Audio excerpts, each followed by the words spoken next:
Hi guys. Here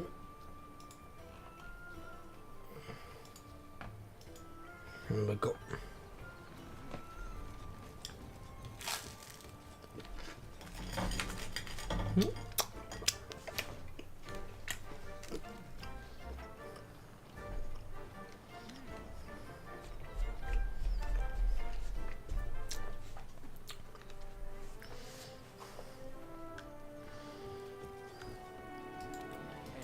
See if you've got my stuff ready. No, it's not.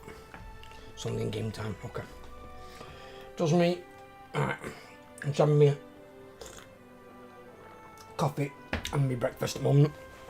And then I'll jump into a hunt of some kind. Get myself up near the canteen so I can get my buff ready.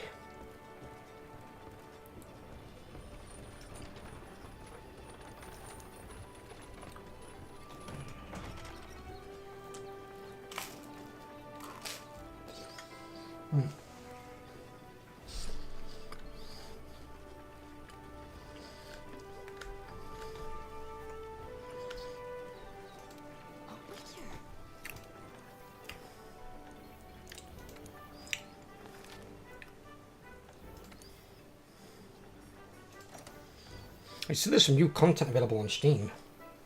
Is that because of this 20th anniversary thing?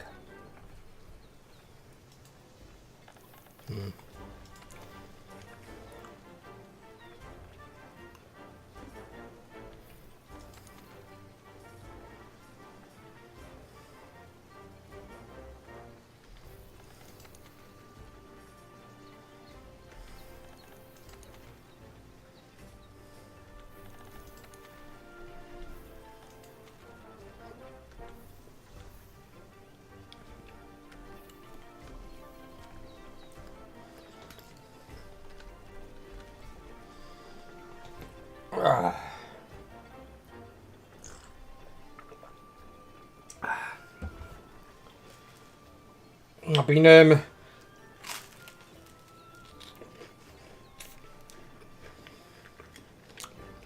looking at a few things this morning. There's been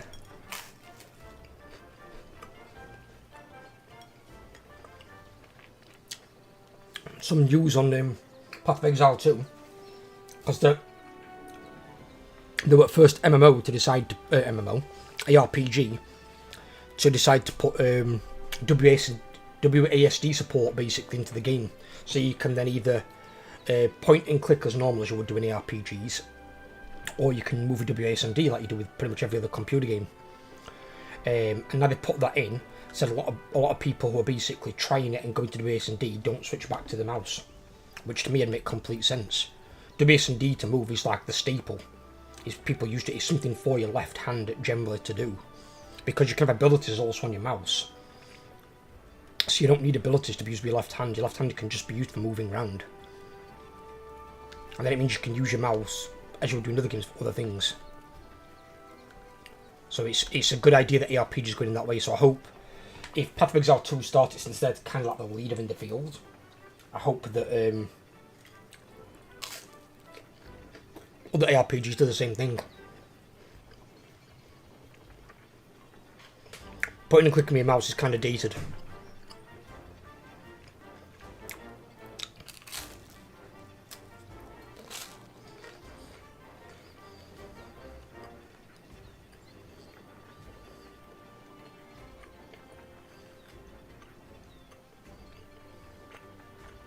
Think about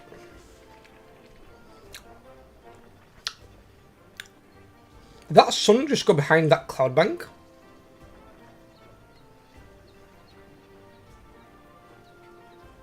I thought someone was there, sent him the screen a minute ago.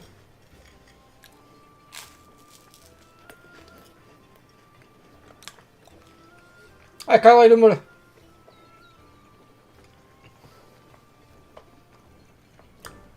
Oh god, here comes Little Miss. Alright. Don't even think about it. Yeah, you tiny one. You.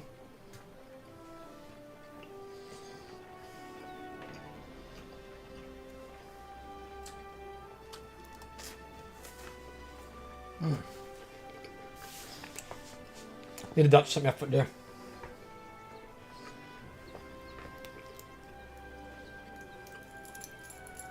So watch off.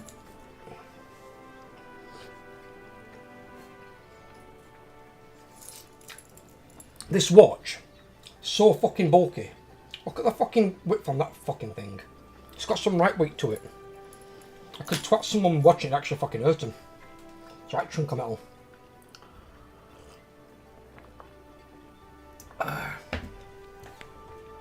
Okay.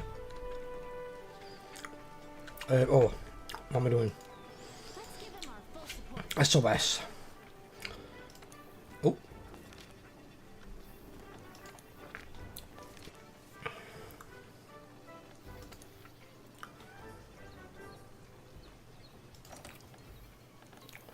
What have we got?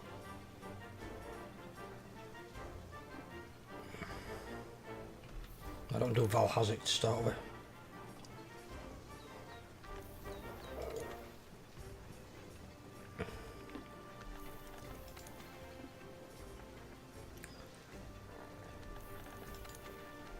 That's expeditions.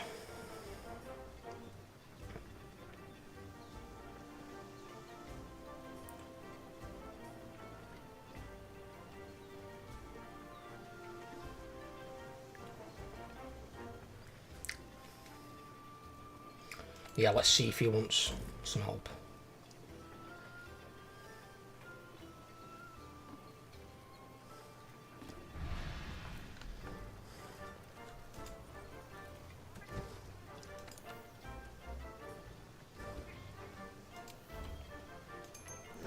I'm alright, just put little one down for a nap, so just doing a bit of housework while I can. Yourself?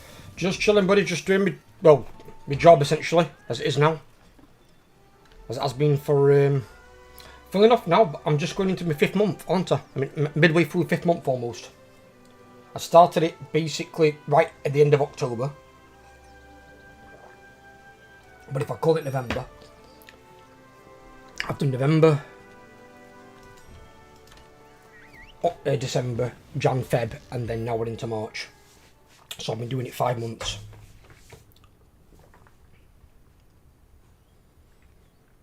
Have to see where the well, 4.5, the 5 months end of this month, where the next 5 months take us. Hopefully things will pick up a little bit.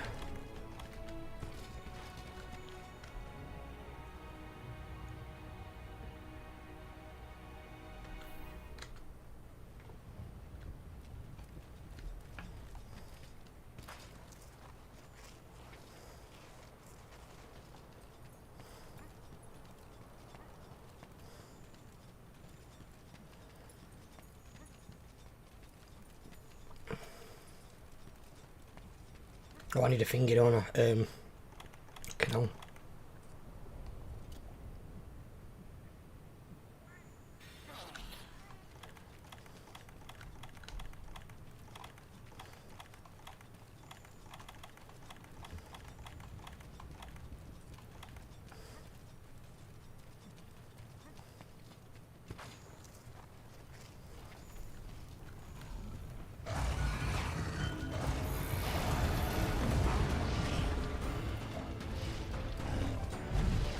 Tails in the way.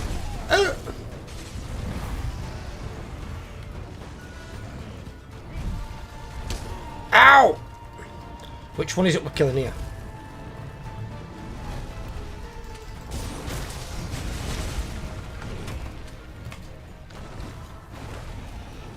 These both go supernova at the same time, we're going to be in some serious shit. I think you're doing well. Granted, some a little slow currently, but they've come strong.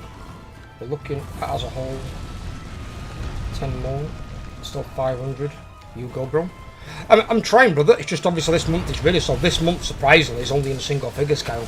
It's only like I think 4 subscribers this month. I've not had that low since like fucking oh Jesus. Since like I think September or something last year. It's been double figures pretty much all the way. Now I probably might get to double figures before the end of the month, but it'll probably be just barely, I think. Just for some reason, just the growth in these. I mean, January wasn't actually as bad as I thought. I mean, January I had 23 subscribers. I only had 15 in Feb. But Feb and March at the moment are proving dire. I mean, 23 is not amazing. If I want to... Jesus.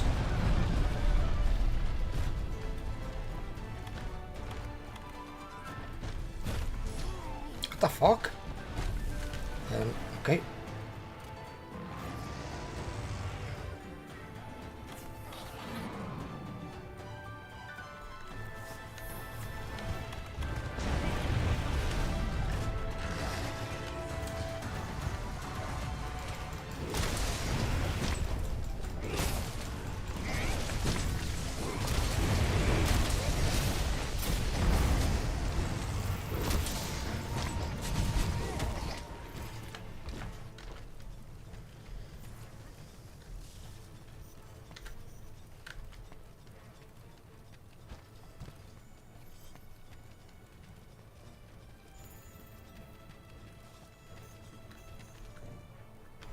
I've only got 27% versus fire.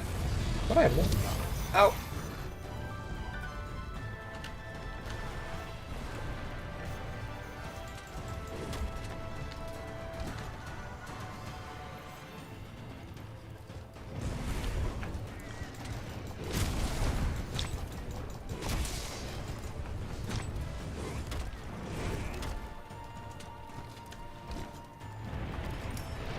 Yeah, it's just with how well November and December went,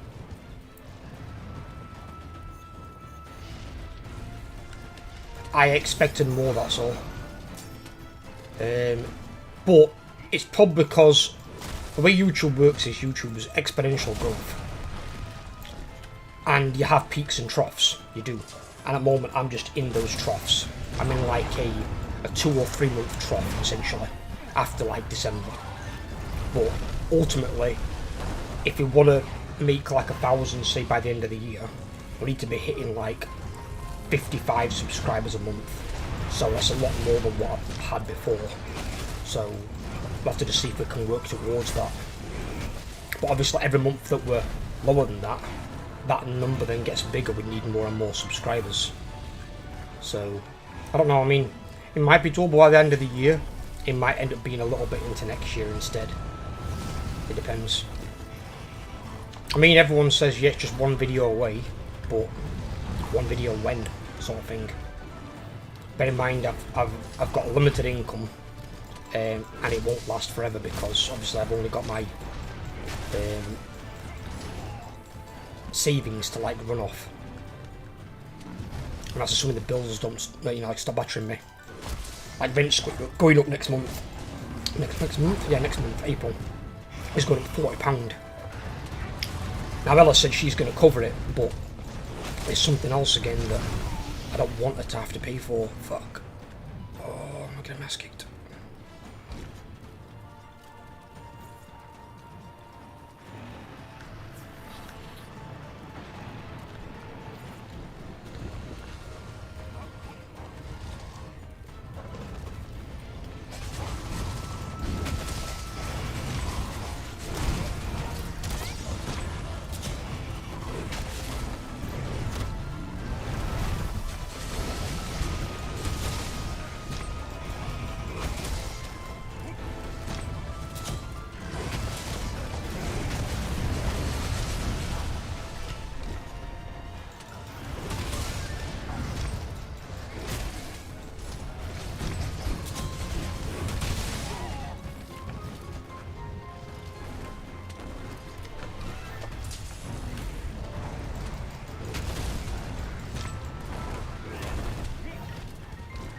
Fighting both of these together though, this is the problem.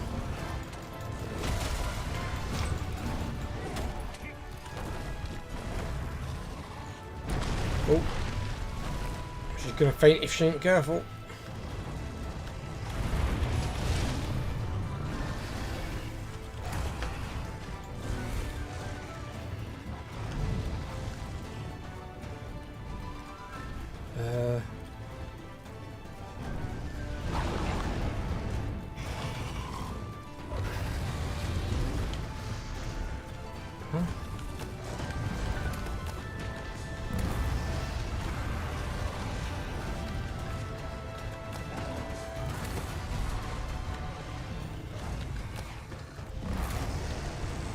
I can get her to fuck off. Make things a bit easier.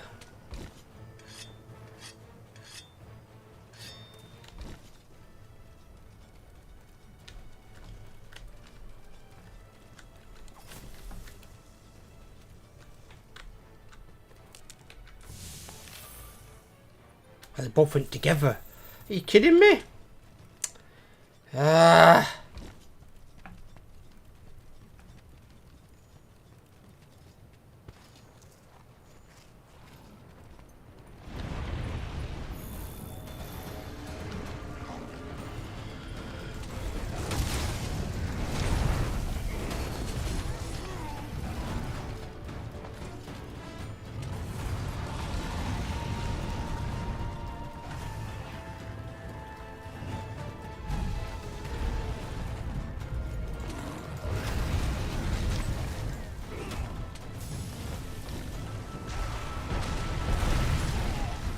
Out. Come on, get out the fucking air. There we go. It actually stays still. It's not dodging one, you're dodging two. This is the problem. We need one of them to fuck off.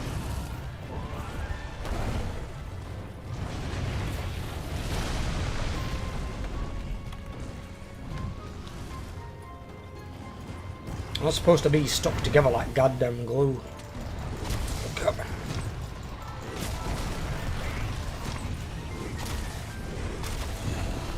I've already put £30 out of next month's budget into game titles because me and Matrix are doing Outlast Trials together. That'll be a playthrough on YouTube. We're probably just going to go straight through that and then I'm going to upload it when it's convenient to do so.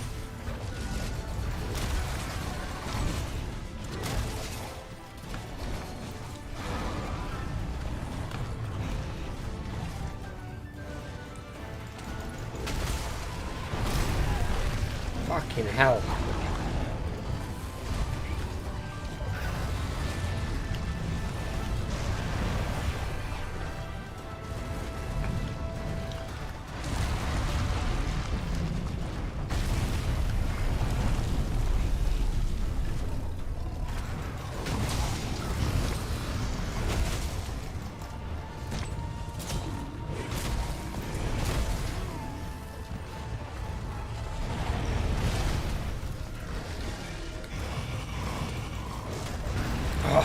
Moved his head last second, are you kidding me?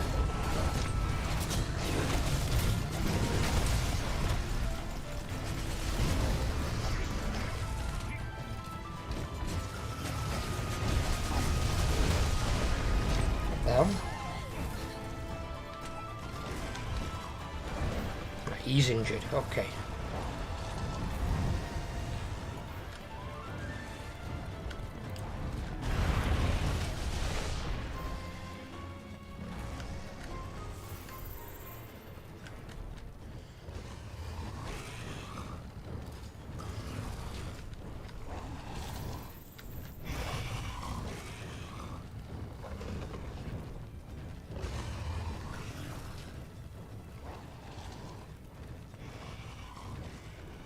Where's my cold drink worn off? Fuck.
That puts one down. There we go.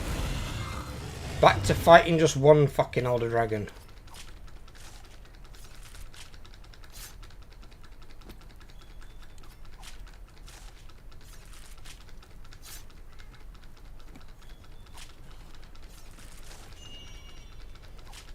Got a Chostra gem.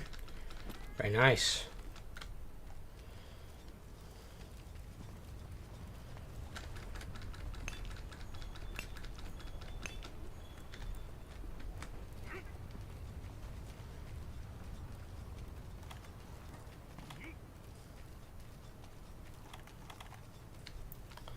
This person clearly doesn't want anything from Teostra.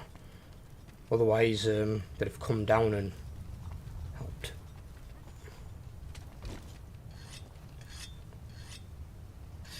Corpse will despawn by the time she gets down there. Don't know why she was fucking around with Lunestra. Lunestra's the harder one of the two to kill.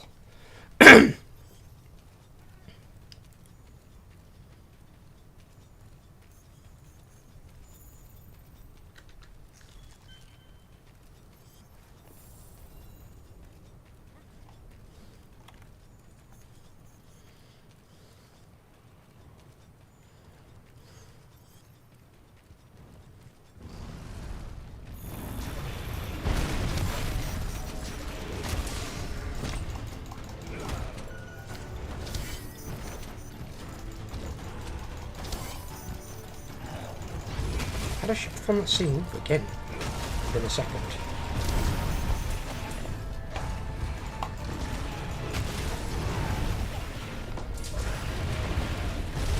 Oh!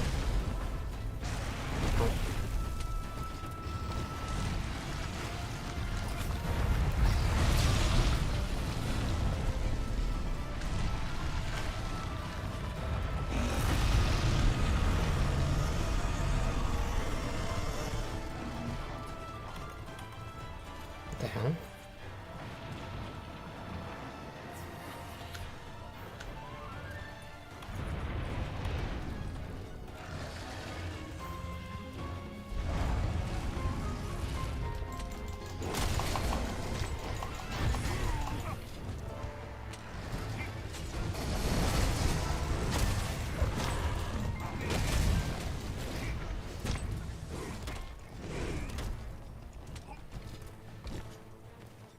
Ah. These animals, they stay on the ground.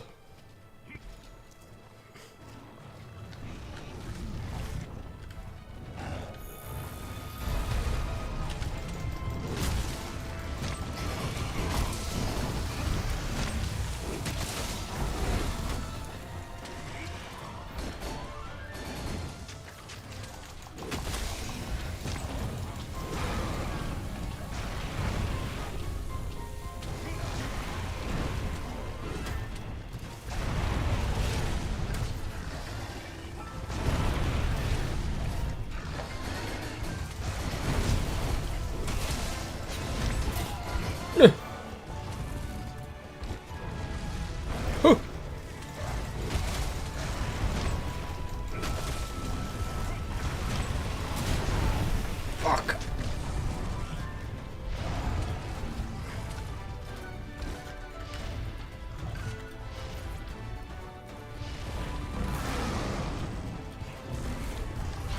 Oh.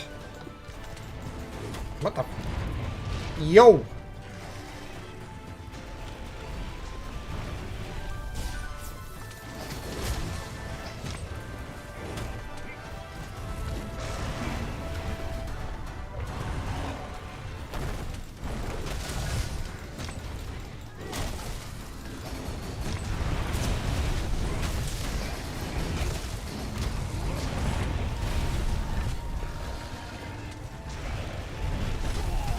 Ow!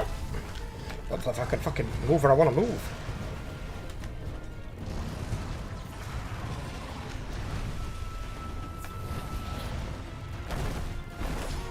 Ow! Vitality Mental's back up.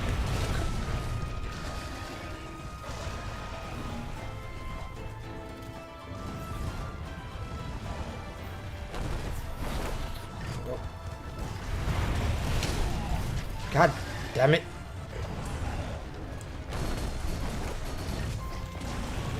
Come on, lion. Die. Hiya, Brett. How you doing, brother? The fuck? Ah, this is cooking.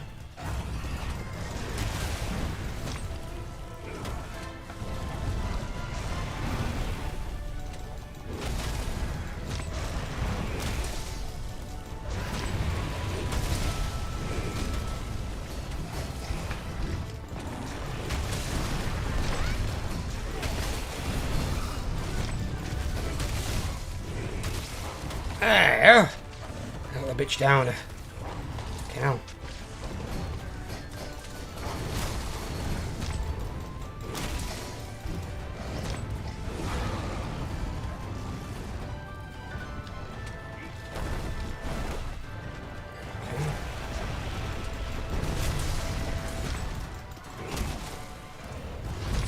Ah!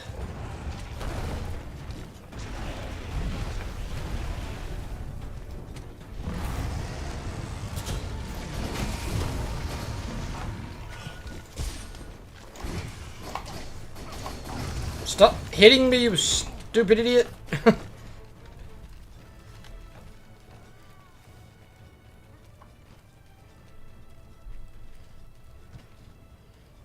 The person I came to help there was actually cock-blocking me. She kept hitting me with her stupid tiny little swords. And it was stopping me from doing an attack. See, I think that's one thing they could probably remove from, like, future Monster Hunters. Why is the collision with players' weapons? I don't think that needs to be in the game. That doesn't make the game fun. I think sometimes devs put things in for, like, a little bit of realism. They don't realise you don't need realism in a computer game. When it's in a mythical fantasy setting. Anything that's going to be annoying or frustrating isn't fun. Reduces player enjoyment and engagement. Get it out of the game. Don't put it in the first fucking place. I mean, it's like, you'd have to seriously ask them the question. It's like, how would you like playing any character and then having somebody else hit your character so you then can't do an attack? How would that in any way be fun?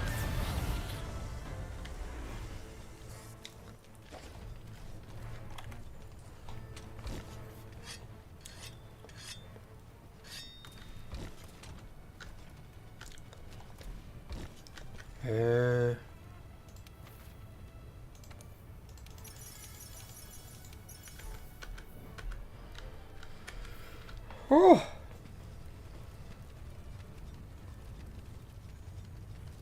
I hope some of those ideas of the day though that I put in that video for World of Warcraft, I hope some of those find its way to the devs. I hope they're able to read them because it's not a Word document, so it's, you know, literally on black and white. It's easy as fuck for them to read, and I hope they actually do take into account, and the things that are doable, they actually consider doing. Because none of the things in there are bad. They're all for the betterment of the game.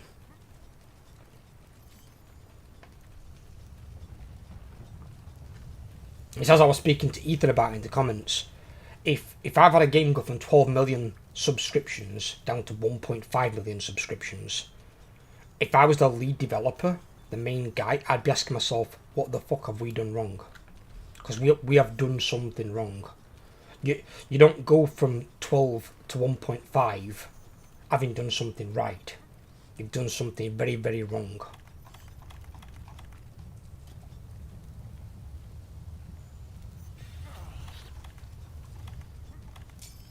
And you think the massive amount of money lost that is as well. You're talking £15 a month subscription, and you've lost what? 10.5 million? Fucking hell. 10.5 million subscriptions at £15 or $15 a month. That is bad.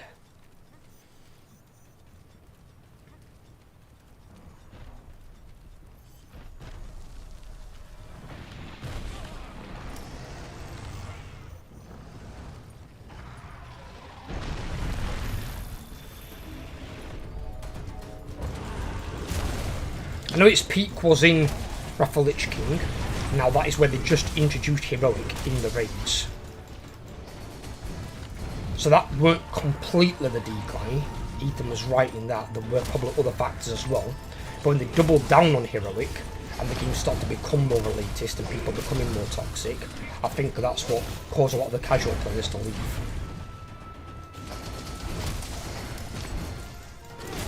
And it's like if they get rid of all difficulties, but they also get rid of add-ons, I think that'll make the game harder anyway.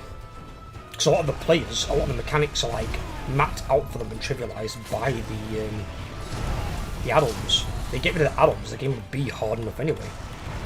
Obviously your good guilds will probably still wipe the floor with things, but you shouldn't ever cater to those really, really top-end players.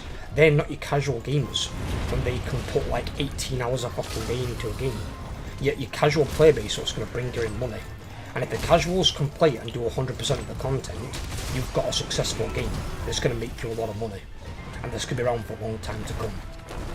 If you make it so you've got some content that only 2% of the player base can do, I mean, why would you even make that?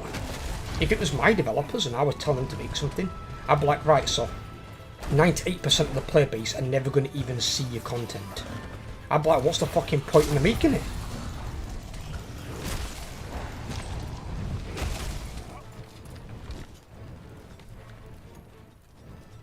That's what I'd be thinking. I'd be feeling like, well, that's a waste of my time. I'm like, so I'm making something for 2% of your fucking player base?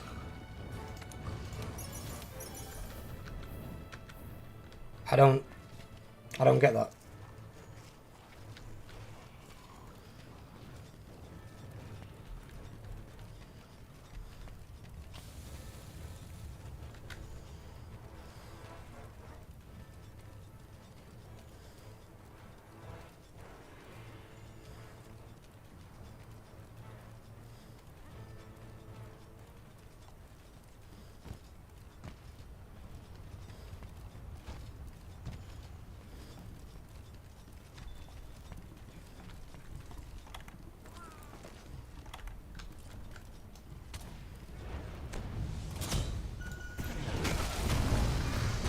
Oh shit.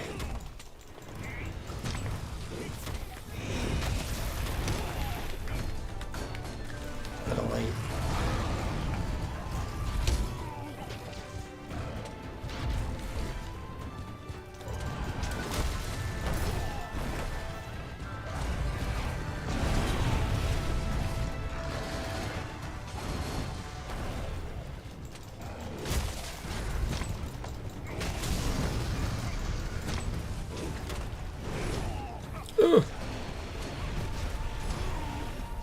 Can help. All of a sudden.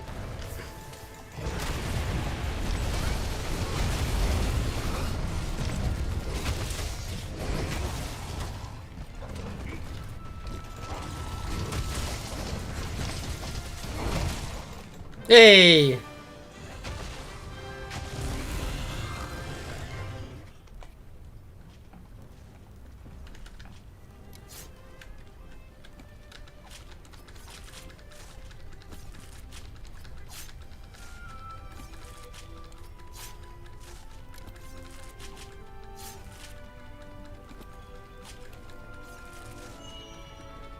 Another gem. 2 gems from both of them? God damn.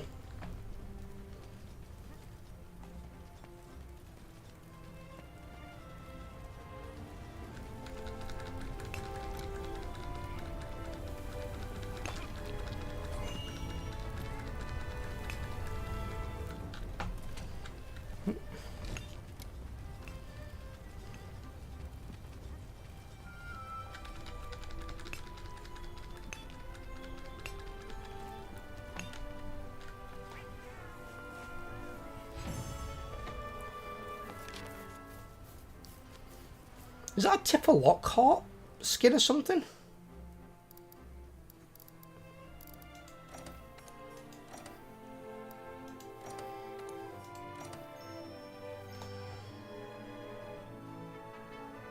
Hunter rank 81. Damn.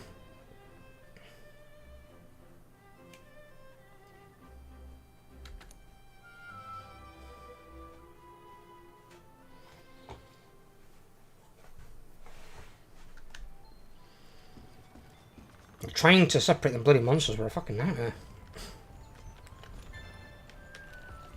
But yeah, I hope it's something that can be taken into account as well. I mean, Microsoft being a much richer company, now they own Activision Blizzard. And Activision's not in charge of Blizzard now, because that's what happened when Activision acquired Blizzard, with Bobby Kotick in charge. We'll have to see what they decide to do with it. Because if at some point Phil Spencer makes the 9,000 IQ play and puts World of Warcraft on Game Pass, I mean, it's going to halve the subscription fee. So okay, initially they'd lose money, but if they can double the size of their player base from 1.5 to 3 million, they're going to be making the same money. So then if they want to make a profit, they need to then get it basically anything over 3 million. Anything over 3 million is going to be basically pure profit coming in.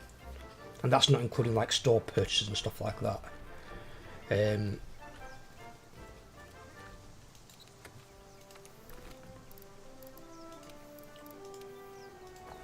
You'd have to just see what they can do with it and see if they can make the game actually great again.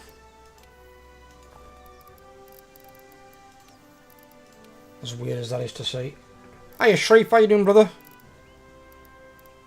You alright, my man?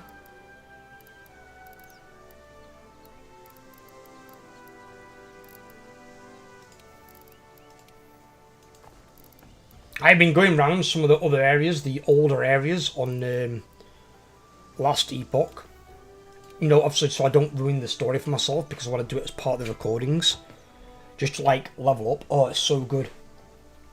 Just had lunch house things. I just had a little bit of breakfast. I had a coffee and some toast to put me on until after stream. But we're just talking about some of the improvements I said on that video the other day about improving World of Warcraft. And I hope it somehow finds its way to the devs. They read through it, 'cause it's a Word document, so it's literally in black and white, easy for them to read. And I hope they consider some of those suggestions, because all of them are improvements to the game, every single one. It just depends on which ones they want to use. Some of them might not be feasible, like the servers being able to have like one big super server per region. Maybe that won't work. Maybe it's beyond like hardware capabilities. But when you've got servers like YouTube's got, where there's 500 hours of content being uploaded every minute to the platform, I mean, they're going to have many servers, I get it, rather than just one big server. But there's got to be the technology out there to make better servers. There has to be. I refuse to believe in this day and age we can't make a server that can handle, say, well, if it's by region, it could probably be like 3 or 4 million people. If they're doing a global super server, like one big server for everyone to be on, make it so it can house 15, maybe 20 million. You can't tell me there's not a server out there they can build to make it. And then you just put relays in all the countries where you have servers from normally, so they can all connect to their nearest relay, so they can connect to the server, so they don't get any lag, so they all get really low MS. It's like, I don't know. I mean, I don't know enough about servers. I think I should probably look into.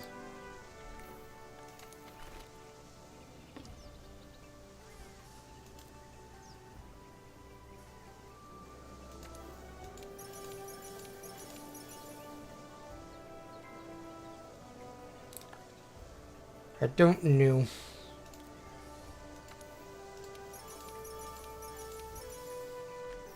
But I've had a game that once I was addicted to, and I played it for a long, long time, go from 12 million subscriptions globally to 1.5 million.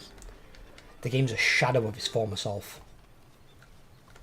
And they seem to be doubling down on the elitism stuff. And it's the wrong way to go about it. It's the really, really wrong way to go about it.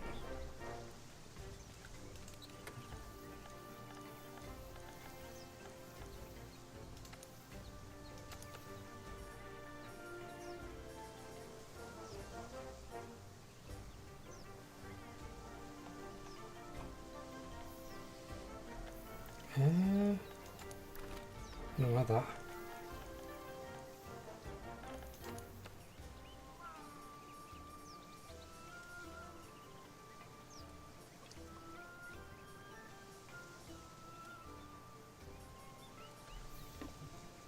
Right, okay.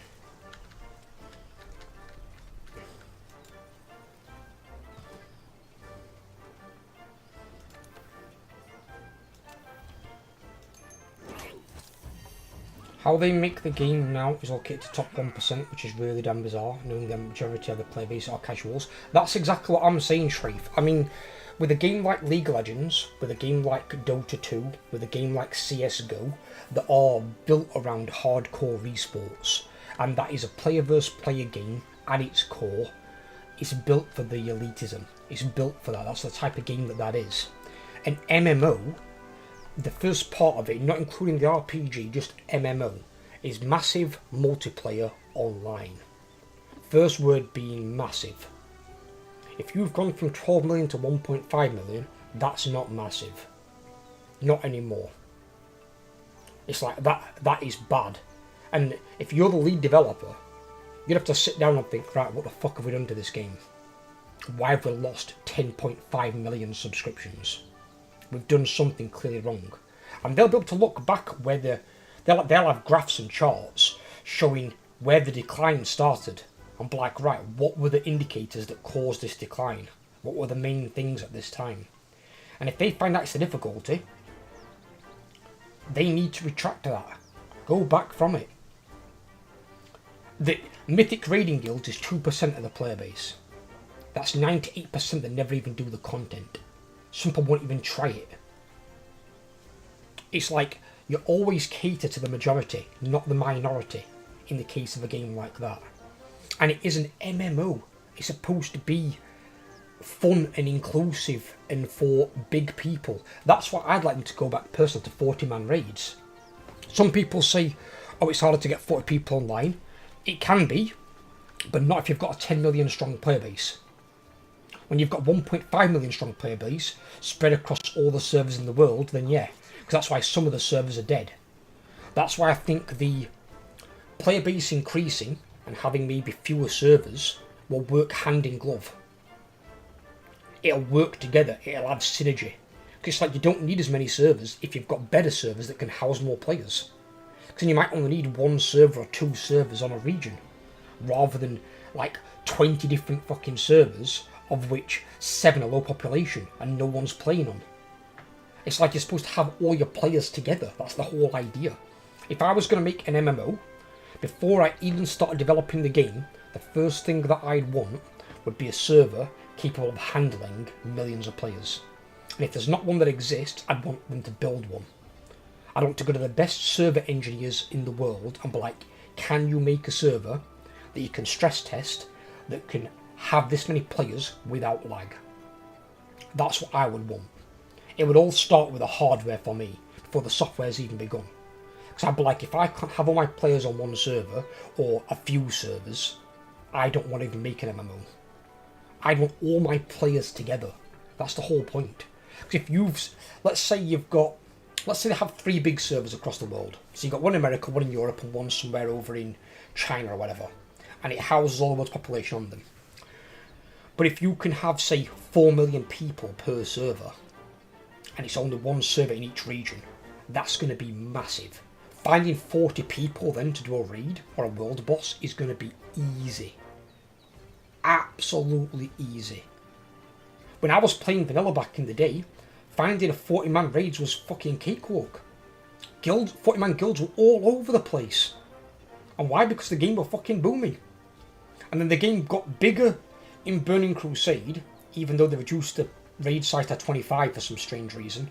They went from 40 and 20 to 25 and 10. And then it went even better still in Lich King, but I think it's because everyone knew Arthas, it was iconic. And then Cataclysm came around, fucked up the world itself, he like destroyed several zones, which people didn't like anyway, that's probably the downfall of it. And then they doubled down on the heroic stuff. And it's like, well, yeah, but people don't want to do that content, majority of people. They don't. And you shouldn't be adding in a difficulty to cater to elitism. That's not what it's there for. Game peaked at Wrath, yeah. At Wrath it was at 12 million. But I think that's because of Arthas, and people wanted to kill Arthas. But you look at how many people in Wrath did normal, and how many did heroic. A lot less did heroic to normal. Especially 25-man heroic. All you need to do is make gear matter again. It's damn pointless to raid now. You get your pieces from raids to replace week later random mythic dungeon. That's just wrong. That's why one of the ideas that I've had, Shrafe, I'll run this one by you because I'm not sure if you've seen the video or not. But one of my ideas is go back through all the dungeons, all the raids, scale the level back down to 60 and keep it at 60. There's no reason to then level up if you're max level ever again. The next expansion comes out, you ain't got a level. You can do quests. The quests unlock gear, gold, and new areas of the zone. And it might link onto new quests that lead you to like the raids and dungeons and stuff. That's something they've done before in the past as well. But the gear is all at level 60. So like you had Might and Wrath back in the day. Now, Wrath was a increase on Might, as Dreadnought was on Wrath. But they were very similar. So all they've got to do is really keep the stats closer together. So maybe one set has more stamina, one's got more strength, one's got slightly more int, one's got slightly more agility. You know, tweak them round for the classes and then just change the passives. Change the passives on them to be different. And then obviously the appearance of the gear itself. So the only two things generally that are really changing is the appearance and the passives. The stats will change a little bit, but not to the point where it's like, ooh, this is going to give me more of this by a lot. It's going to give me more of this by a tiny little bit. Or they could even lock the stats on epic gear. And you have the same health, same strength, stamina, intellect on every single piece of gear. And just change the passives. And they could do it that way instead. And then it doesn't matter what epic gear you wear, all that's changing is your passives and your appearance. And then all the gear matters. I mean, I'd love to go back and do some Mr. Pandaria raids. I didn't do any of them. I was PvPing at the time. I PvP'd all the way through Mr. Pandaria. And I'd like to go back and do some of those raids.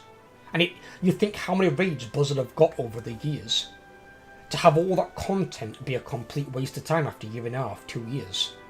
And when we can go back and do it all. They're making the dungeons relevant again with Mythic Plus, where they're bringing all the dungeons into the Mythic Plus scene. And giving the bosses new abilities and the affixes and stuff. Why can't they do a similar thing but without the affixes for raids? Make the raids matter with the same gear. Because people are still doing new content to have a look at the new gear and the new passives. But then they can go back and do some of the old ones. So there's not like a 12-week drought waiting for content to come out. Where people are like, what the fuck are we doing here? And they just switch off and go and play the games. It's like, come on. It's also stupid that purple doesn't matter at all now. Pretty much the same as getting random greens, it's too damn common. I agree with that as well, I do. Because I remember back in the day when I was first leveling in vanilla, and when you saw people wearing purples, they'd have like 2 or 3 purples, even in big raiding guilds. It was very, very rare to see a fully purpled player. They're only the ones that had like Molten Core and Blackwing's Lair on foot. Well, Blackwing's Lair wasn't even out at the time. It was just Molten Core. Because they've not released Blackwing's Lair yet. And it were like extremely fucking rare. But now you can get purples from quests, or they level up from a blue to a purple by being scaled up or something. I think purples should drop from raid bosses, world bosses. If they do these delves, then delves they could do from those. Let's just have some like solo content. And I think they should drop from max level dungeons. I think all the dungeons, when you reach max level, should all be brought up to max level. So all the dungeons are all viable. Even way back to the very first dungeons in World of Warcraft Vanilla. All of them. Bring them all up to level 60. Give the bosses some new mechanics, new abilities. And just change the loot table to the level 60 loot table. Whatever it may be. And give them all a new set of loot tables. And give them all access to dropping purples. Because then people want to do the 5-man content, can do the 5-man content. And people want to do raids, can do raids. And bear in mind, a guild might set up like a raid day of say 4 hours. They'll do their raids in that day. And then, after that if you want to, you can go and do dungeons. You know, you can go on forage for some more gear. Get odds and sods. I'm not saying every boss in the dungeon should drop purples, but maybe every boss has like, I don't know, 2 or 3 purples in their loot table, with the most of the purples being on the last boss of the dungeon. I'll play Classic any day of the week over the modern garbage. I agree as well. And a lot of people make the argument of, well, it's not hard enough. Difficulty doesn't equal fun. It doesn't. A game doesn't have to be hard to be fun. If anything, a game being too hard diminishes the fun. And that's why people stop playing. You're catering, as you said, to the casual player base. You're catering to your casual Andes who might play 2, 3, 4 days a week and might only play for, say, 5 to 6 hours. I mean, Kyle's a good example of like casual. He's a dad with two little girls. How much does Kyle play a week? I don't know. I mean, Kyle, if you're there and you hear me, how much do you get to play a week? They're the kind of people who want to be catering towards, people like Kyle. He's the perfect example of a casual gamer. He's got a lot to do. He works full time. He's got a wife, 2 kids. They're the kind of people who want to be aiming it at. And if he can log on, and in the time that he's got to play can still get some stuff done, even kill a couple of raid bosses, perfect. That's what you want. That's what will keep those people coming back and playing. And if they do move it onto Game Pass, the player base could explode if they get that part right. But you think how many casuals are on console? There's way more casuals on console than there is on PC. So if they move that onto console, it's got to be casual friendly. It really has to be.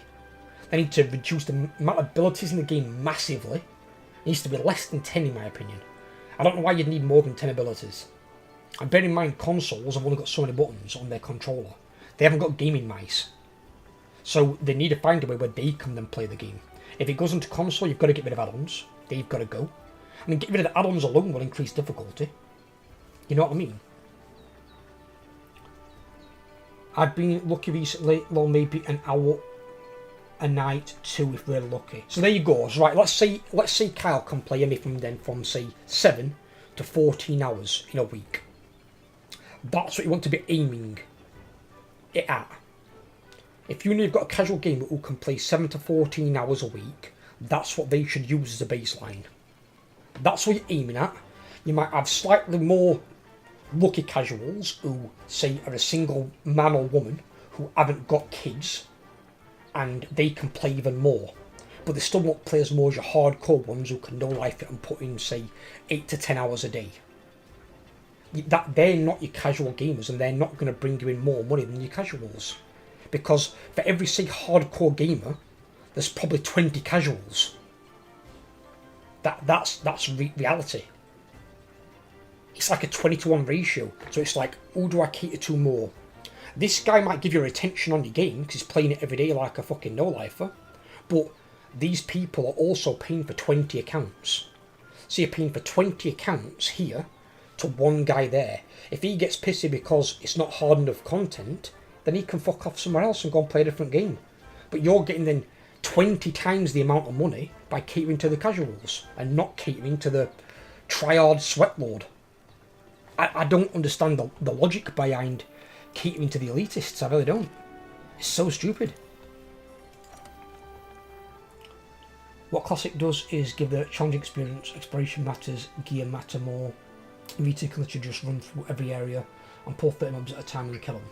Don't get me wrong, the gear was still an issue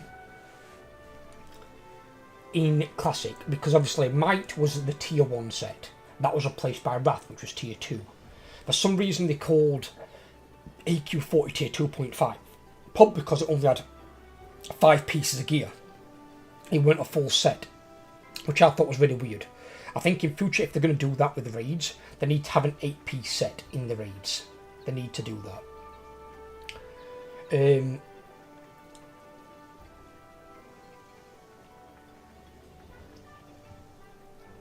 And then they brought out Dreadnought from Natural Mass, and that was an 8-piece set. And that was even better still. Now, obviously, if you had like Dreadnought gear, you were going to have far higher stats than somebody in tier 2 or tier 1. So probably need to level the stats out a little bit, as I've said. and make it so they're not so far apart, so then all the gear matters. So it's not like, wow, Dreadnought tier 3 is way better than tier 1. Bridge that gap a little bit so they all matter.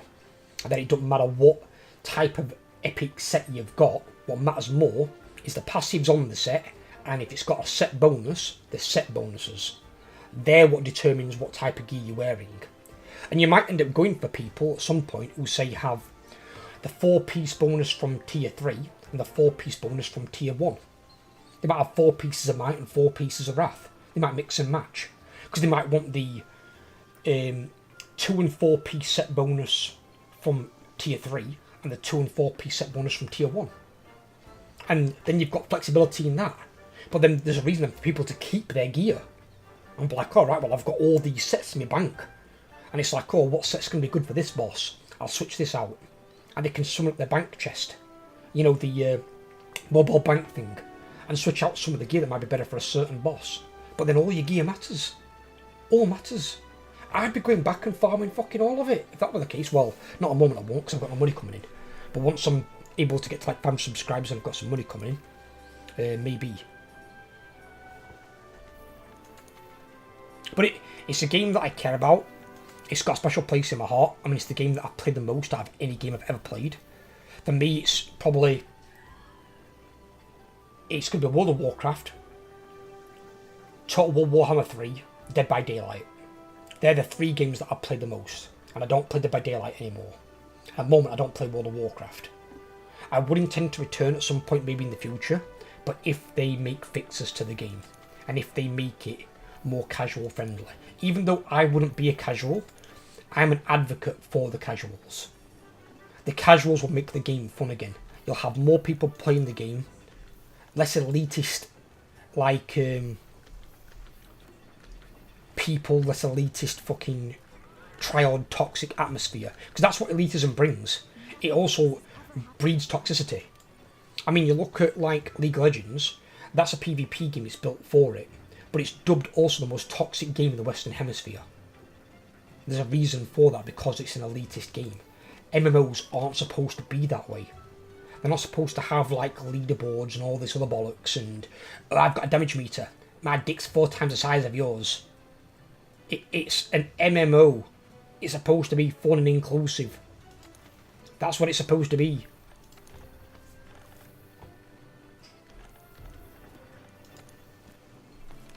For me, Guild Wars 1, Monster Hunter series, Dark Souls, Born games. Oh, that's your most played games in that order.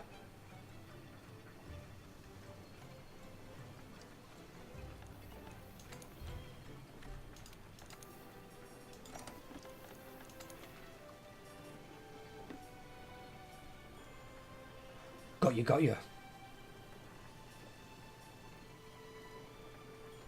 I mean, I must have put a fair number out. How many hours have I put into Monster Hunter? Where's my Steam at? 252 hours. Probably not as many. What did I put into Thingy?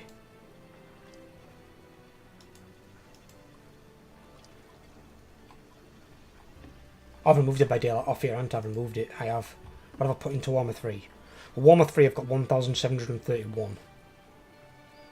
But I've got overall, I think I've got over 5,000 hours.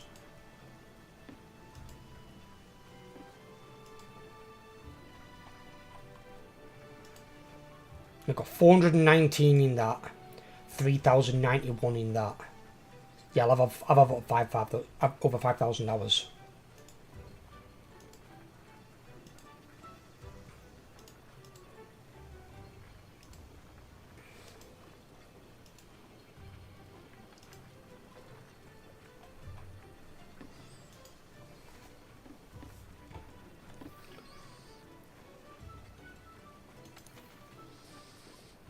I mean, to be fair, one of the games that I can't probably get the time frame for that's probably close place would be Diablo 2. Because I do like a good ARPG. And I played a lot of Diablo 2.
I've already eaten. Okay.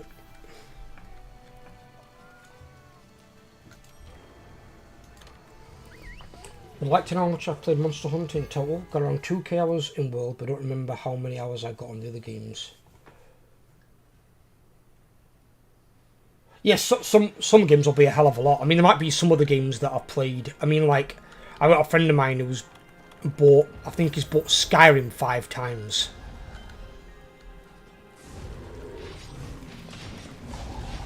So I dread to think how many times how many hours he's got in fucking Skyrim.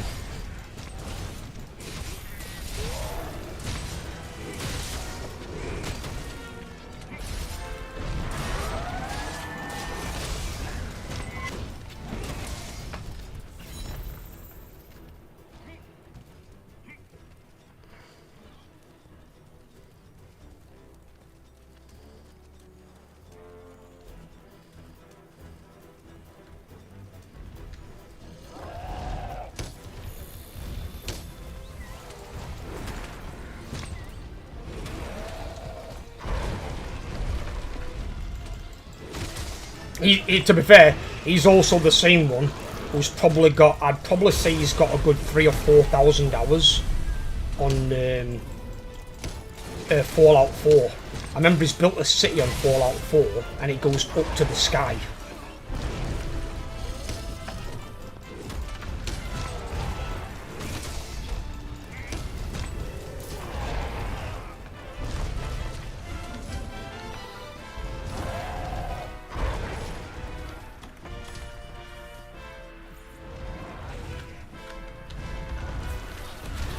Ow!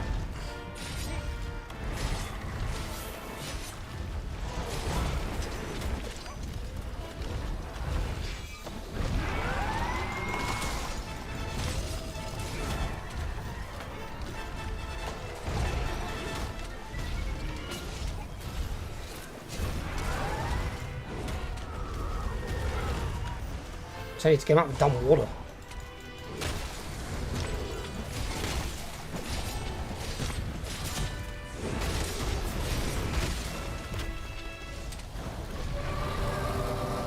But yeah.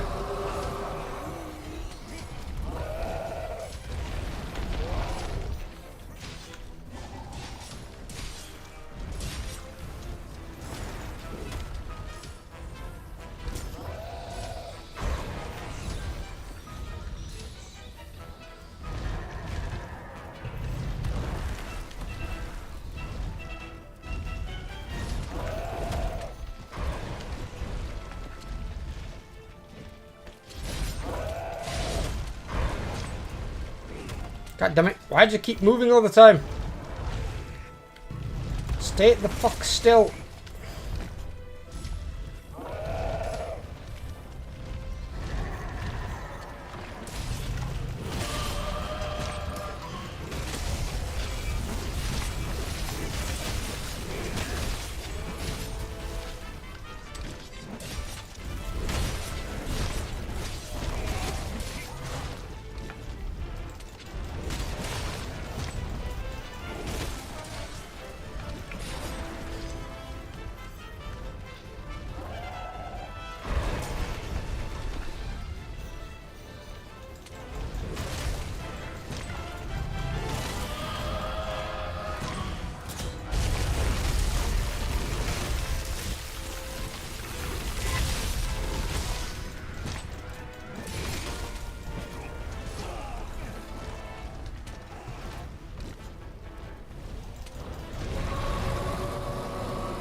I mean, when it came to playing World of Warcraft as well, right?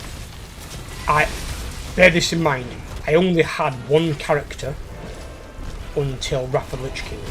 So I only had my warrior for all of vanilla and all of Burning Crusade. I just played my one Night Elf warrior. And then in Wrath of the Lich King I made a Death Knight and I made a Paladin. And that's because I always wanted to play Death Knight. Death Knight were good, were hero class in the lore. And they were very powerful, as they always are when they bring out a new class generally. and Paladins were also really good in reference king as well, for obvious reasons, because they're very strong against undead.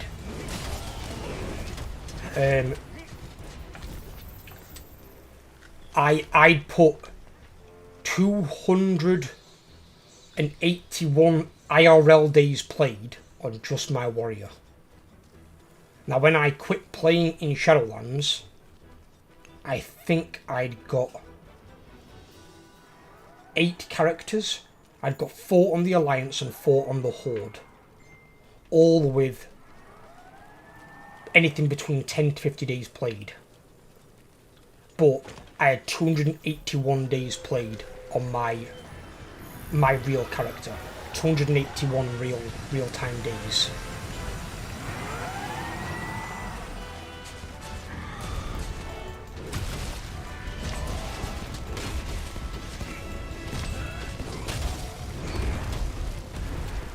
I mean, that's almost an entire year playing just one character. You know, it's approaching up there.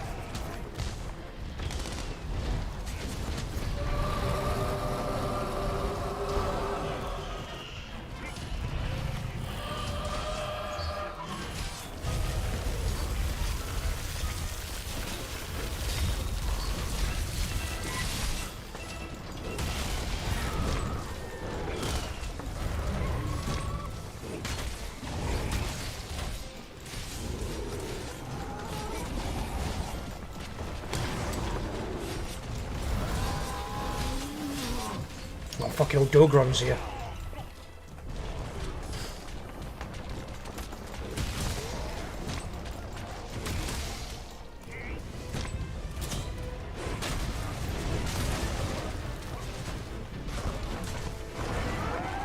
Oh, Dogron's fighting a fucking Elder Dragon? What? What am I seeing? Is he kidding me? You're like a tiny ferret. Oh, you're so gonna get fucked up there, dude.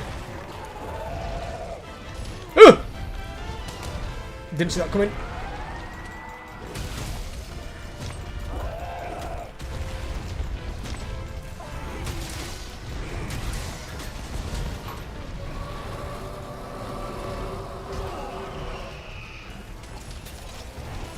Ow! Angry Weasel picked a fight he can't win. I don't know why the Angry Weasel would even try and fight an Elder Dragon. I thought the only one who could turf for Elder Dragons were other Elder Dragons in Nergigante.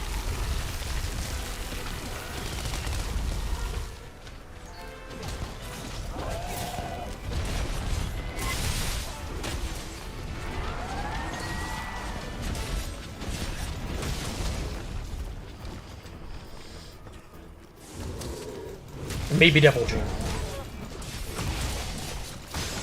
Basil Geese.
I'm mad about the top 10 list. I can't accept people go to Nergigante over any other Elder Dragons. What was that for, Strafe, anyway? What was it? Dave just got fucked up. What was it they were voting for exactly? I know the list that you showed me the other night with it. I didn't know who the other two older dragons were. I'd not heard of those because they're not in this game. But I don't... Voted for their favourite monster. My favourite monster, in all honesty, would be Devil Joe. He's tough, but he's fun to fight against. Where Basil Geese is a pain in the arse to fight against. One of his little exploding scales goes off near you and just disrupts your entire attack.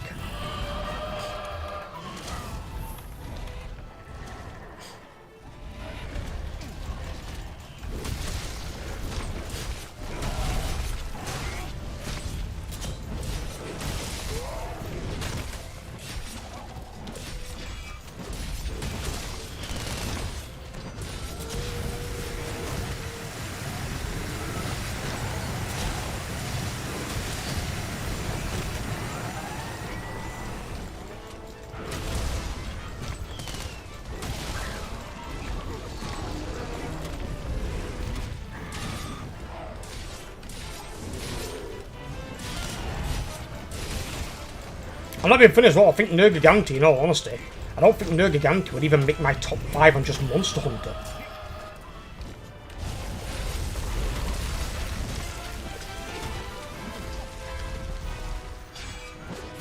But Basil Geese will be near the bottom, because Basil Geese is a fucking annoying. And the other ones will be near the bottom would be Charlotte d'Or, because she's just a nightmare to fight for melee classes. Because she doesn't spend enough time on the ground. So you've got to constantly use flashbugs to get her on the ground. Spends too much time in the fucking air. No,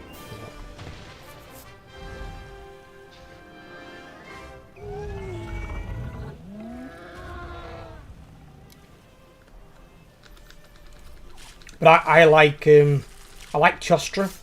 I like Lunastra. Nerg's okay, but he's not in my top 5. I found 3 gems on 3 kills. What the hell? Have they increased the gem drop chance?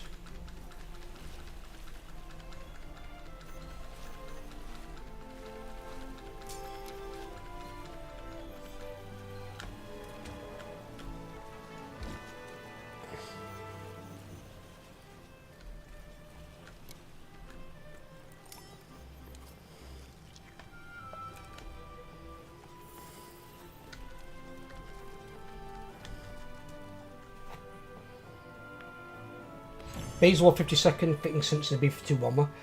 Yeah, Basil Geese is just a pain in the arse. Favourite can be taken away, to be fair. A lot of people probably just voted for looks and not play against.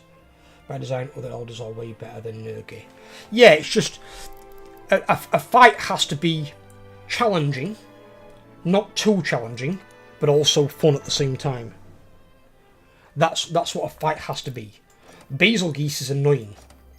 Same as Kushala d'Or for melee. If you're playing with ranged, it might be a much better fight. One of the worst fights for me is Behemoth, because Behemoth is not one of those fights that are designed to be soloed. He's really annoying. So I wouldn't put him up there. But for me, Devil Joe, I like Black and normal Diablos. Lunastra, Teostra. I'm not a massive fan of the fucking Lightning Horse. Because it's got a very small hitbox, a bastard to hit.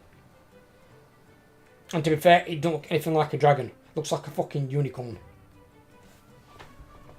I don't cough.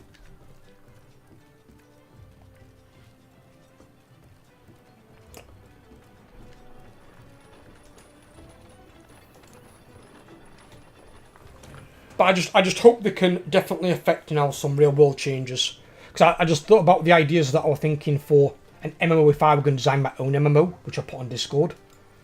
And then I've thought about what ideas I could use to try and help improve World of Warcraft.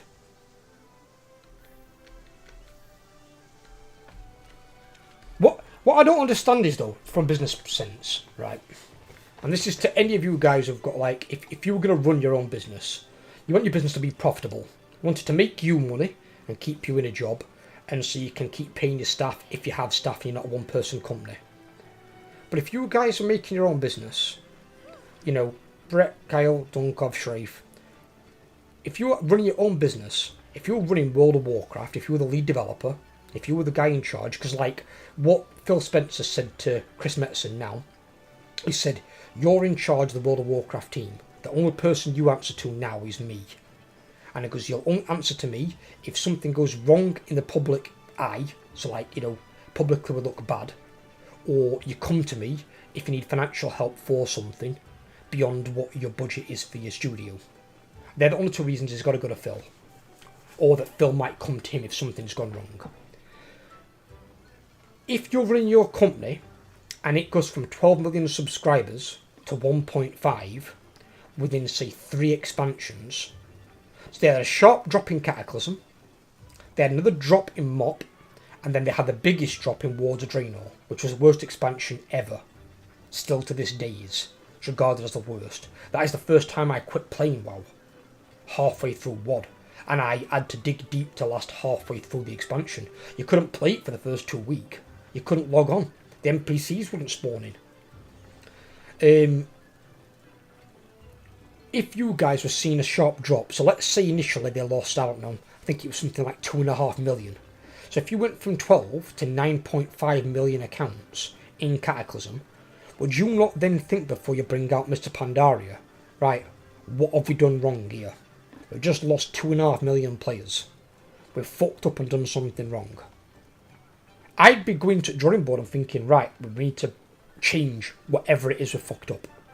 We can't double down on this, we need to change it. Because there's something they've fucked up on. And bear in mind, 2.5 million weren't PvPers. Because PvP was never that big on World of Warcraft. At its peak, it was probably like 10% of the player base, at the most. And I'd probably say it was honestly less than that. And even then, a lot of PvPers also raided. They weren't just pure PvPers. So I don't know how they could look at their stats after Cataclysm and be like, right, we lost 2.5 million accounts. Why? Sit down, have a board meeting, bring in lead developer, some of his senior developers, and be like, what have we fucked up? Because we fucked something up. You don't lose 2.5 million accounts on something minor. You've broken something big, or you've broken several big things. You've done something really fucking bad. One of them, I think, for Cataclysm was they fucked up a lot of areas of the world that people loved. That was one. Some of those areas were very, like, aesthetically pleasing. But then they doubled down on heroic. They made it all more about heroic raiding than it was about the normal stuff. They kind of, like, belittled the normal to, like, oh, you want to get into 10-man heroic, 25-man heroic. 10-man normal, 25-man normal ain't shit. And bear in mind as well then, they created a bigger gear disparity.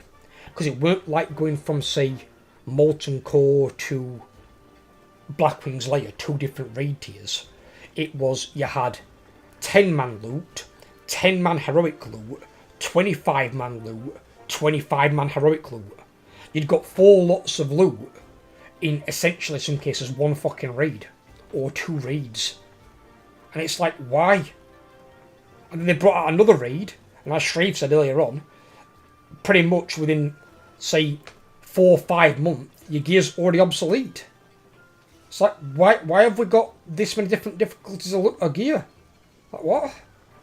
I don't get that. That's weird.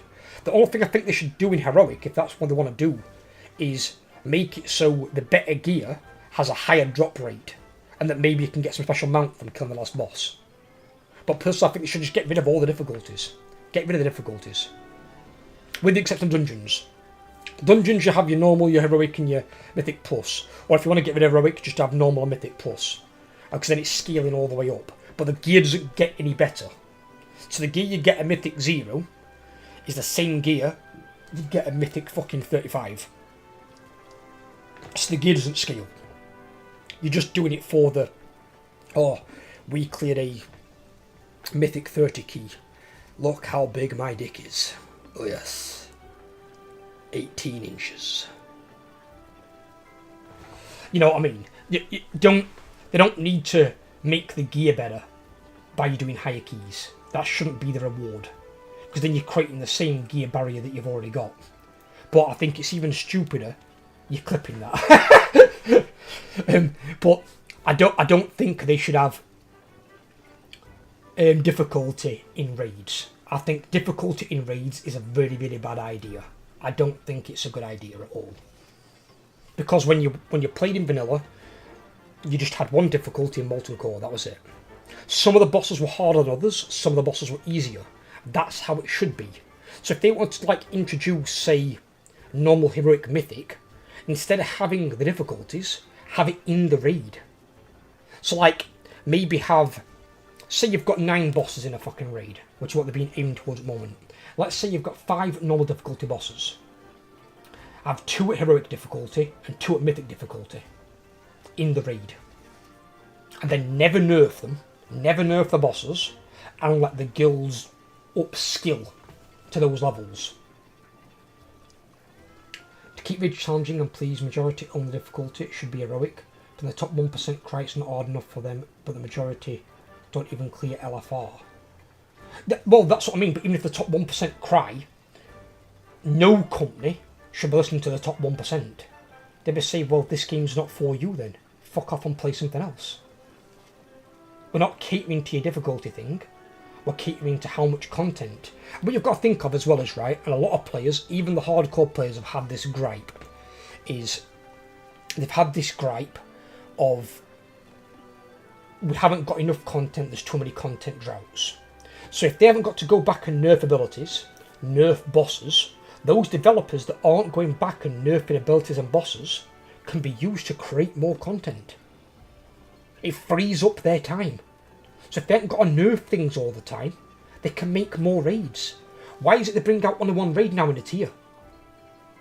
That's why my suggestion the other day were, why don't they bring out 3 raids?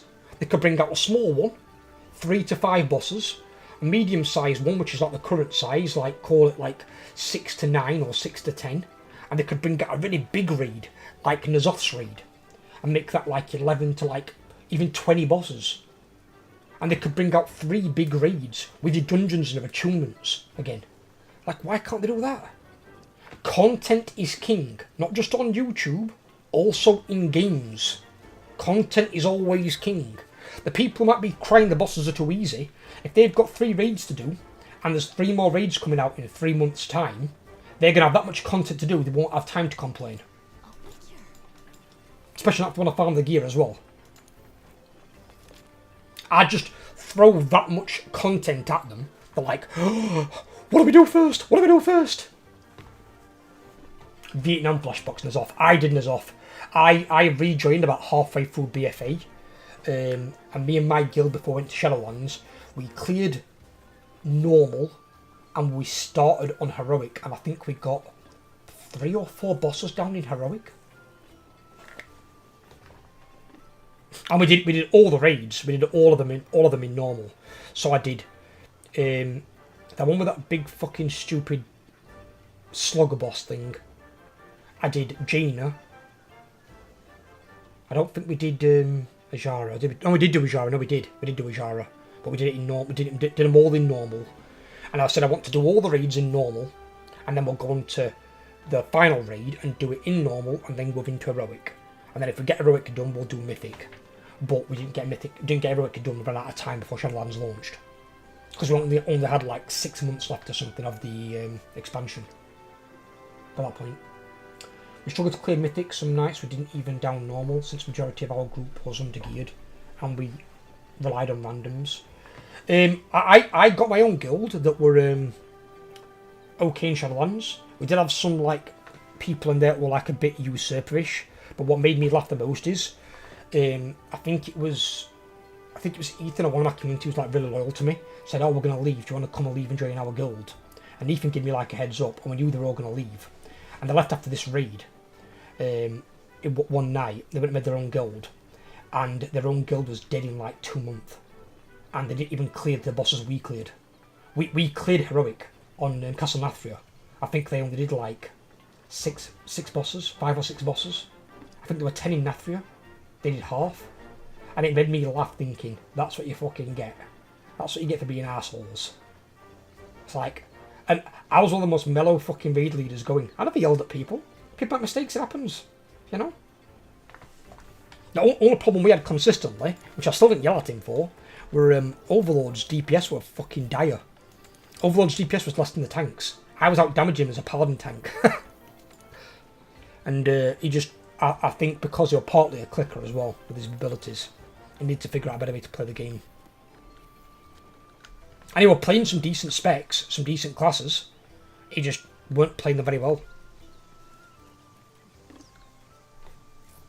Which is why we had to have some people step out for Denathrius. Because Denathrius, we just couldn't carry those underperforming players into Denathrius. So I think when we killed Denathrius, we had 14 people. And it's because some were undergeared. Like, Jamie was a good player, but Jamie was just undergeared. He joined, like, too late in getting gear. So Jamie was undergeared. If Jamie had been geared, he'd have been fine.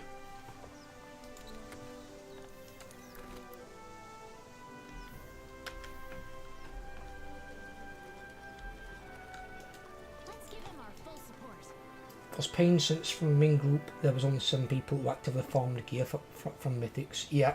And I remember trying to heal people standing in fire and all sorts. Yeah, I remember that that post that one of Wasser's guild said. Wasser was, by the way, he was a Mythic raiding Holder Paladin.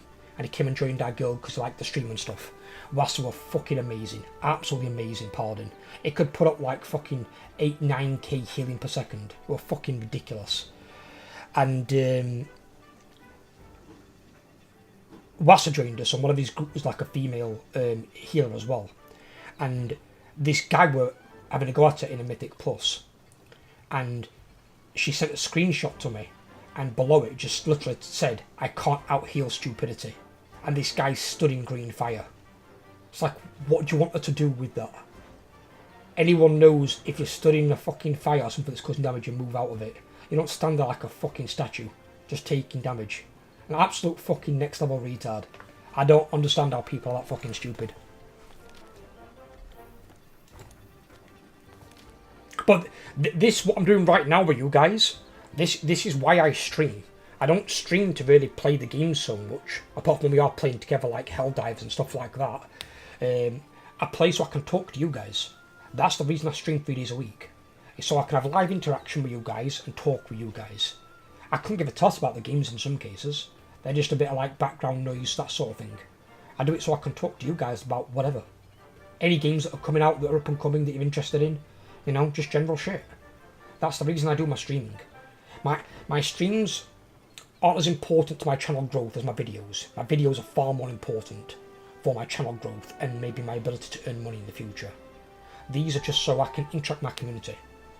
Just so I can talk with you guys and just chill.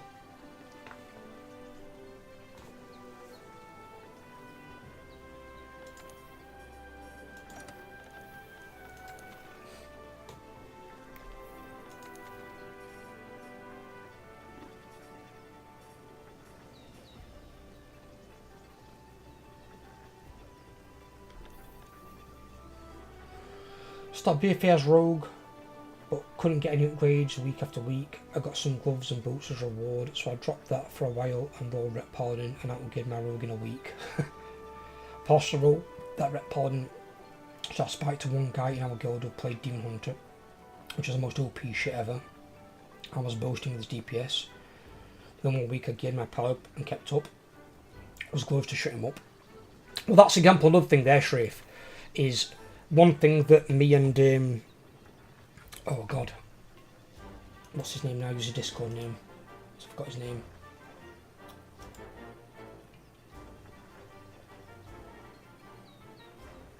Oh, I've forgotten his name.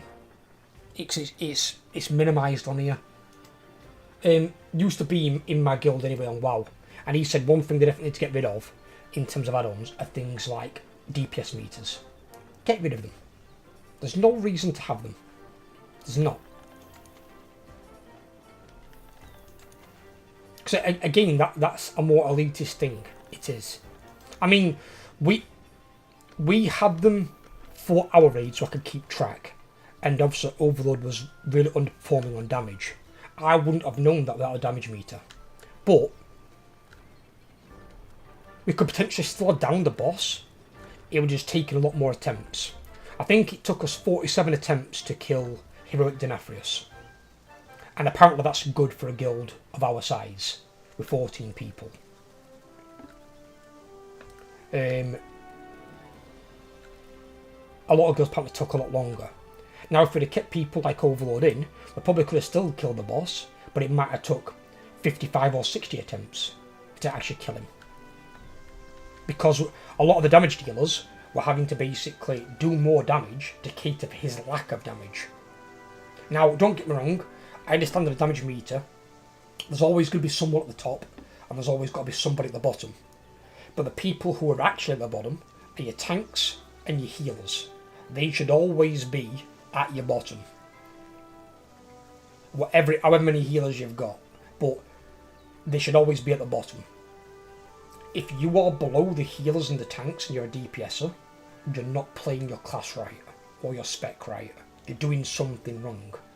Your rotation's not being optimised. You're doing something wrong. I understand if someone's the bottom DPS, but you've still got to be above the tanks and healers. If you're below the tanks and healers, something's not right there. And that's something that you need to personally fix. Because if you're looking at that and thinking, I'm doing okay, no you're not. No, you really are not.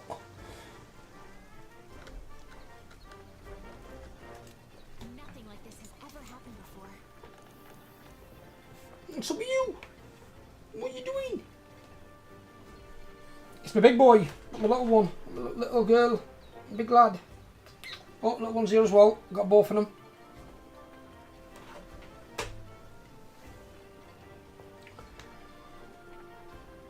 Use DPS meter just to see if I'm doing my part and if I could squeeze more out my rotation. I'll be honest, for the most part, I don't. I didn't really use DPS meters, but when I was raiding, I was always a main tank. Because I was usually the raid leader or the guild leader in a lot of cases. So I was prot tank in vanilla, Burning Crusade, Wrath of Lich King. Wrath of Lich King I did do a bit of Blood DK and prot paladin as well, but I was still a tank. I think pretty much I've always pretty much tanked, in all honesty. Yeah, pretty much I've always tanked. I never wanted to heal. I didn't want the responsibility of healer.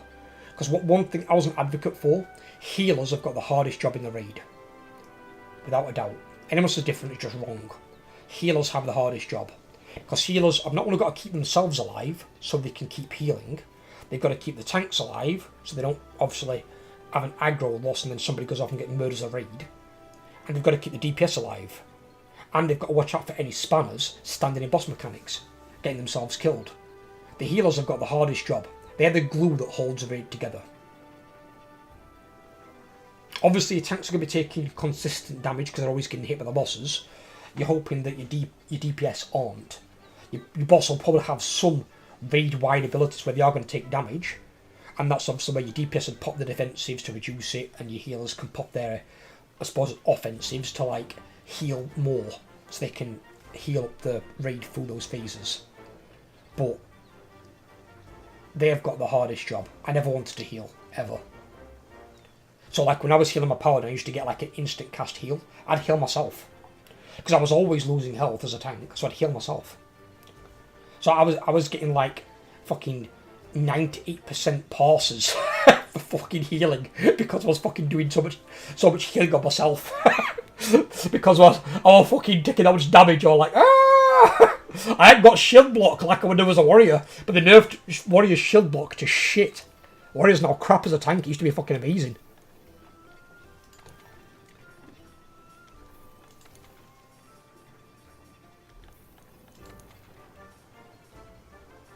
And that's the thing as well, like parsers. Parsers, don't get me wrong, some people can say it's a way to like manage your performance. But should an MMO really be that tryhard? Should it be that sweaty? Should you need to manage your performance? Shouldn't it just be a relatively easy game with, say, I don't know, 2 or 3 hard bosses in a raid that like actually give a guild a decent challenge? And ideally 2 of those should be your second to last boss and your last boss. I always believe that your penultimate boss and your ultimate boss should be your hardest ones. Always. There's nothing worse than when your second to last boss flops. And it's like, what was that? What the fuck was that? He was a second class boss and he was fucking easier than some ones that came before him. That used to infuriate me, that did.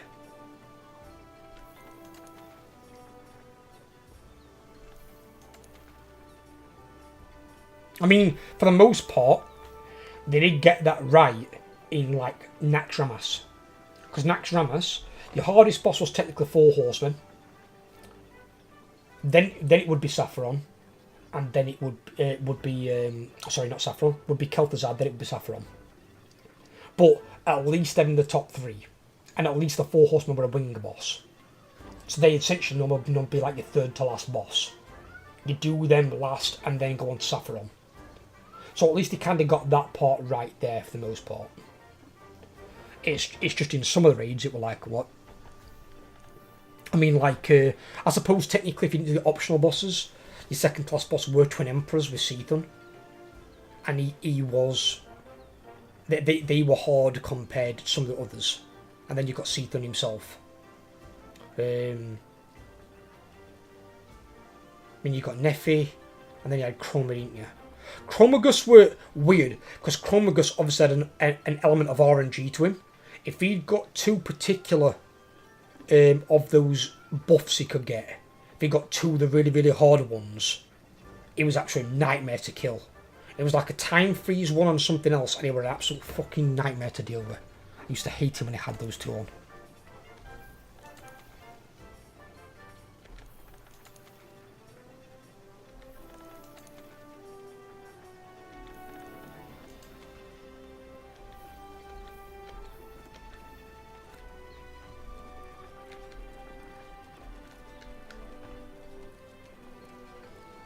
I think probably the worst penultimate boss though, probably fucking Major Domo Executus. Oh my god, what a fan you were. Turn them off.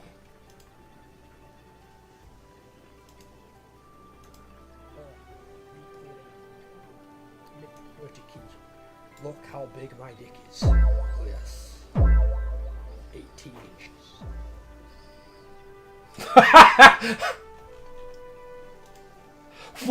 What is that fucking music you put over that?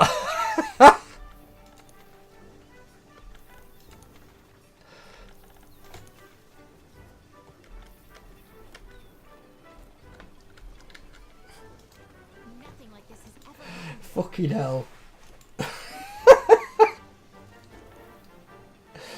Oh, I do appreciate a good laugh.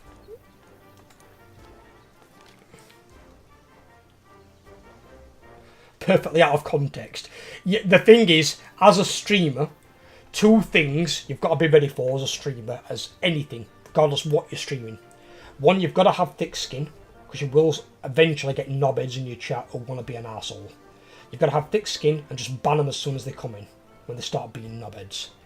The other one is, be prepared for clips that take you out of context, because somebody will clip that part and skin it right down to make you sound like a dickhead.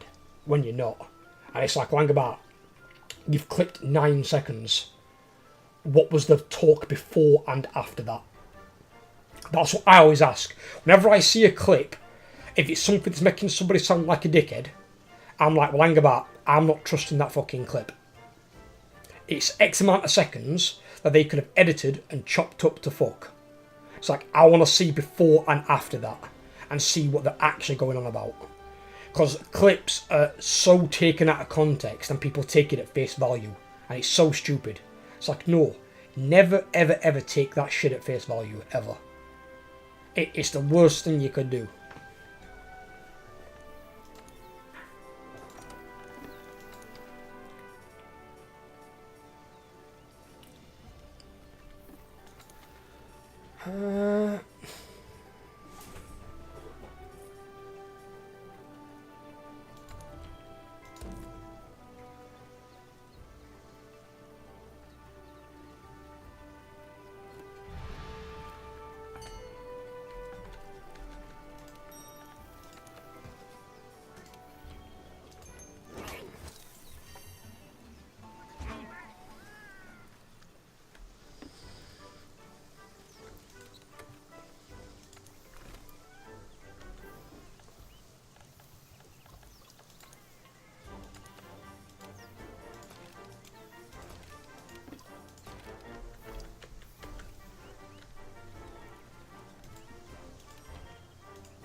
Well, I'm just going to go to the toilet a second, actually.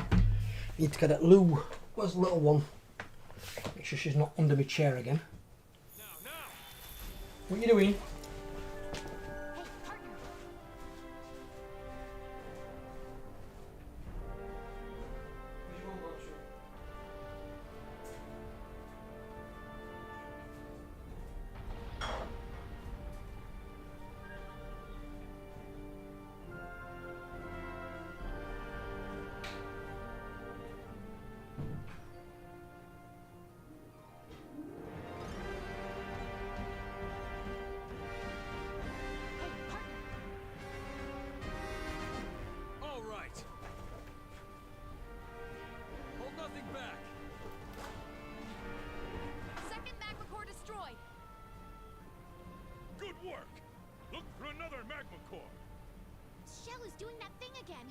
Watch the magma, it's changing.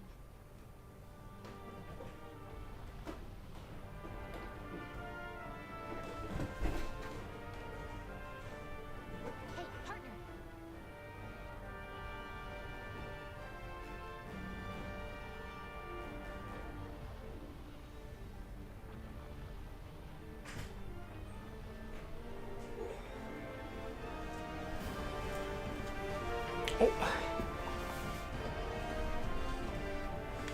Oh, fuck, chop chat again. Yeah, you're right, yeah. Give me a sec. Bugger. Hey, partner.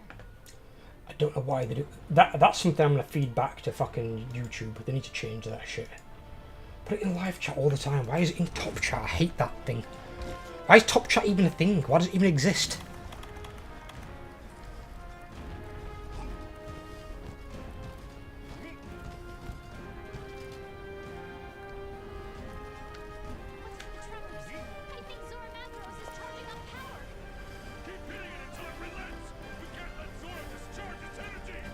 Hey, Dunkov, what's this? Also gotta go, but I'm glad I could give you guys some laughs. Of course, buddy. Take care of your son, Dunkov. One other thing, Shrave, I don't know if you know, because I know one about having a little dabble at PoE 2 out when it comes out. Oh, shit. I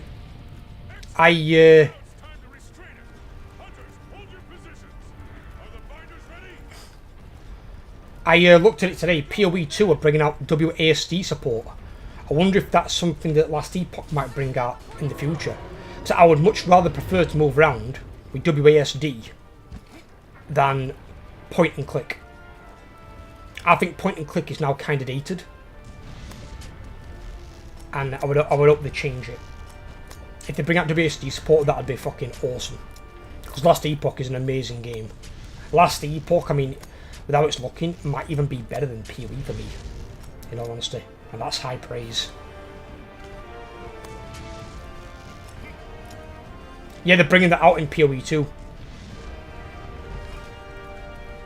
Ah, shit.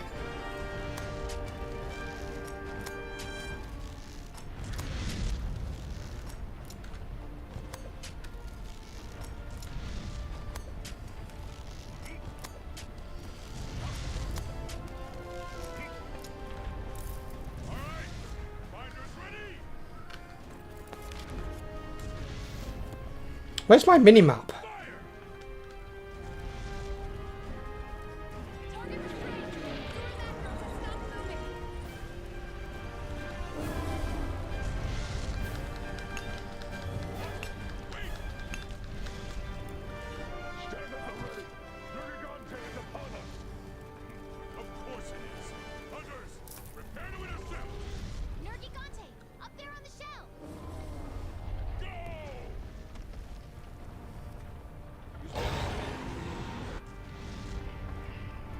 Shit. To that side. Can we climb this side? We can't. Fuck. Semi-interested in PoE. The demo looked pretty dope. I just hope I can make a Necromancer minion build. That's what I made in PoE 1, and I cleared all the bosses in that, the content-wise. I didn't really get involved much with the maps. The end game was a bit confusing in some cases. There's quite a lot of places to go with it. I like the end game to be somewhat more simple. So I think the part for me that I'd probably enjoy would be like the maps sort of thing. That's probably what I'd focus on in PoE 2. But I know PoE 2 they're trying to make it less complex, so more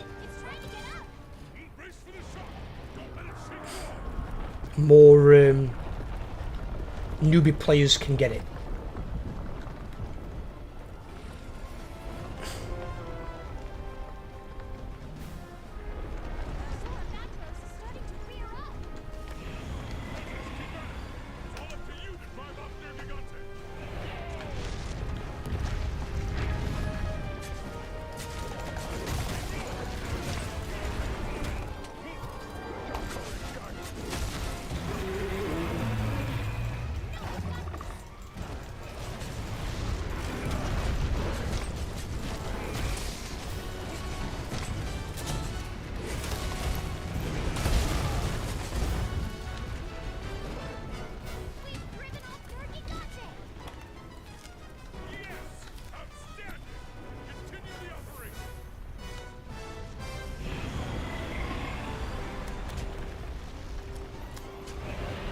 Hang about. Where's that fucking fire node thing going? It's flying around creature. It's not even on him anymore. What the shit?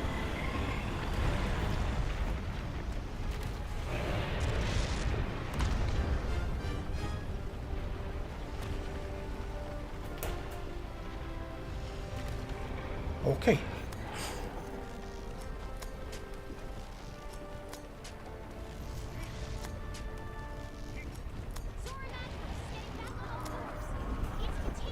But yeah, I think WASD would be good because I've got my abilities on my mouse as well. So when I'm playing like an ARPG most of the time, I feel like my left hand's doing nothing. Where like at least on Last Epoch as well, although I've got to move with the mouse, I've got my abilities on Q through to T. But if they brought it in where I'm using WASD to move, I can move those onto the mouse. And then I'd have them on like 1, 2, 3, 4, 5. I'd be like, alright, fucking easy. All I do really in Last Epoch, once I've summoned my creatures, is I can spam me suicide zombies. And then just go and blow things up.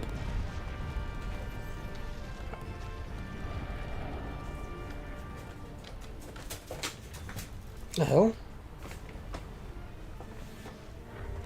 Oh, excuse me. What's going on here? Liz.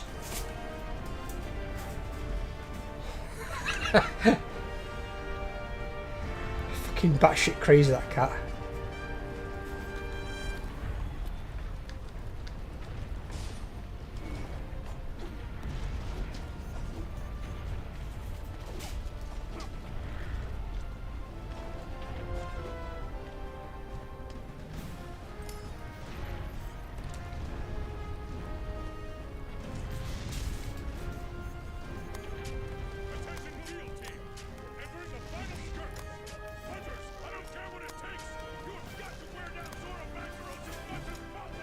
With what?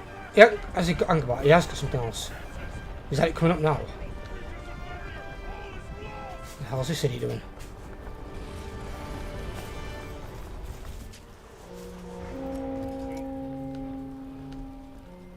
Over here. Hold nothing back. Oh shit, they're gonna hit. Just.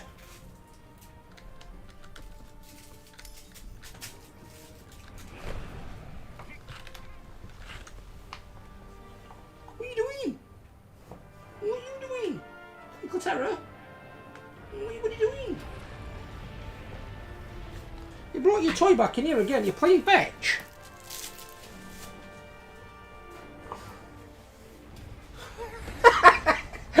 Bilbo just shit himself.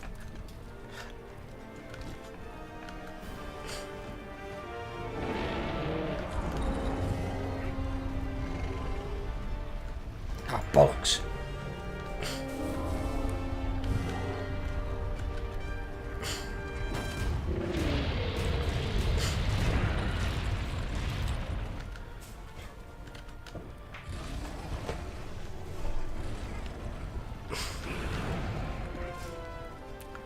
crazy Leckiton. Zora What are you doing? anywhere weak enough. Oh, yeah. You want your big bottom? Yes. Little Misty. Fuck! Again? Distracted by the cat.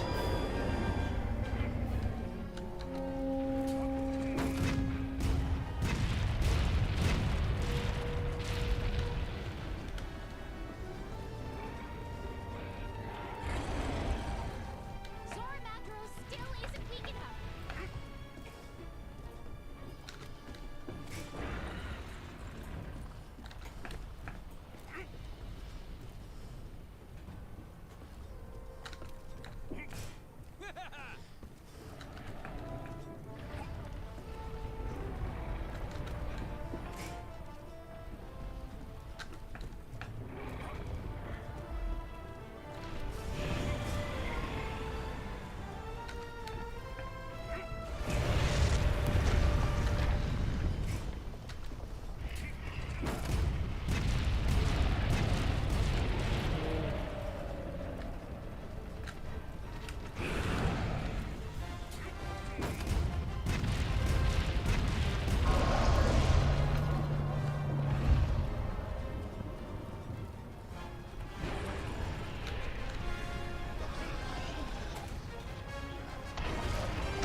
Looks like we knocked him off course.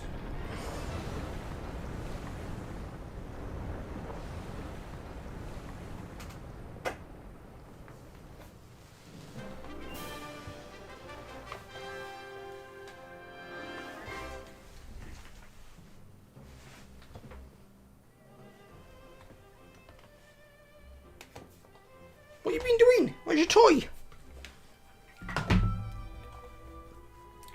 Lao Shan Long was better at Siege Monster than Zora. The Siege Monsters are okay. It changes it up a little bit. They're a bit more slow paced than being in a constant fight where you've got to dodge things and stuff all the time.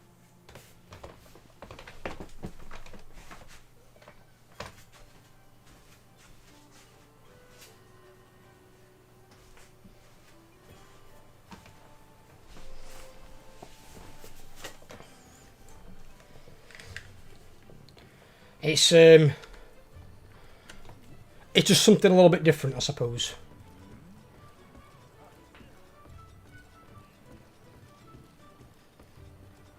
And obviously, even with like a, well, they call it a great sword, but I'm not being funny, this thing looks more like an axe than a sword. Even with a weapon like mine, using that against something the size of Zora Magdaros, he's not even going to fucking feel it. You're going to barely affect his giant toe. Never mind his entire body. It's literally like a walking mountain. And you're not gonna hurt that with any weapon you can carry. A witcher.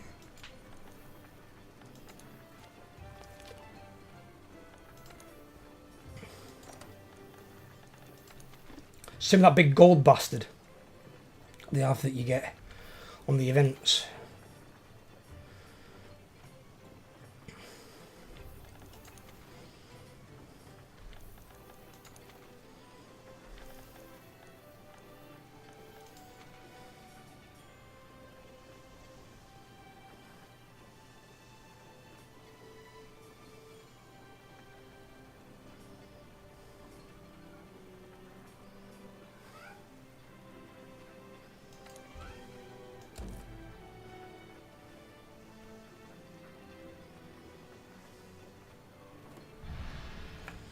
The pickle.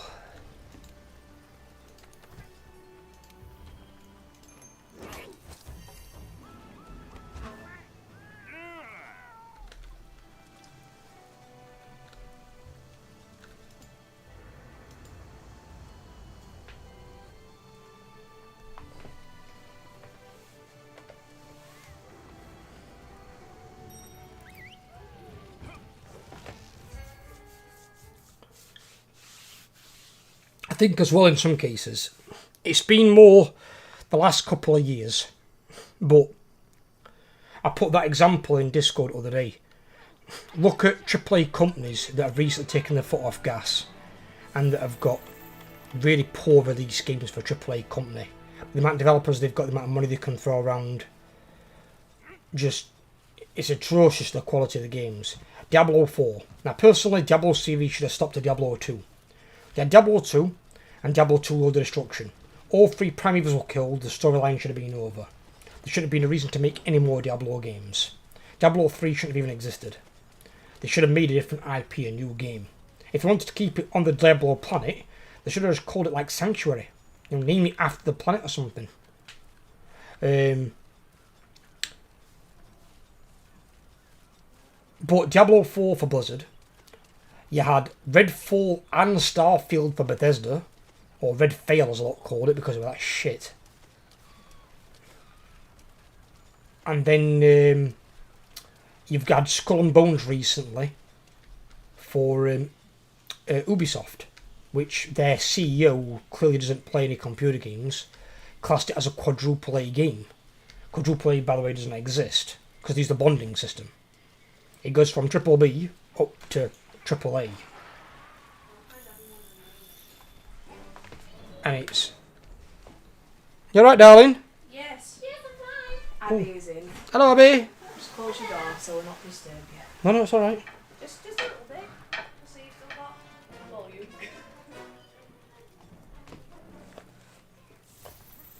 I didn't realise we were going out, I didn't say out. That's why you can come and tap me on back, you know. But, yeah, I think with the AAA release titles they've been releasing, and the cost of them, bear in mind as well, like 50, 60, 70 pound, or 50, 70 dollars, whatever, wherever you're at. That's a lot to ask for a game that then is shockingly bad. The graphics might be okay, but graphics don't make a game. Gameplay makes a game, and how much content you've got within it. What's going off here?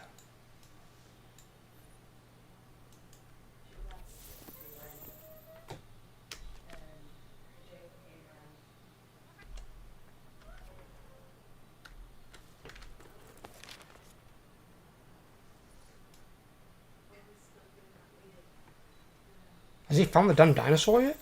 I don't think he's found it yet.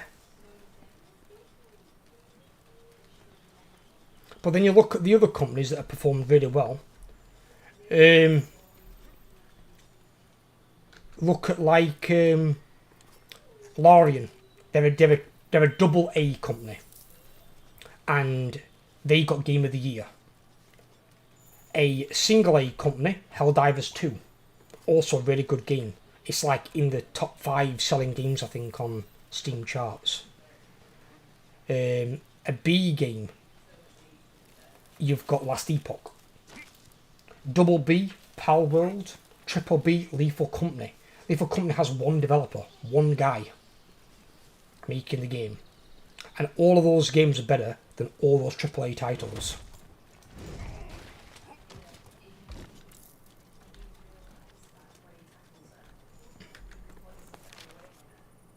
Oh, he has found it.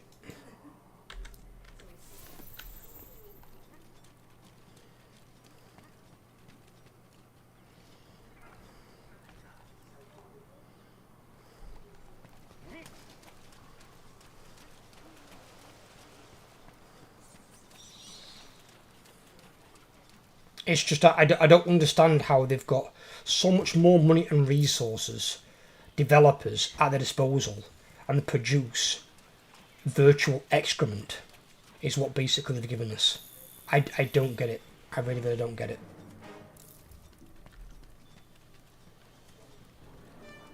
Is it like, because they know they've got fans of the company and fans of past titles, they're like, oh, we haven't got to try anymore. You know, we can release shit and people will still buy it. Well, not fucking me. That's why I don't generally do pre-orders unless I'm going to buy the game anyway. Because I will wait for the reviews to come out and see how the game plays.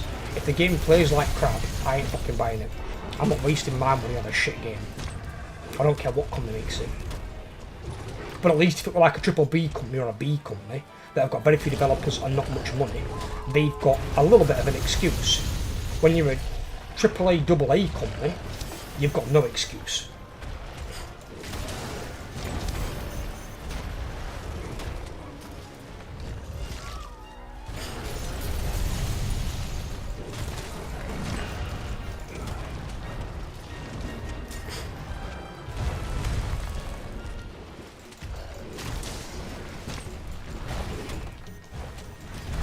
Why is this fucking cat here doing Ogo Pogo on this goddamn drum?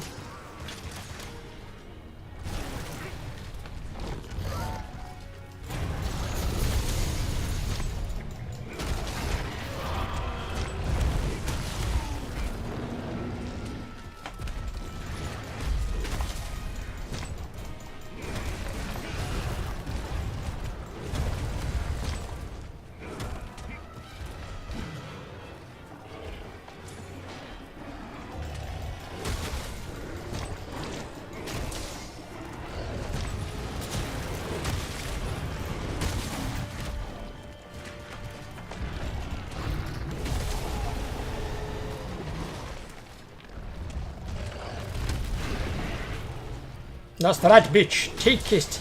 Taste it, pickle. Ooh! Oh, what? What? The Fraggle? Ah! Oh, it spat me out.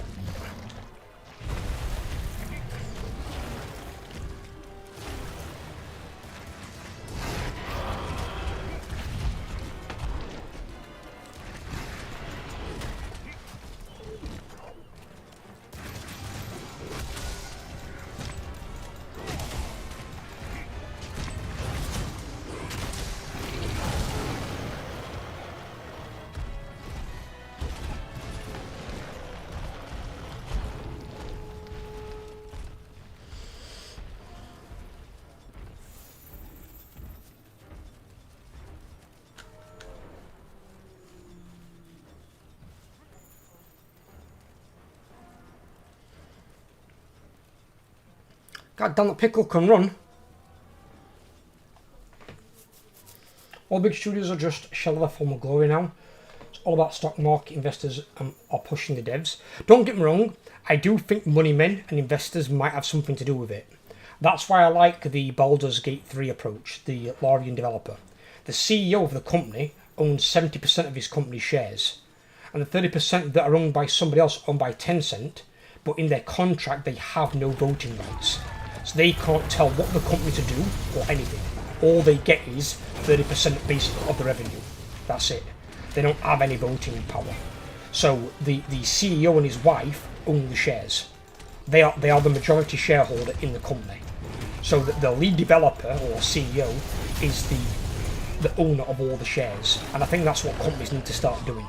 If they've got a chance to go independent and the CEO can afford it, the CEO needs to basically buy the majority of his own shares and make sure that anybody else that's got them, either buy them off them or make sure they've got no voting power. That way developers can be given time to make a good game, if that's part of it. I think in some cases though, it is just bad developers. I think these big companies now have treated the developers that bad and that shit for that long. They've left and gone somewhere else. So they're left with what they've got left basically, not the best developers, and the good developers have fucked it off and gone somewhere else that's going to treat them better, or at least pay them better. So I don't believe it's all down to investors and money. I believe some of it is, but I think some of it's now just down to poor development teams. For example, like Bethesda. Bethesda had Redfall and then Starfield. 2 games from the same company. How did they make 2 games that bad in that short space of time? It's like you couldn't make one of them decent out of 2.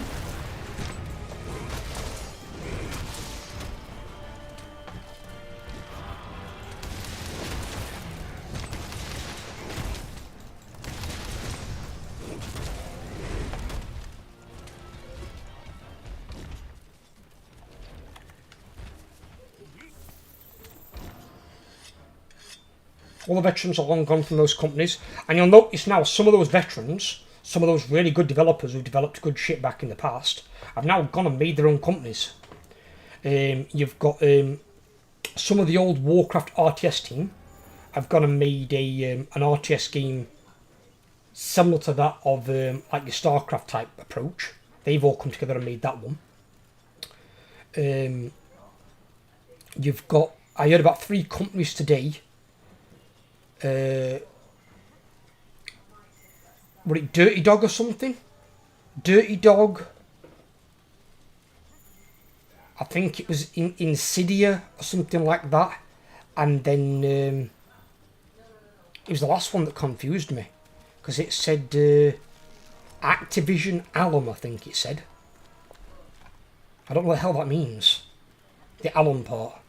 But basically they've come together to form a studio called Empty Vessel. And they're making a shooter game. Naughty Dog. And basically the developers from some of their studios have all come together to make this this Empty Vessel studio with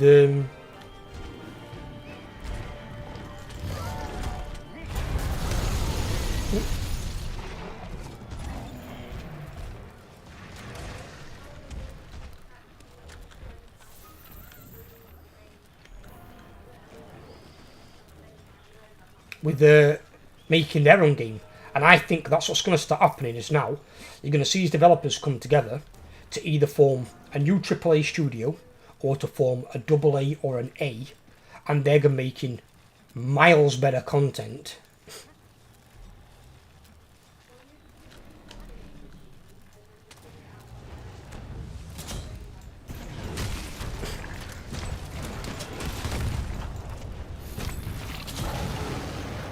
Oh, is he? Oh.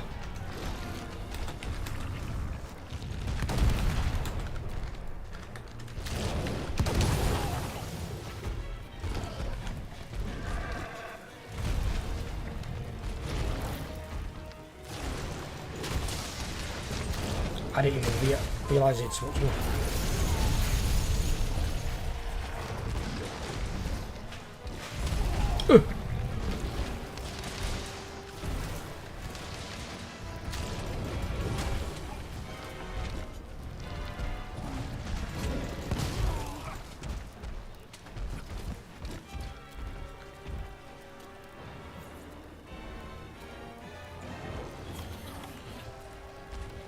Come back down! Let's come back down! How the fuck does that squeeze through that fucking hole?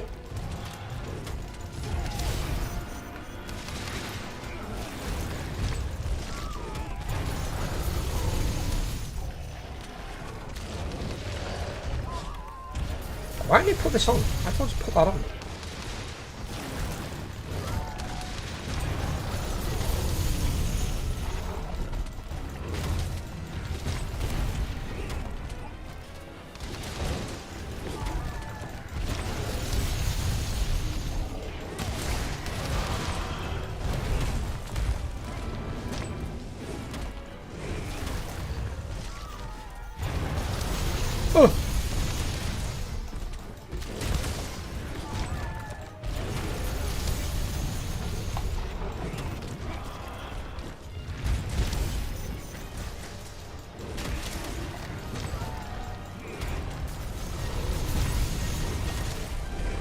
I hope we're getting you invading monsters in Wilds. What, you mean like Devil's Row and Basil Geese? I hope they'll bring Basil Geese back into Wilds. Fucking hate Basil Geese. Oh shit.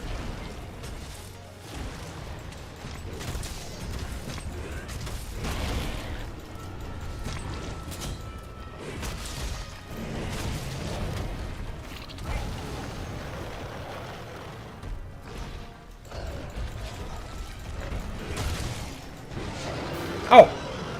Again! Goddamn giant fucking pickle.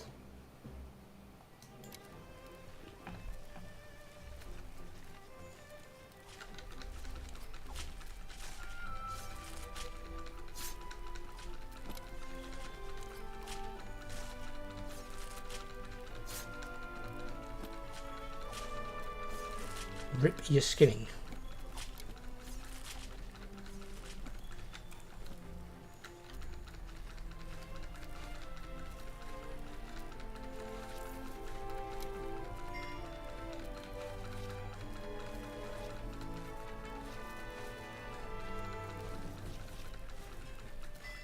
The hell?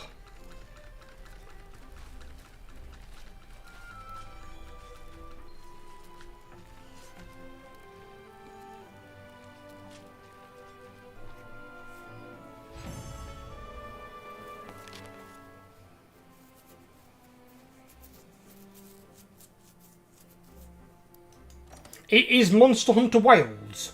Is it based back on the main landmass, or is it somewhere else in the world? It's not on the same island as this one, is it?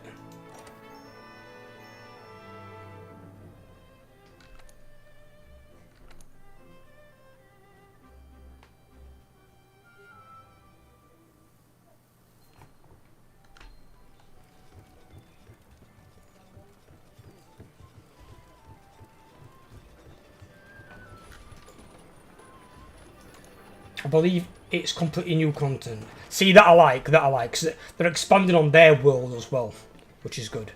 That's how it should be. Right, give me a second. I'm just going to go and say hello to Abby. I've not seen Abby in a while. And I'll be back in just a second. My girls!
She gets in there, she groups up.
stuck in here anyway, my loves. Take care of yourselves. Don't be too bad. I'm going to keep it a little bit open because it does get a bit fucking warm. The computer puts out some heat. I'm back. And hello Matrix, you joining me, brother? Sorry about that, I was just speaking to Abby, I've not seen her in a while. And Abby's also a player of Monster Hunter World, or was at least in the past. So, a gamer girl at her core there.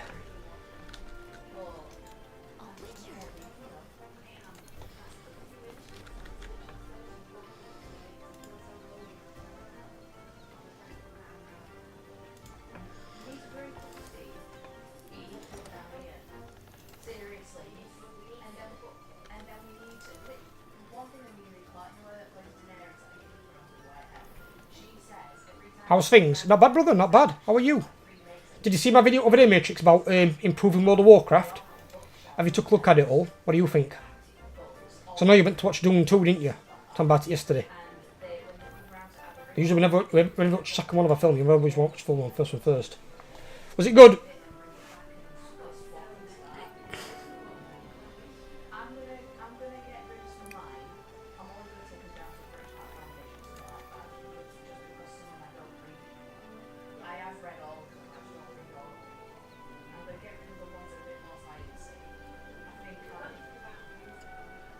See if this guy wants and code red.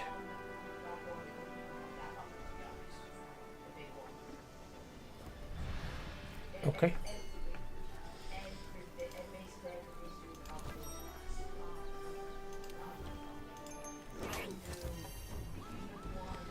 I mean, I didn't really agree with everything I said. I almost 100% agree with you. Everything you said.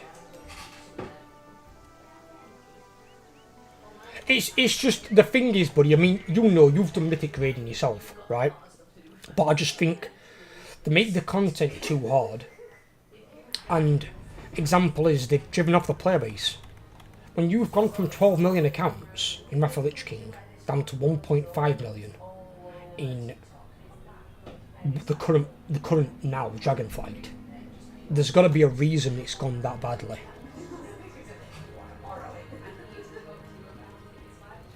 It doesn't go that bad for no reason.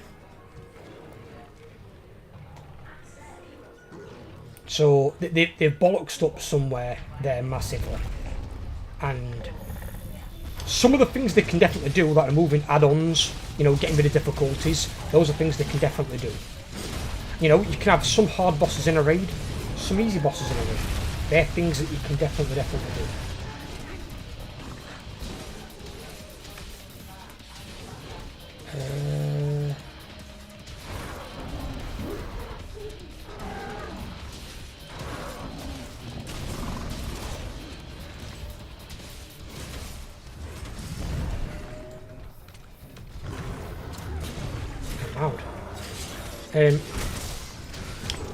Those are things they can definitely do, definitely change.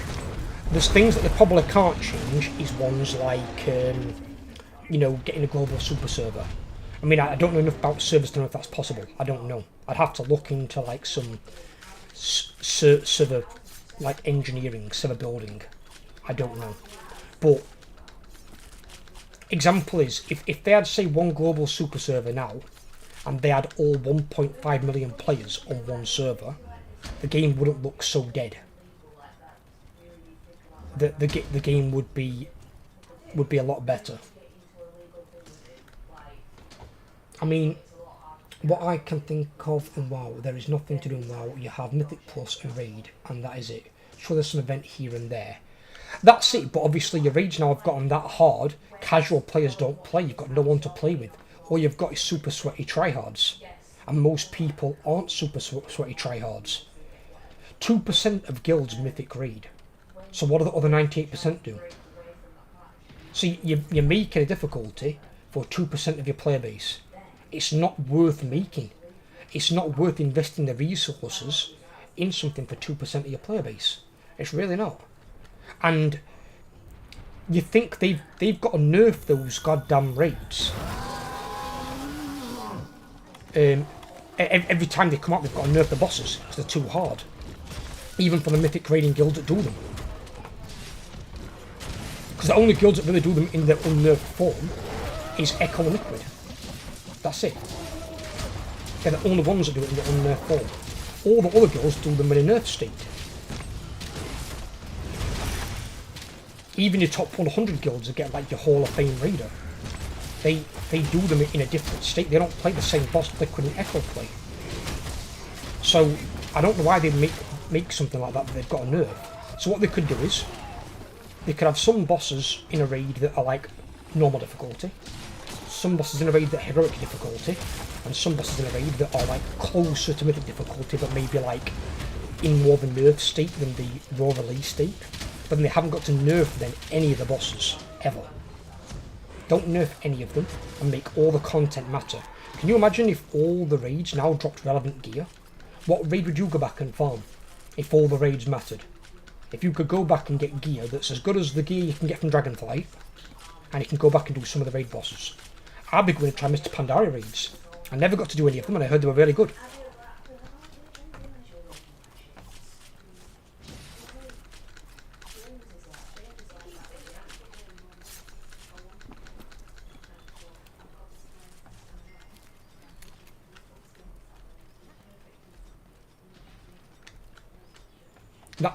That's where I'd be aiming at. I'd be doing that. I would say some Legion raid. Actually, I'd want to try Legion as well, because actually I didn't play during Legion. I'd quit halfway through WoD. So actually, I'd probably try some Legion raids with you. So you imagine if, let's say all the gear and the character levels go down to 60. And they've all got similar stats. So the gears aren't massively better than others. You haven't got like way more damage or way more survivability. Or they could even make it have the same stats. But then all they've got to do is change the passives. Change the passives and change the set bonuses. That's all they've got to do. Do that and see how much better that is. And then all that content they made in the past, it hasn't gone to waste. If I was a developer on the WoW team, and they told me, right, you're making mythic raid bosses that only 2% of the player base are going to get to play, I'd be like, why? Why am I making these bosses? Why is that a good use of our money to make these bosses who have then got a nerf a week or two after the raid comes out because they're too hard for everyone else to complete? And if they get rid of add-ons, all the bosses are going to be harder anyway. Because you're not going to have an add-on bleeping at you saying you're doing this wrong, or move here, or this boss is about to class fuck my ass with an 18-inch dildo, you've got to move. You know, they've got to then figure this shit out for themselves. That's how we used to do it back in vanilla. Before you had really add-ons that could tell you that. You had rudimentary boss mods to begin with, but you didn't have really good ones.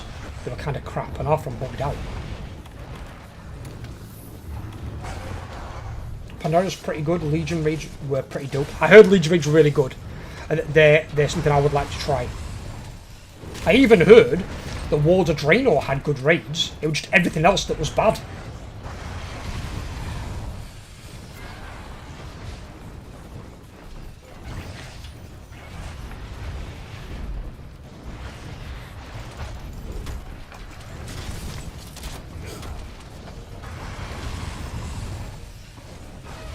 I mean, personally, if it were me, I would go back and I would start at Wrath of the Lich King. I did all naturalness, and I would start and I would go back and I would do every fucking I would do every raid after naturalness from Wrath of the Lich King onwards. I would go through and do them all. I mean, technically we did all the raids in BFA, in normal. So I'd be fine. I've already done those ones. And then I'd probably go and do the ones in Shadowlands that I missed. But this is where people get caught up is, I mean, me and Ethan were talking about it in the comments of the same video. Difficulty doesn't equal fun. Difficulty is for your try-hard elitist people who are like, oh no, want it to be complex, want it to be elite. So then only what they consider good players play the game.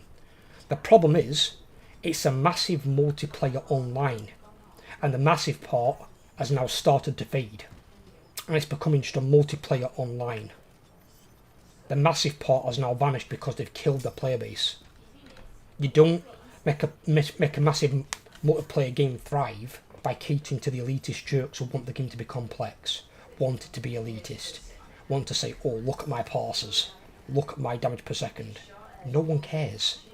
It's a game. And it should be made for the casual players in mind. Like Kyle said. Kyle's a good example. Kyle can play probably 1 or 2 hours a night. So let's say he's got 7 to 14 hours a week. That's what should be their baseline for making a game. And then you have other casuals who are single, men and women who can play more. That's how they want to make an MMO. So everyone can play it and everyone can enjoy the content. And if the content's always relevant, you're not going to need these like catch-up things like level boosts and bollocks like that. Because you're not going to be behind. You can take your time and do the content at your own pace. Because all the raids and all the dungeons will always be relevant. And while if I made my own MMO, I would have leveling dungeons, but what I would do is, there'd be a feature where when you level cap on your character, all those dungeons become endgame dungeons. So they all scale up to 50, all the mobs and bosses, and they all get an endgame loot table. That's what I would do. So then people want to just do dungeons like the Mythic Plus type people. I've got dungeons they can play. I wouldn't put a Mythic Plus element into it where they've got increasing skin difficulty. I'd just make the dungeons as they are, 1 difficulty. But they would drop endgame gear. And the bosses would have new and more deadly mechanics than the earlier versions that you fought levelling up. But then at least all the content would be relevant. And then at least your developers that are making these things aren't making it for a short period of time. They're making what people refer to as videos on YouTube, evergreen content. Videos that are good for basically forever. You can always go back to them and the video's still relevant. You're basically making evergreen content in your MMO. So the raids, the dungeons, the world bosses are always relevant. They always drop relevant top level gear and they're always going to be at the same difficulty on the day they release. So they're not going to get weaker, they're not going to get stronger, they're going to stay the same. And that way people can always go back and try it and be like, oh, I wish I could try that boss. Let's go do it. Let's go fucking do it. And just imagine, right? Just let's put it on the high end. Let's put this on the oh fuck, look what's happened. So let's say they put it on to Game Pass. Let's say they get rid of all add-ons. Let's say they make this evergreen content where it's, you know, everyone can fucking do it all the time. Imagine if the player base goes from 1.5 million accounts up to 20 million. Imagine how popular that game is going to be, how much money the company is going to make. I mean, they'd be stupid to not even try it. Even if you don't get as high as 20 million, I can probably see them getting closer to 10 million. That's at least close to their peak when they were in Wrath of Lich King. But they have so much content they can do. And your players then are like, oh, well, this content's not hard enough for me, sort of thing, something like that. When you don't cater to that guy, you say, fair enough, fuck off, go play something else. Right? You literally just be as blunt as that with him. But then also, he's got all the old raids he can go back and play. Some of which he probably hasn't even done. So go back and do those. I think the baseline raids need to be in between the difficulty of normal and heroic. They need to be in that baseline. Realistically. Because when you do like, when we did Nathria, the last 2 bosses in Heroic are harder than the first 4 or 5 bosses in Mythic. So Heroic's hard enough for most people. It took us 47 attempts to kill Denathrius. And apparently that's quite quick. We didn't have a full raid. We only had 14 people. But I would also like raids to go back up to 40 people. Because if the game goes to like anything between 9 and 20 million people, getting 40 people for a raid is going to be easy. It's only hard at the moment because there's no one playing the game. Because the game is a shadow of its former self.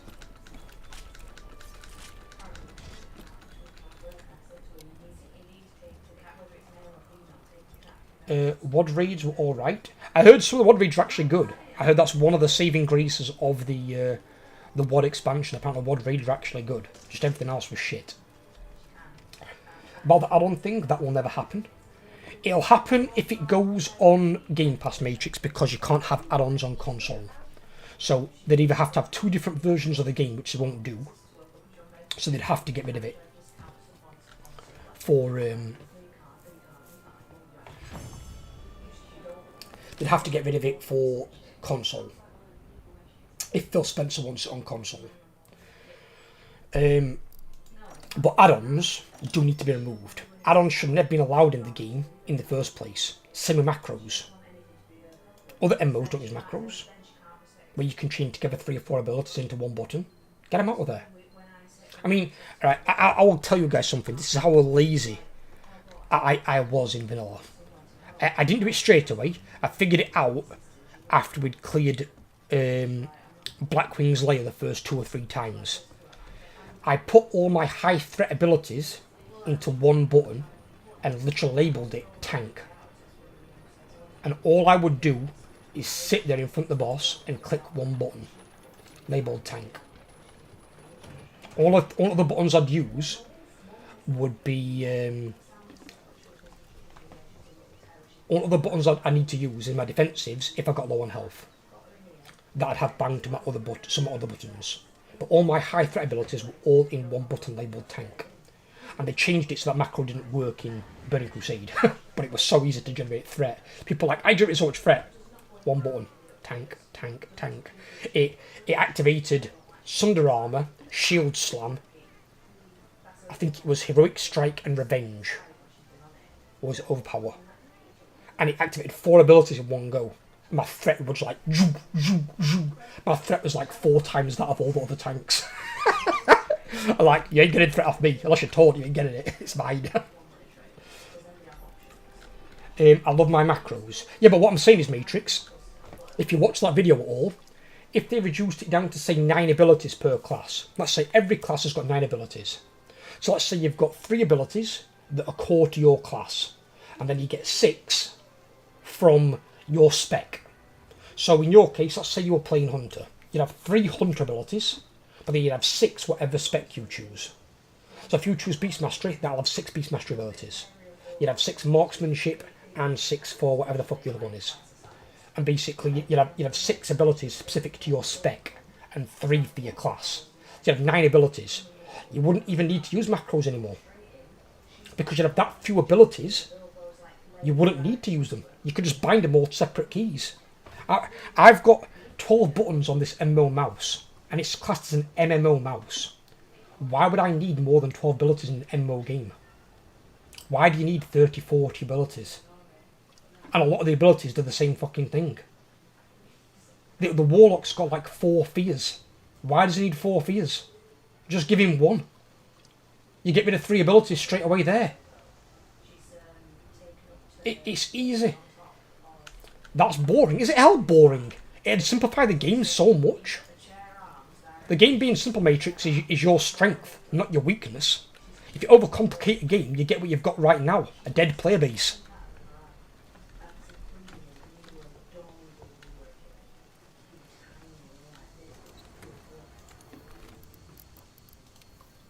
And that's even why World of Warcraft has stooped to levels as to put bots in PvP.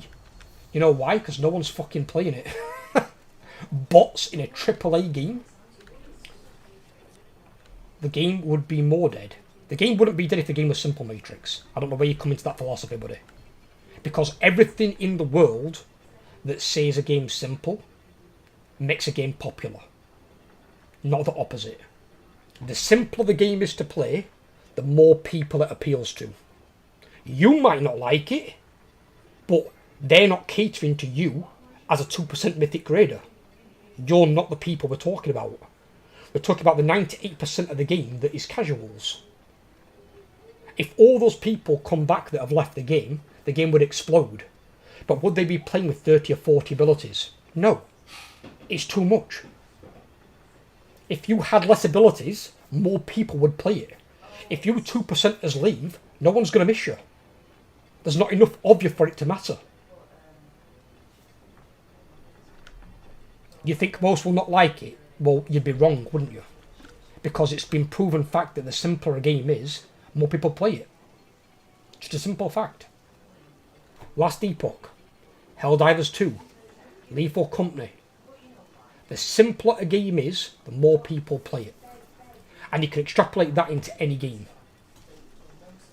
If you make a game simple, a game is fun, it's easy to play, people play it. The bulk of your gamers out there are casuals. They're not hardcore gamers who can play 6 to 10 hours a day. Most are playing 1, 2, 3, 4 hours a day, if they're lucky. They're the people that you're catering to. And if you want to make a business that's going to make a lot of money, you don't cater to the 2%, you cater to the 98%. If you were the CEO of Blizzard Matrix, would you rather have 12 million accounts or 1.5 million accounts? Because that one's making you significantly more money. If you've got 12 million accounts all paying you £15 a month, you're making a lot more than 1.5 million. Either I'm 15, 17 to press, and that is too easy. I want more to press. Yeah, it's too much though, dude. It's too much. How many fingers have you got? How many fingers on your fucking hand have you got? In fact, Shref, are you there? Are you in chat? I'll ask Shref a question. And we can relate this, because this is similar to an MMO in terms of the skills and skill trees. 1. Well, so why would you want 15 to 17 abilities? Why? More abilities don't make the game better. It just means more shit you've got to manage. It makes the game harder to play. If the game's harder to play, less people play it. That's why you've only got 1.5 million people. Easy Matrix is fun. That's the point. Games are supposed to be fun. It's not supposed to be hard. It's not hard for you, Matrix. It's hard for casual gamers. Casual gamers don't want 15 buttons to press. They don't. They probably don't even want 10 buttons to press. Example is, right, we'll use an example here. League of Legends. PvP game. It has 10 million people playing it a month. It's the most popular game in the Western Hemisphere. And it has 4 abilities per character, with 2 extra abilities for your big cooldowns. So you've got 6 abilities. Why has it got 10 million people playing it a month? 1, it's free to play. 2, it's easy to play. The skill comes in by learning your lane, learning when to gank and things like that. But the characters are extremely simple to play. That's why so many people play it. That's why it's the most popular game on the Western Hemisphere. The simpler they make a game, the more popular it will be. That's a given fact. It's not hearsay, it's a fact. Simple games draw in people. They draw in people to play. Well, they have to learn it, not hard to learn it. Well, no, they don't, because the people that are casual gamers don't want 15 buttons to press. They don't want to learn it. That's why they stop playing the game. Because for them it's too complex and too much a waste of their time. That's why they all leave.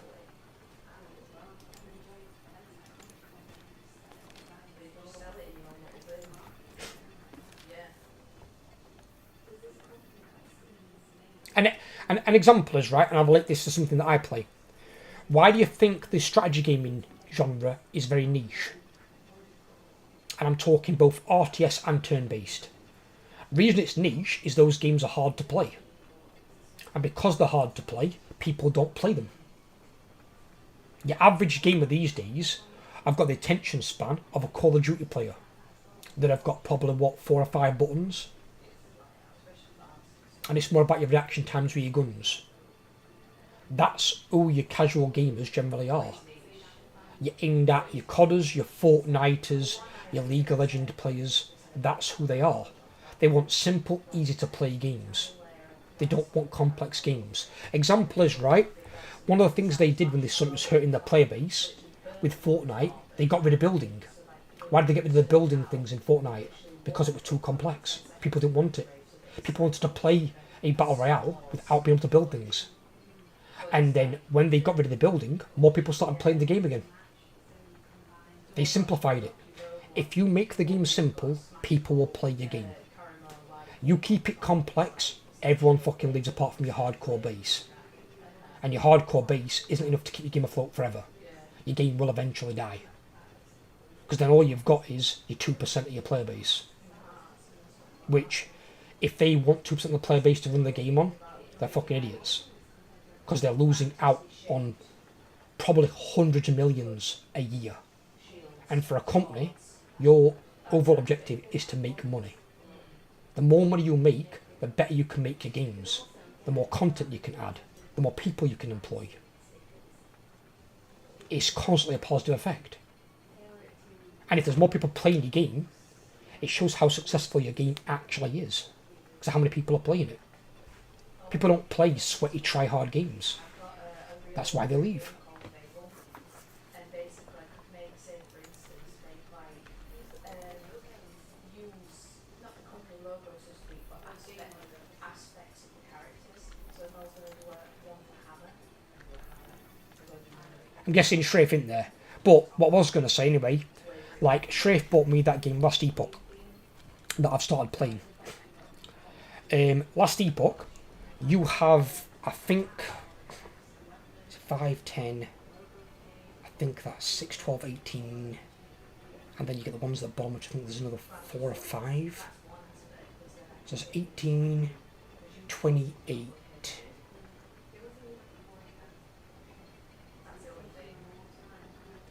Call it 32. So on Last Epoch, there is 32 abilities on every spec and class that you choose, right?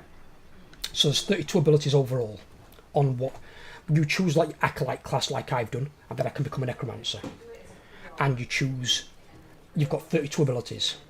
But of those 32 abilities, you can pick 5. That's how many you specialise in. You specialise in 5 of the 32. And they're the ones that you use. Why wouldn't that be a good idea? I'm not saying they can't have 32 abilities in the game for World of Warcraft, but you don't want really more than like 10. I think less is better. In the case of this, for MMOs, less is more. Because if you have less abilities, more people play the game. You have more abilities, no one plays it. The game is going to be more dead when Season 4 comes out. Season 4. Season 4? What do you mean, Diablo? Oh, do you mean Mythic Plus? I'm sorry, there aren't any seasons in raiding.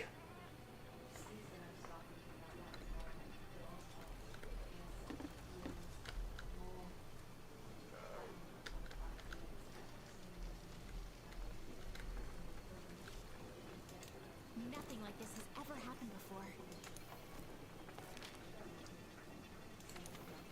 I'm in Discord, by the way, if you want to talk.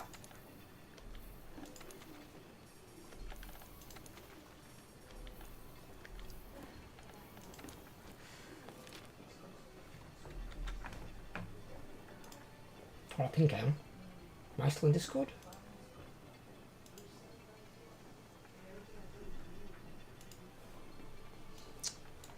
In OBS.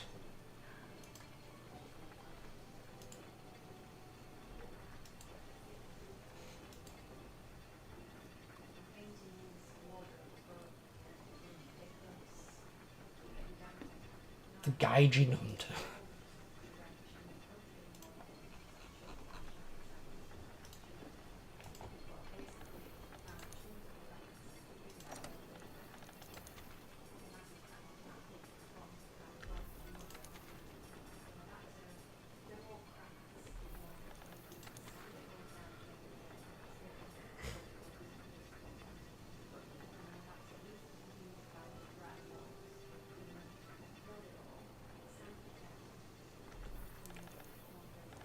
Give me a second.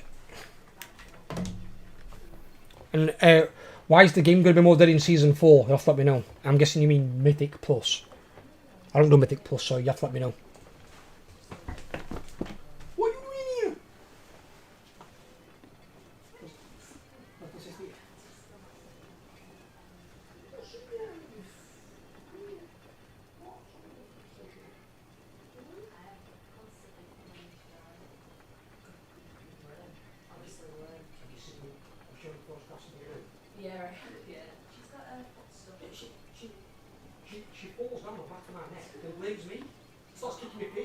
And I'm like, what's this? She sleeps right on back at sofa, but then when he comes along and obviously like moves about, she falls down back just as she's so tiny, but she blames him.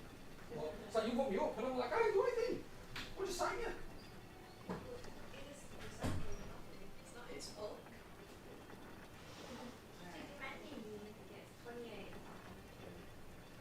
Oh, so 28 minutes past. Got you. Who's doing what work, though, darling? Who's doing what work? She wants to leave. Yeah. But some reason I've been doing the forms that require two sort of payment methods that our form builders don't do. You know when you go on RBC's website Yeah. and you apply for help with household bills, something like that, that's the sort of thing we want to help. So we only have one method of payment that we can use, but the forms that I've surprisingly been given are two, but it doesn't work. So I'm going to have to talk with our system provider to figure out a way to sort it out. There's so many issues going on, it's really I'll And start the round book. oh, another note, actually, I looked John. You know, I was telling you about John. Yeah. So me and my Come on, then. Rob, who's doing the project, Come on up. provide training to Come on then. certain departments. Is it cuddle time, is it? Is it cuddle time, little lady? Hmm? Is it mid-afternoon cuddles? Hmm? Having cuddles? But now John's jumping, It's going to be dead because it's going to be close to the summer. More people are out and doing more stuff outside. It's more of a waiting room for the next expansion to come out. They just combining all dungeons from the seasons the same into one scene for raids. It's going to be called fated raids. So they rotate the raids 1 week, then another raid comes in. That sounds shit. I'm not gonna lie. See, this is the point I'm on about. Where you use the good terminology there. We basically said it's like a waiting room for the next expansion, right? So if they made all the dungeons, what the hell was that? I've not a clue. If they made all the content relevant,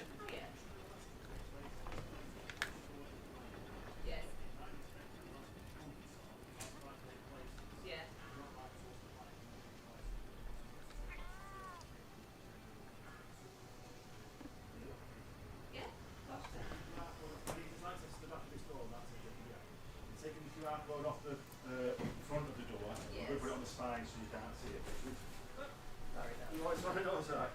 what's going off here? So let's start getting this a bit easier than the Give me a second. I did wonder you were at door then, 'cause I saw you through the door a bit like. Yeah, I know.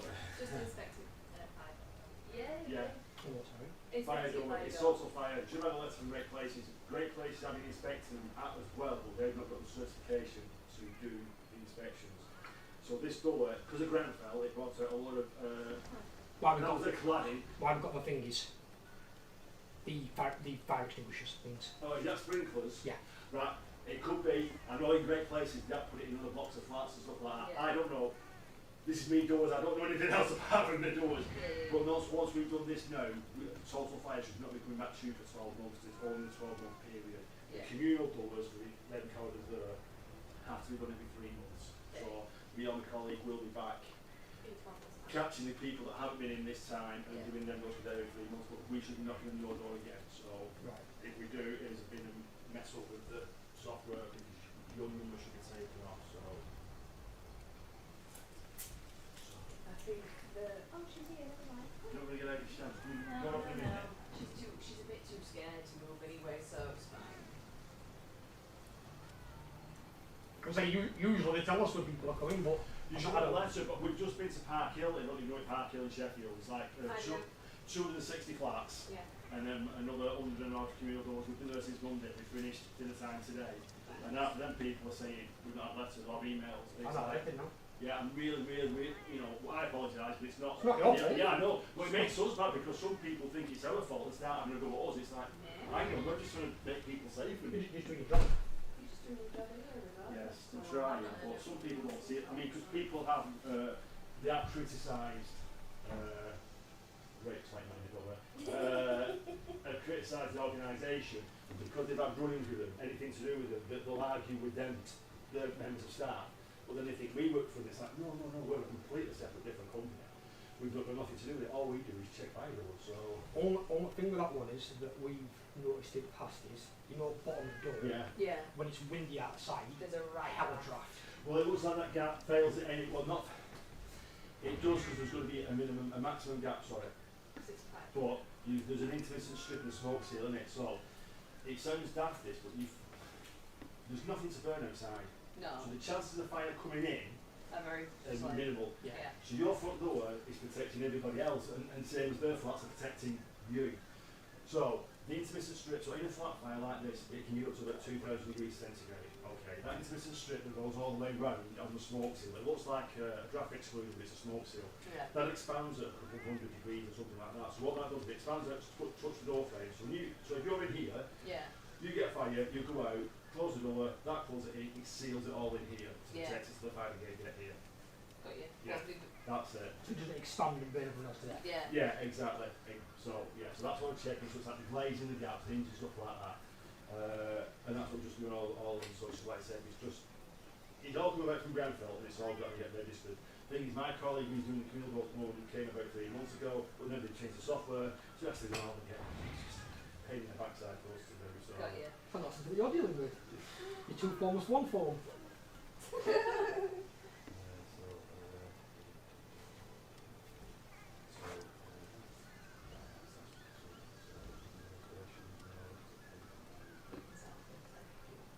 You need me to sign it, my partner okay to sign it. No, there's nothing to sign now. Sign No. it?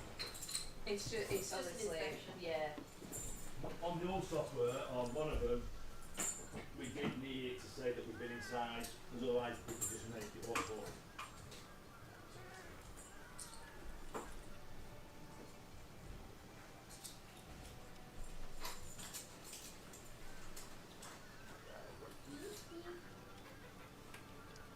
Give me a minute, guys. Go here.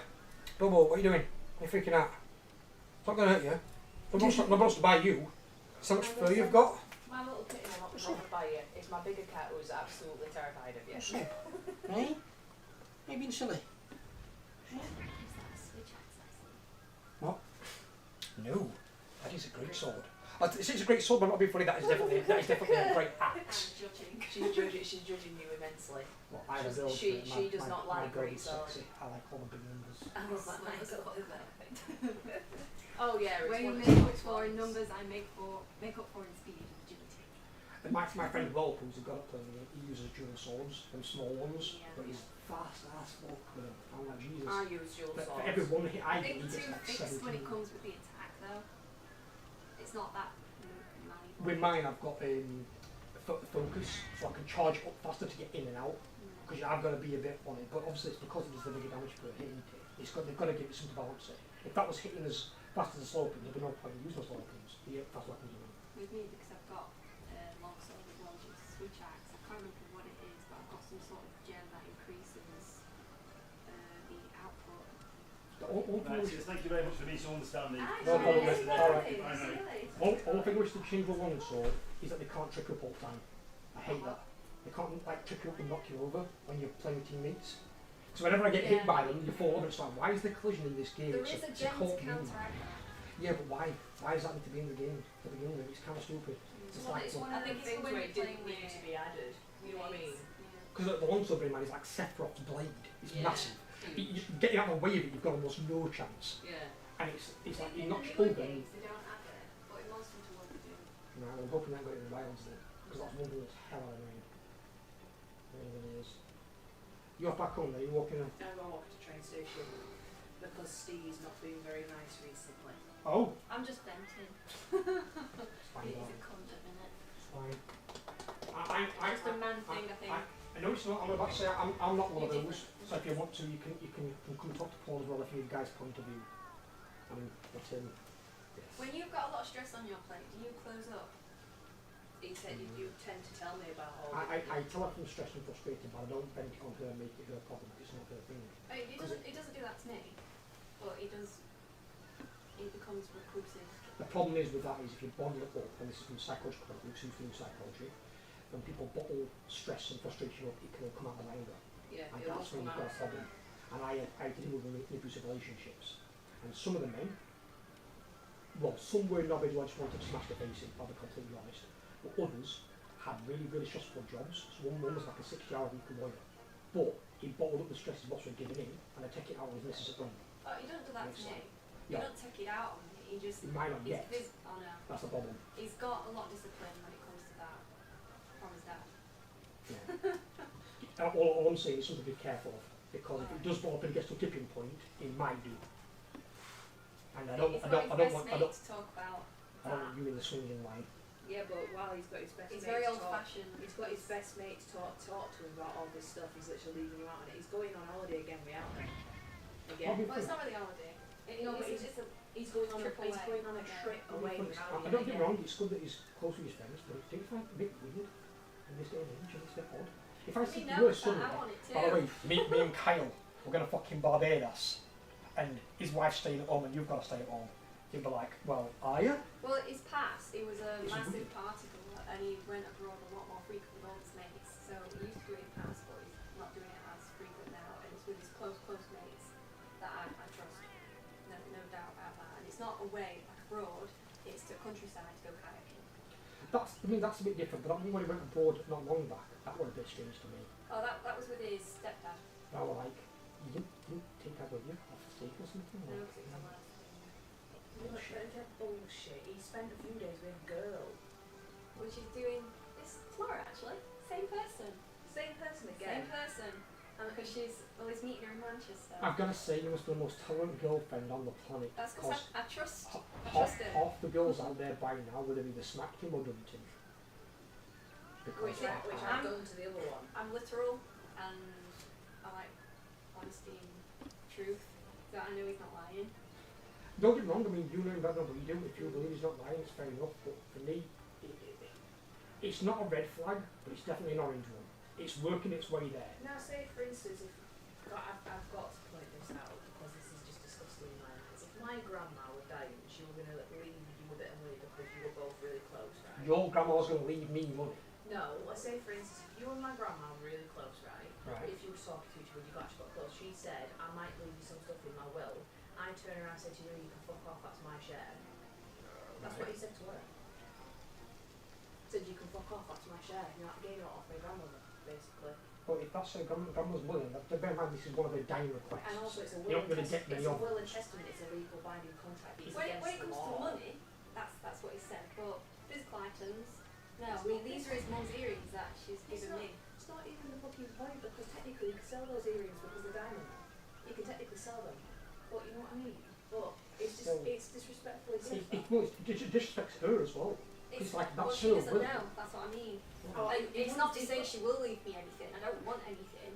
But in the off, he said in the off If you do, chance it's a that she nice does. gesture. Yeah, it's a nice gesture. I said that, but I didn't want And it. if So it's- there's no if point it's- causing friction. That's like me saying in my last will, I want everything to go to Ella, and my brother coming along and saying, no, I'm taking half. I'm like, that's my last will and testament. What I want in my last will, that's what I want to go to the letter. Well, she treats me like a daughter apparently, as I do a grandmother. Because she's more of a grandmother to me than what my own grandmother is. Because her grandmother's big. She's a cunt. worse than Steve. Yes, these are women that use the C word. I see you. Chat on side. They'll be listening. No, I said they could probably hear everything right Of course, they now. can. The microphone picks up everything. Oh, okay.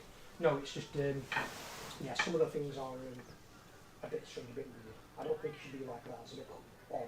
Especially what I mean. considering it's hers. If it was his money, and he wanted to be a stingy bastard with it, fair enough. Yeah, that's But what he is like. when it's his grandma's, it's like, well, that's not really your Well, place to when say it that. comes to it, that's how I'll take it. But at the minute, it's not really an issue. Because obviously It's an issue when he makes it an issue. We feel sorry for you, darling. Do sometimes.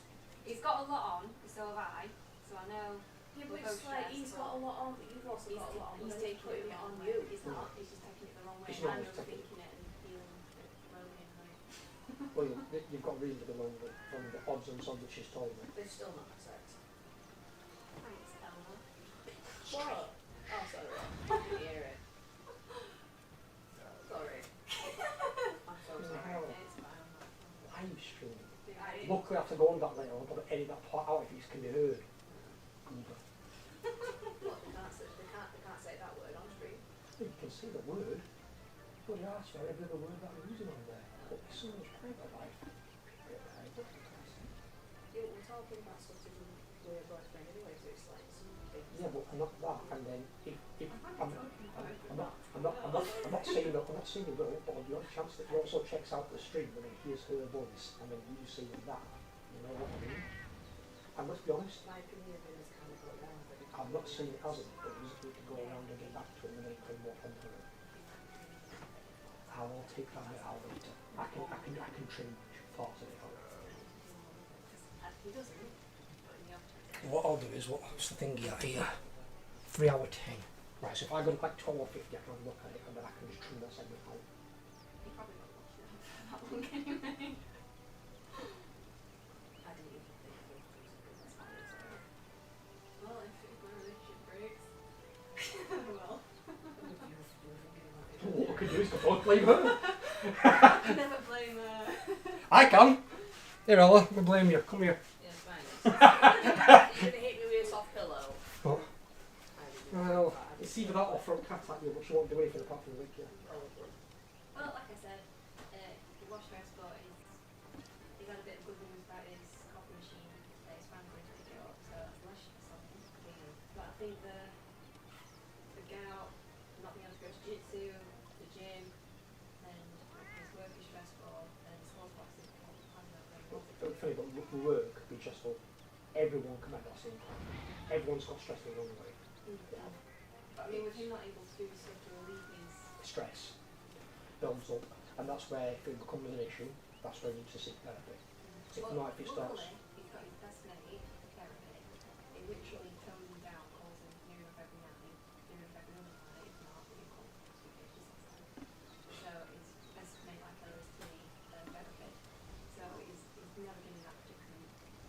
So it's staying that way. I do portray him in a bad light, but he's really still. Believe it or not. As long as nothing bad's happening, where it's then cause for concerns, red flag stuff, like she had in her previous relationship, I'm fine. He's just a lazy, confident. To be fair, fucking hell, I'm that. But I don't Yeah, well, like I said to her earlier, I'd rather you read that because at least if I do stuff around it, it's actually going to get done correctly. But It's like when I wash the pots, it's like that I've got to rewash her pots. That's the only thing. That is the only thing you do anyway. It's just because I do everything else. And when I'm cooking at the same time, I'm trying to wash them. I'm not focusing, am I? Because you're on the computer doing whatever, and then I'm washing pots and actually doing dinner at the same time. I'm not usually on the computer when I'm making food. I'm usually sat on the sofa. You were on the computer last night when I was making curry. Well, curry up there, yeah, but I sat for 3 hours. I wonder why that was. Harmony. Harmony, yeah, she's an angel on Buffy. Right, I'm gonna have to get out. Take care. Nice seeing Oh, you. God. Just stand up. Take care, darling. You too. Stay safe. Whoa. I'm here. Sorry, guys. Sorry.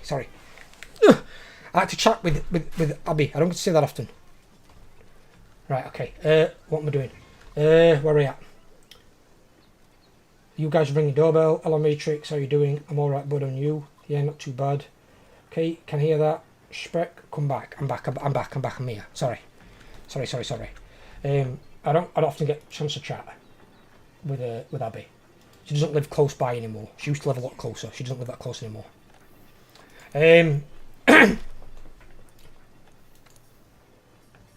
how you doing, Brett, buddy? Matrix went and watched Doom 2 last night, but yet he hasn't seen Doom 1. Figure that one out. Need to watch Doom 1, Matrix. Doom 1's pretty good. You get to see the guy who plays Aquaman in it, and he's pretty badass in it. Goes down like a champion.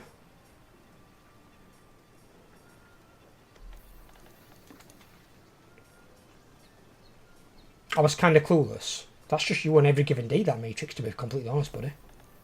You just stick up me for it. We don't mind. My friend went to sleep. He's probably tired. Hey, baby. What's up? What's up, big lad? Right? I pick you up. You come here and say hello to people. Oh, come here. Now this is my big boy. This is Bilbo.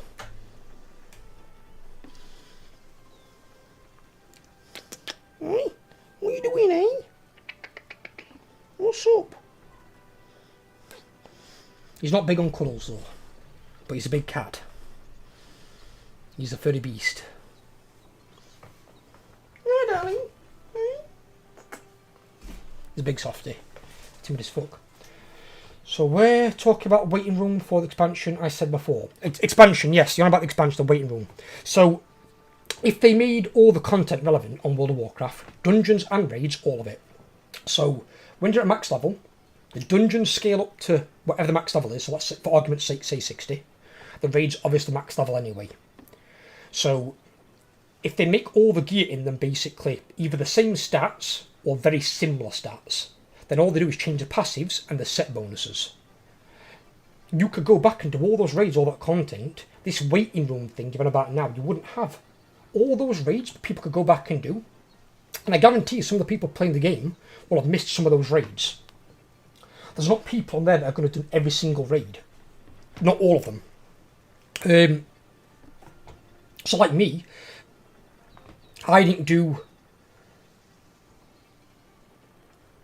the last 3 raids of Wrath of the Lich King. I did 1 raid in Kata. I didn't do any of the raids in Mop. I didn't do any of the raids in WoD. I didn't play Legion, so I did none of those. When I came back halfway through BFA, I did all the raids in normal. So I've technically done all those ones in BFA. And I did the first raid in Shadowlands. So I've got a lot of raids I'd catch up on. I did all the raids in Vanilla, and I did all the raids in Burning Crusade. They're the only 2 expansions where I did every single raid, and technically BFA. Because BFA I did the mods in normal difficulty. So I've got a lot of content I could go back and catch up on personally. Because for a large portion of World of Warcraft, I was doing PvP. But I think PvP is a bad thing for the game. Because one of the problems is, when you get like a really overpowered ability, or a class that can do a lot of fucking damage and can really pump, they've got to nerf its abilities or nerf the class for PvP to make it balanced. Trying to balance the PvP and the PvE, I think, is ridiculous. So what I think you should probably do is make 2 servers. 1 a server for all the PvE content, and 1 a server for just PvP. My idea was for a big city. In the middle of the city, there's an open world PvP battleground. And there's 3 like platforms with a flag on it. You can run and capture the flag, bring it back to your base, and it'll give your entire team more honour. And maybe a little bit of conquest. But it'll give your entire team more honour, a little bit of conquest. And they'll have like 1 game every hour. And the one who gets the cap on flags first, the game then ends. But then you can just do free-for-all PvP in the middle area. You'll have guards on both sides, super elite guards that you can't get past that are like fucking practically one-shot you.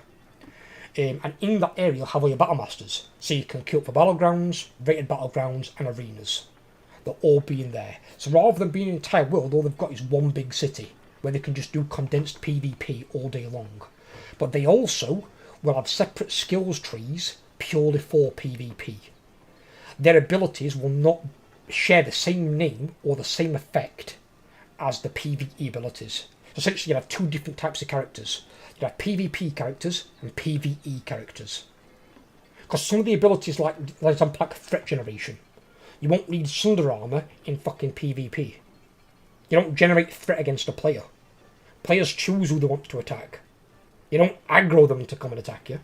So some of the abilities are completely useless for PvP. Same as some of the PvP ones are useless for PvE. So I think there should be a divide straight down the middle, split the player base on that part. Well, I won't be splitting it because on like 10% of the player base is actually PvPs. They can make PvP characters with their PvP skill trees, and then you've got PvE characters on the main server for all the PvE content, where there's no PvP of any kind at all. And you're just doing all the PvE stuff. Quests, dungeons, raids, world bosses, delves, whatever the fuck else they put in there. Like if they redesign Caravan or Mage's Tower and they put that back into the game but make it fun, make it good in its way. You know, don't do fucking Chorgast. All that shit coming back. The funny part is it's going to be around 4 classes that is going to be good in Season 4. The rest will not get an invite Mythic Plus in high keys. Low key. See, that's the other thing, Matrix, as well, right? So when I said to you earlier on about reducing the number of abilities, right? Let's say, for argument's sake, if every single class in the game, every one, has the same number of abilities. So let's say they've all got 9 abilities. So it doesn't matter what class you're playing, they've all got 9 abilities. So you get 3 for your class, and then 6 for your spec, whatever spec you're specking to. Then you won't get as much of this. There's only 4 classes for Mythic Plus that can be taken, because everyone's taking the meta. Basically, you wouldn't have a meta anymore. The meta would be greatly reduced because everyone's got the same number of abilities. They might all have 1 CC, they might have 1 big cooldown, and then they've got 7 other abilities they can use to basically pump out damage in their rotation. You'd then actually have more buttons to press than you've got now with less of them, because your abilities would matter more. And then also the abilities that you choose in your specs can all have a passive skill tree off them, so you can spec it a certain way. So you could have a dot for a Warlock that you can turn into a direct damage spell instead of a dot. You could change the fundamental of what it does. You could have an ability like Heroic Strike for Warrior that could become a dot. It could be like an advanced form of Rend. You could change it so much and make the game so much better than what it is. But it would require Blizzard to basically redesign the game from the ground up. They would have to change it from its core. And that would take a lot of time to do. Now, they could do that probably after the War Within. They would probably have a time where they could potentially do it. But it's whether they will. I don't think they will, because I think they've got a lack of resources and they're too lazy. And that's just how they plan on working things.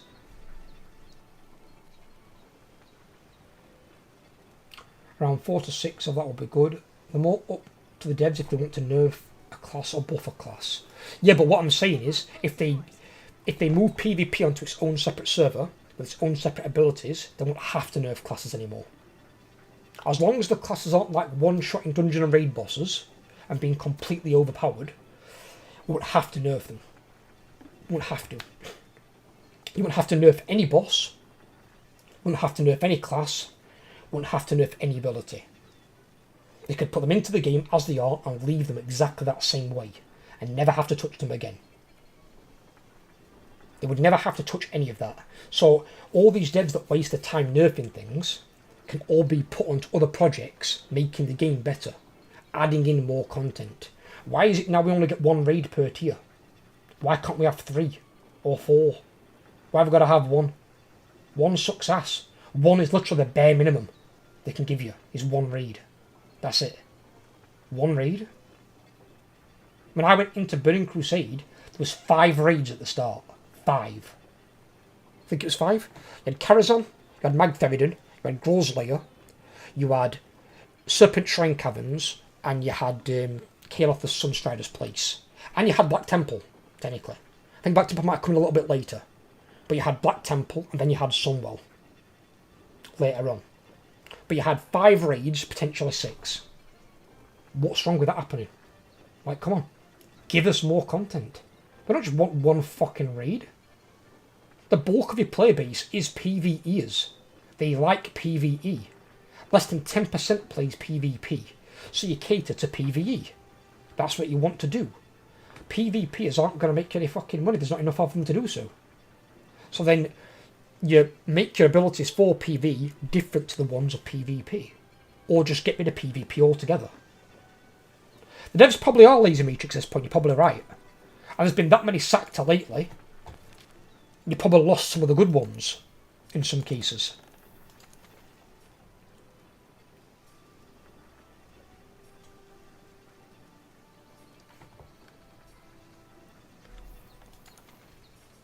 It's a shame, it really is. Because World of Warcraft could open, it was openly, probably was at the time, the best MMO on the planet. And now it's a shadow of its former self. Now it's probably not even fucking top 5.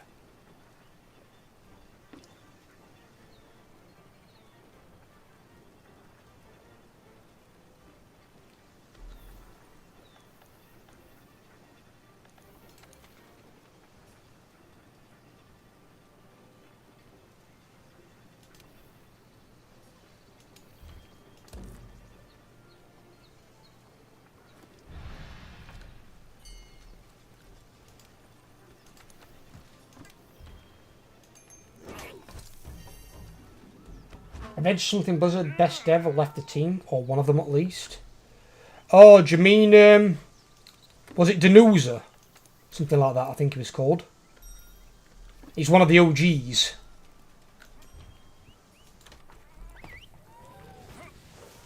I mean, they've got Chris Metzen back as lead developer, but it's like, how much power has Chris Metzen got, and is he going to fall into the same rut as his predecessor, or is he going to actually make change? Is he going to actually try and make the game better? Because everyone were hyped that he's coming back, but is he going to actually do anything to make the game better? Or is it going to be the same shit that it's been for the last fucking 10 plus years?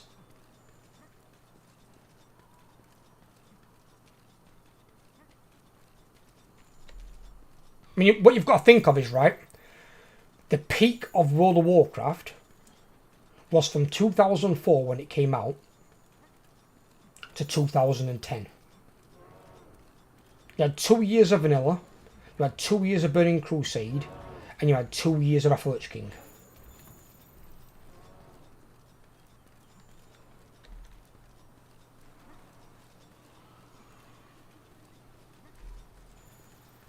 Where's this dude? I was downstairs.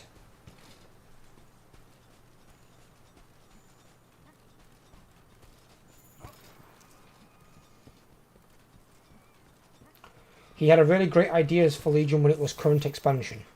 Legion was apparently very well received, so we'll have to see what happens with that.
Damn it.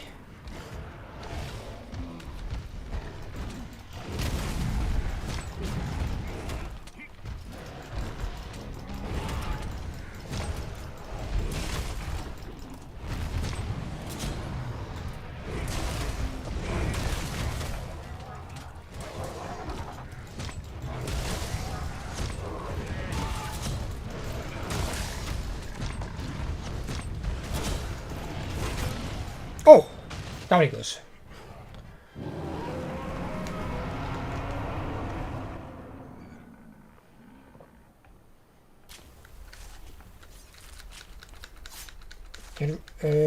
All went sideways after Legion.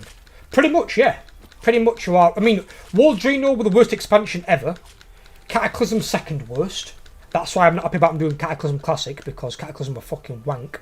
Unless they make massive changes, Cataclysm were fucking dog shit.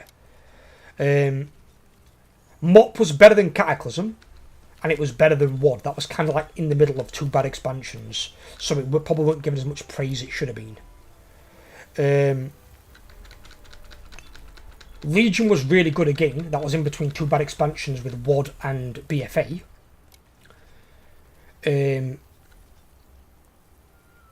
But then you've got BFA, Shadowlands were bad, and then Dragonflight's a little bit better, but still worse than Legion, and probably worse than MOP.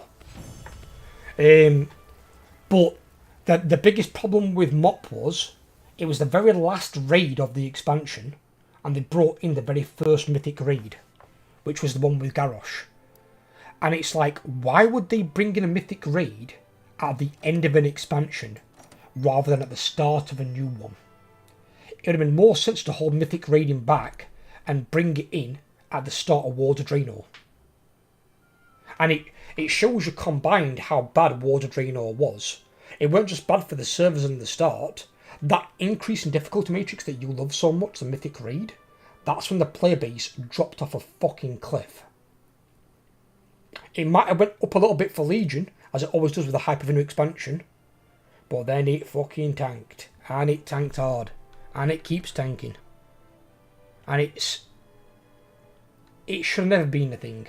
There was no reason for it to be introduced. I don't mythic raid anymore, I don't blame you, dude. Mythic raiders have got to fucking no life the fucking game. They're fucking psychos.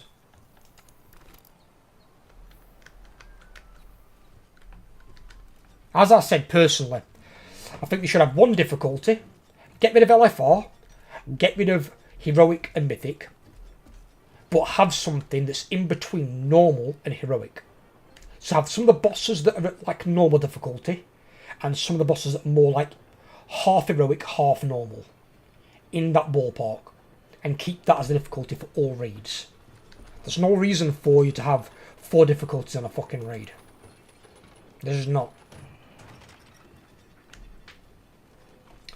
Your guild told you you're doing shit damage. And that's what I mean, Matrix. And yet, you said to me, you find your class easy to play, and that you want more abilities to press. If you had less abilities to press, you'd be able to play your class easier, and do even more damage.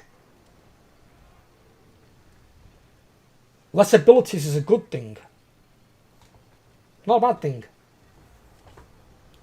My guild told me I'm doing shit damage. Funny part is I'm better than half the members that are part of the mythic team. Dude, it doesn't surprise me. This is what I mean though. This is part of why mythic raiding's a bad thing. It's too elitist. Everyone's like, oh, you're not up to par. You're not this good, you're not that good. It's an MMO. It's supposed to be an inclusive game. We should have 40-man raids. Not 10 and 25-man raids. 40-man raids. With 10 million plus people playing the game.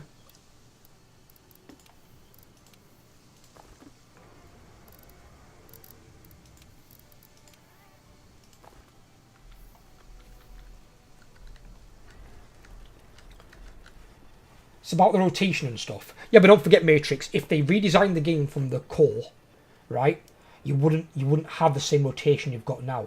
Your rotation would be simpler and easier, and it'd be more fun for a lot of people to play the game. And even if you find it really easy, that's a good thing, buddy. The game should be easy. It should be easy to play. A game being difficult doesn't make the game good. That's why World of Warcraft's got just fucking over 1 million people playing it, when it used to have 12 million.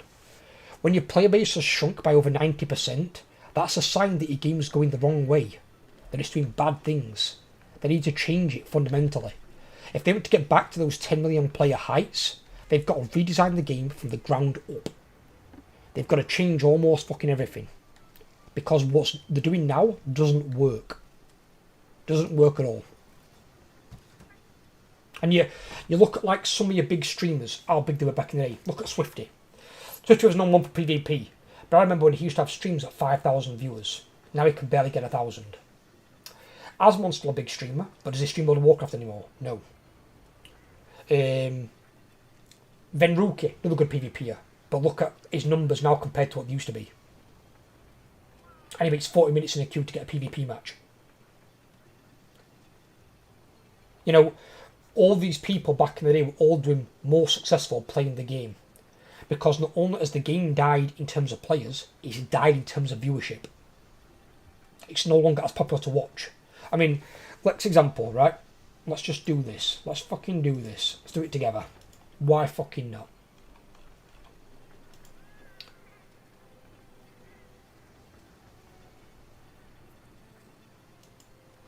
There we go.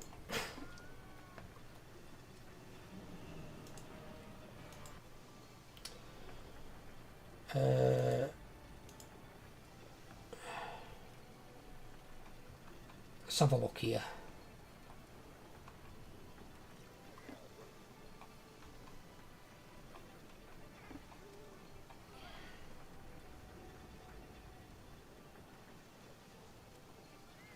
Right, we've got Nagura here, right? We'll use Nagura as an example, right? Look at this, right? How do we set this thing to fucking full mode? Like that. How do we full screen this fucking thing? We'll have Twitch on here.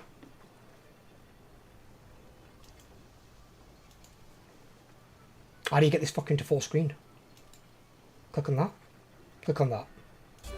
Right. How the fuck can you tell what's going off on this screen? And this, to be fair, is one of the cleaner UIs. How can you tell what's going off on the goddamn screen? There's shit all over it. You can't even see the game anymore. There's that many add-ons, you can't tell what the fuck's what.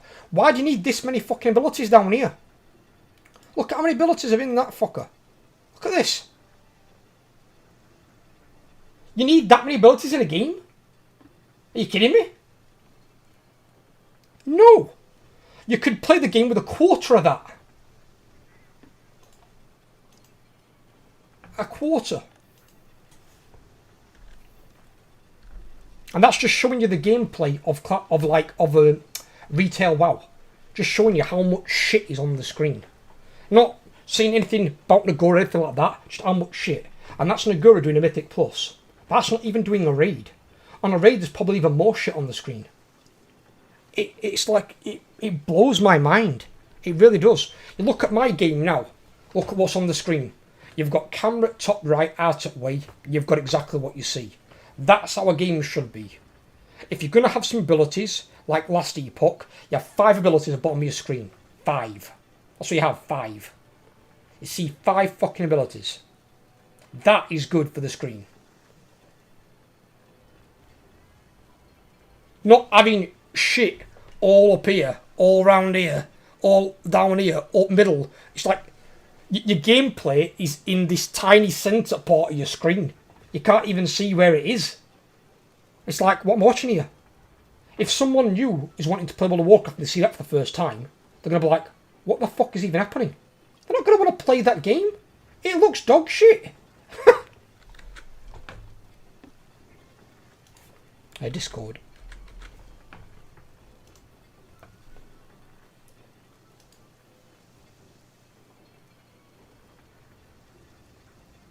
Right, okay, so I'm assuming this is you, so we'll use yours as an example here, right?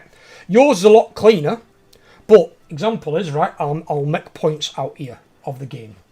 So 1, how much icons are on your fucking minimap. 2, how many fucking buffs. You've got abilities here, abilities here, abilities here. Now I know these are replicating what you've already got so you can see them off cooldown. How many fucking abilities do you need? Realistically, how many do you need? You don't need 2 rows of fucking abilities. You don't even need a full 1 row of abilities. How many fucking rows? How many's on this row? 3, 4, 5, 6, 7, 8, 9, 10, 11, 12, 13, 14, 15, 16. Fuck that. That's 17 abilities times 2. Fuck that. I've got MMO mouse here. It's got 12 buttons. Why do you need more than 12? It's an MMO gaming mouse. It's got 12 buttons on the side you can press with your thumb. That bar should be no bigger than 12. And you should have 1 bar at the bottom of your screen. You shouldn't need this. You shouldn't need this. And you shouldn't need more than 12 abilities there. And even that's on the upper mark in my opinion. I think it should still be less than 10. It's too many. 17 fucking abilities on 1 bar.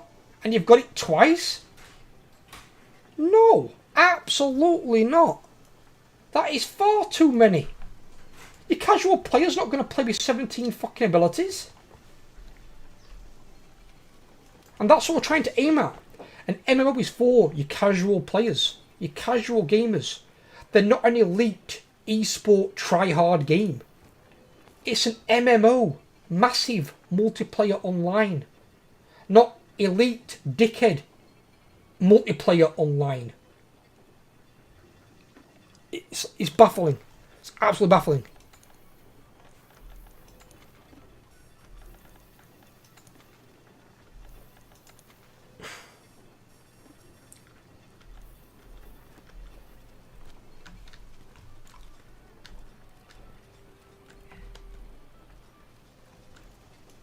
Let's give him our full support.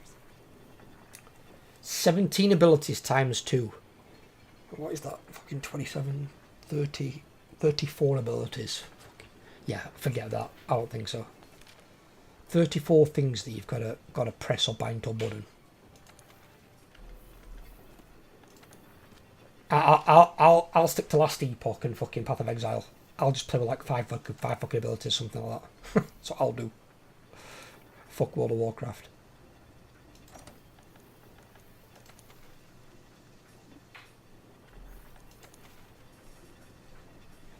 The weirdest part is as well, they can make the abilities matter so much more by having less of them. So much more.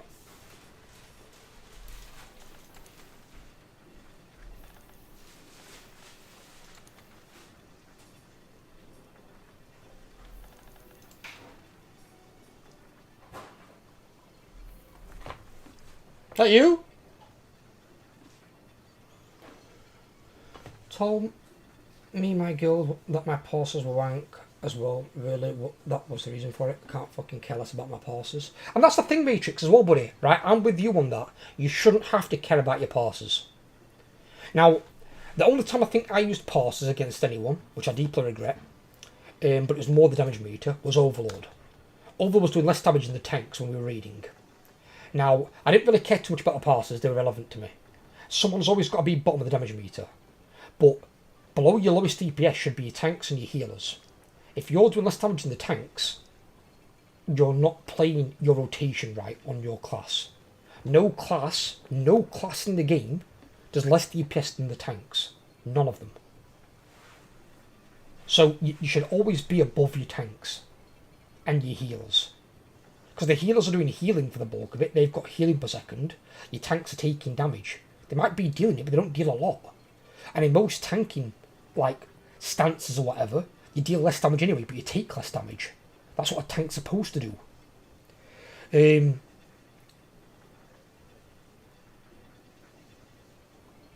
But when your DPS was that low, that's why I had to spot it on damage meter, like his damage was just too low. It might have been because he were partly clicking, when he should have been completely binding. But I think he just had his rotation probably in the wrong order in some way. Because I tried playing the same spec as him, and his spec was a good spec from a good raider. And I was able to do a lot more damage than him. I was able to do like 3-4 times his damage. So it was the abilities were just in the wrong order. And that's the only time I think it's okay, but I still think you should get rid of all add-ons. Damage meters included. If they want damage meters in the game, it should be put in the game by Blizzard. And I said this to the other guy in Discord the other day. Any add-ons they want in the game drastically, the community, Blizzard should make them and make them part of the game's normal user interface. They should make them. It shouldn't need to be a third-party add-on that you've got to update every time there's a patch. Blizzard should put it in the game themselves. That's how it should be. And even then, sites like Raider.io for parsing, that just makes the game even more elitist. Because that's elitist people checking out other elitist people and determining your parsers to show how good you are. When it's not.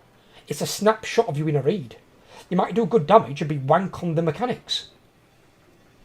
It doesn't make sense. It's really, really stupid in some ways. And I think they need to get rid of it. I'm back in a second. How's things? C has his opinions apparently What's that? about you. Sure he does. Apparently, Abby said to Steve about our situation where I'm helping you out by doing this thing and I'm also paying for most of the throughout here. She said you actually laughed. Yeah, I said, obviously, since we, like, you realise I've won, she went, yeah, I get it, because I explained it to her.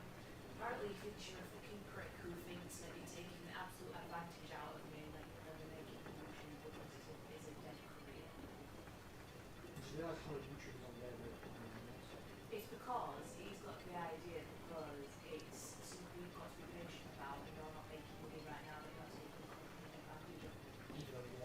Even though and not being, I said to her, I'm not being funny now, I'm not going anywhere near him because if he does come near me, I am going to say to him, so you think I'm waiting to break? No, I would say that myself, personally. But I would say, I didn't ask you for money. If I'd asked you for money, you'd be completely correct. If I'd said to you, and you come with You're not a break. if I'd asked you for money, that would be extremely cheap, extremely rude. But I didn't. You offered it. I declined twice.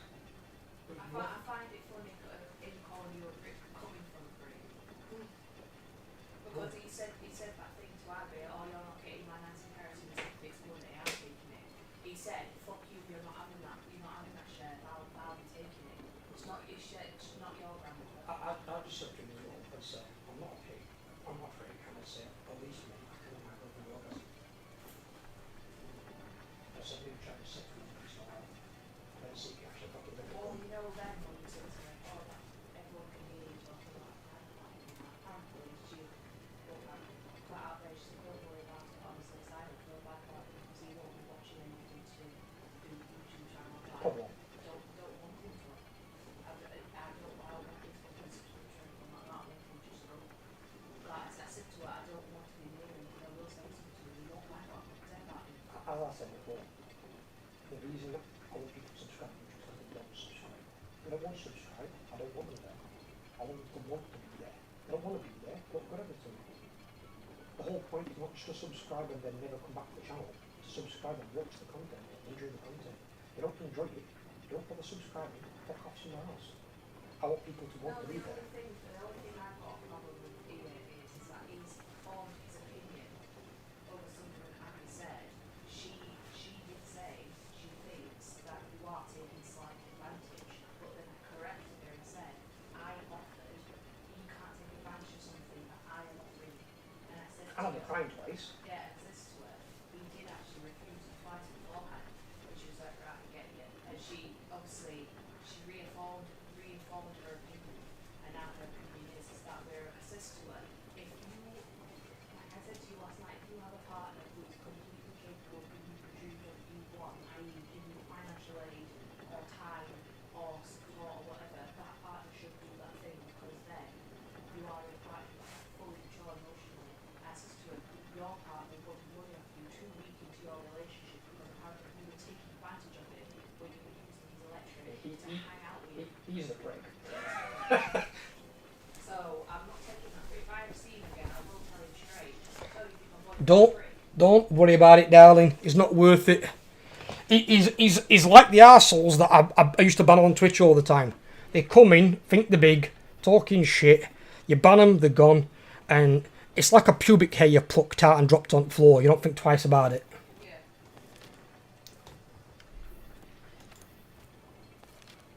Don't worry about them.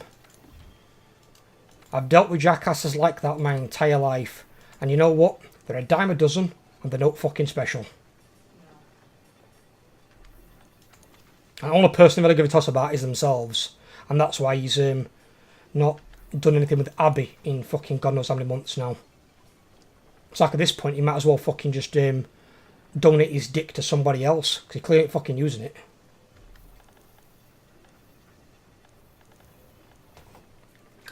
What's up, Matrix?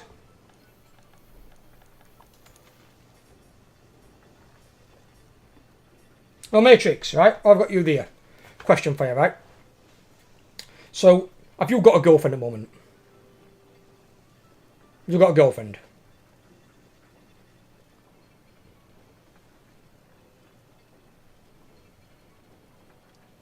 No, right, okay. So, but you've had girlfriends in past, yeah?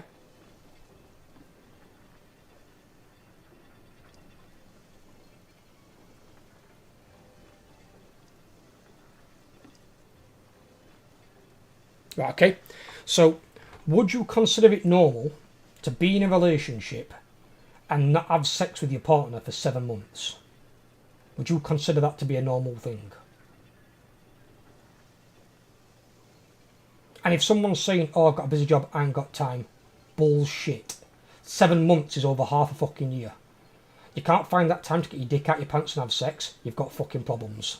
You need to manage your fucking time better.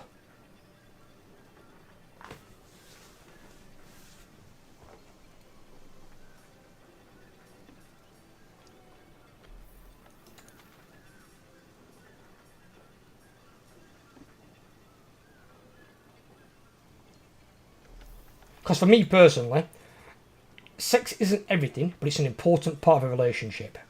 Because if you're not having sex with your partner, then you're not really in a relationship.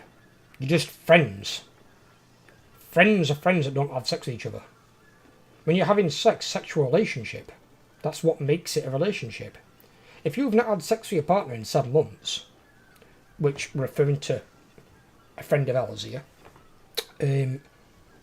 you've got to ask yourself, are you really in a relationship now? Or are you just fucking flatmates? Like, what is happening? Yeah, but friends with benefits matrix have sex. They don't have sex once every 7 months. You know what I mean? It's fucking stupid.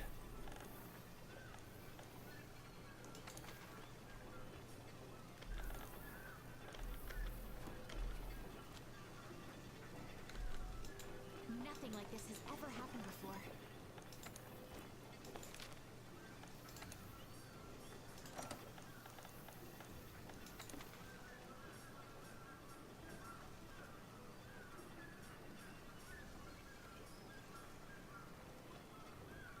Oh my god.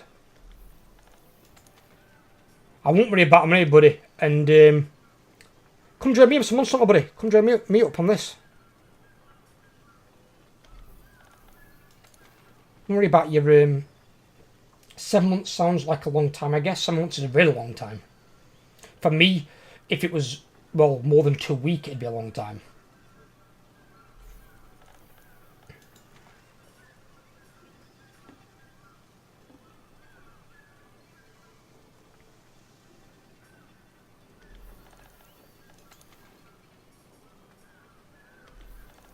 But 7 months is ridiculous.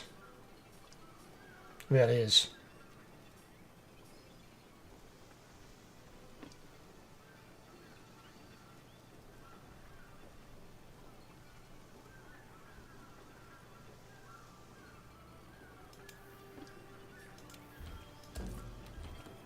Ah.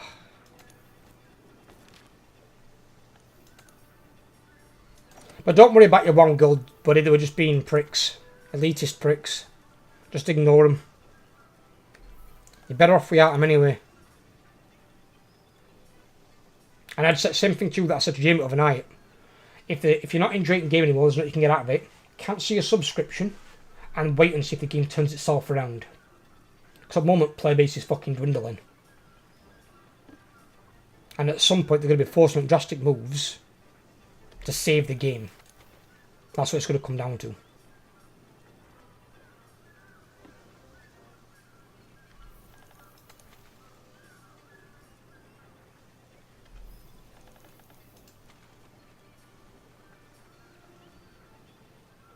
There's not much to really save on this one. Waiting for an event to start in WoW, then I'm going to go out and buy myself a burger. Sounds like a good idea, buddy. Sounds like a good idea. I mean, I think I'll probably finish a stream. I might finish it a bit early today, I don't know. There's not a whole lot to do, in all honesty. Then I join you.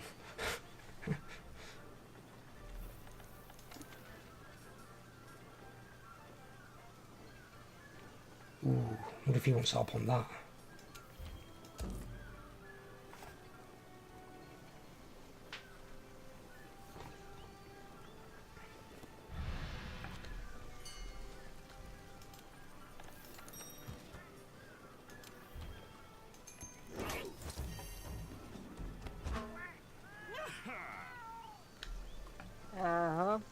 Yeah, brother.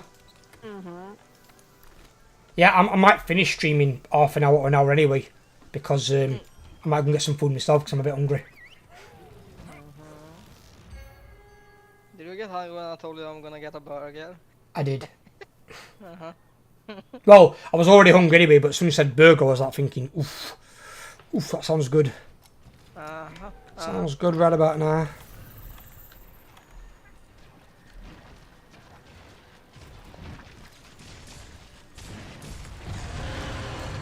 Oh, God.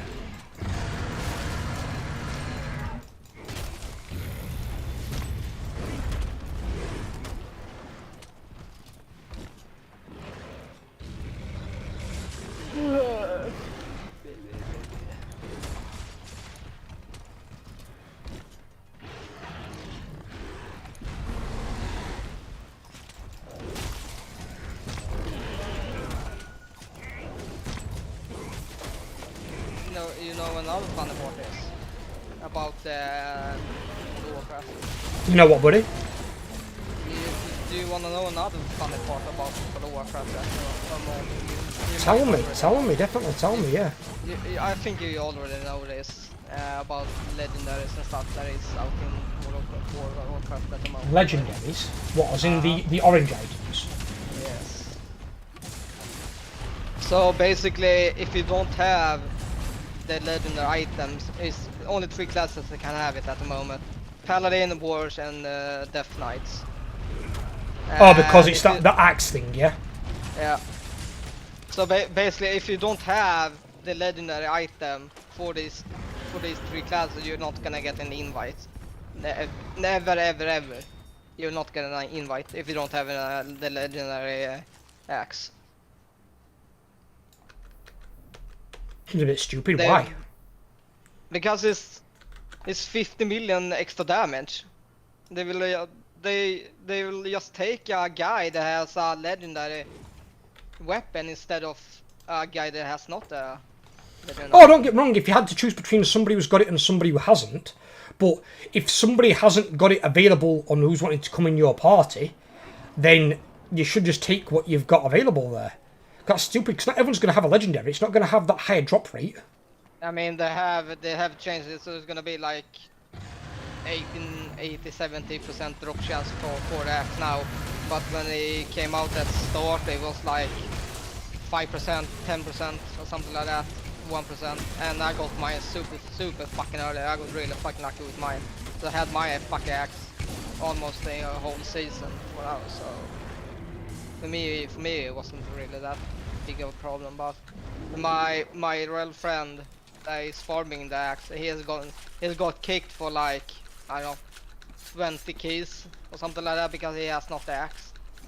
And they're fucking too lazy to look him up on radio.io. So See, that's what I mean as well then, as we're there. They're stopping other people from playing the game because they don't have what they consider like the meta weapon.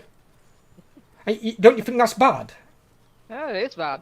My friends fucking hate it, and he's fucking really triggered about it. And that's what I mean, they need to change this game fundamentally. And I think And getting rid of add-ons... and the funny part is he's really good at the Mythic Plus. He doesn't really need the weapon to fucking play the game. He's better than almost all the fucking players that even has the fucking weapon, to be honest. And that's what I mean, like, it shouldn't be a determinant of skill. Nope. And it's the thing that's really stupid on it, is this is where I think they should get rid of add-ons and get rid of and reduce the number of abilities massively. Because good players like him will still play good without add-ons. Your players who are getting carried by add-ons, they won't. And they won't be any good at playing the game without the add-on telling them what to do, where to move, what time the cooldown's on. Your mate will probably know. My friend is using big wigs and that shit doesn't tell him what to do and stuff like that. I used to use big wigs, that's what I used to use. Yeah, my friend is using it and that shit doesn't tell him. When I first started reading in vanilla, I didn't have any add-ons. I had none. Yeah. The only add-on I think I remember having was a map add-on, and it was so I could find Revelites in the world. Yeah. And that was it. That's all I had. I didn't have a single fucking add-on. You know why? Because I didn't need them. I was good enough at playing my class, and the bosses weren't that hard where you needed add-ons. And the bosses shouldn't be hard. It's an MMO. It's supposed to be a really inclusive game. What? There weren't that many, to be completely fair, but they started to come in towards AQ14 Naxxramas.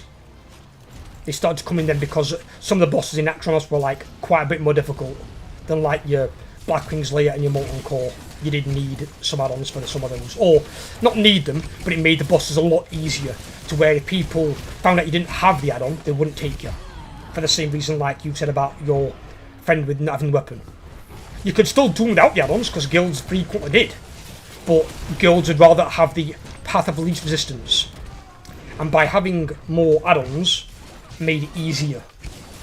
Where if they got rid of add-ons altogether from the game, doesn't ban them, you wouldn't be able to use add-ons. Then you'd be able to take anyone.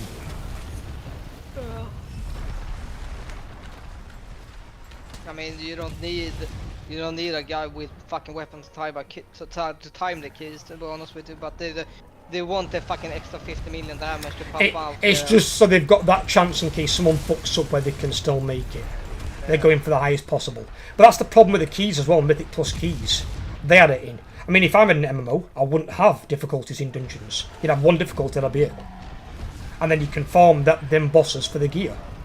There wouldn't be any difficulties in it. But all the dungeons would be relevant all the time. So you could go into any of the dungeons, from the very first dungeons to the highest level ones, and they'd all have relevant gear. So they'd all matter. But you wouldn't have increasing difficulties. I don't see the point of that. I don't think increasing difficulty is something I enjoy in the game. I don't. I play most games these days anyway in like normal difficulty. I only save the hard difficulty for a game if I go back and play it again in a second playthrough.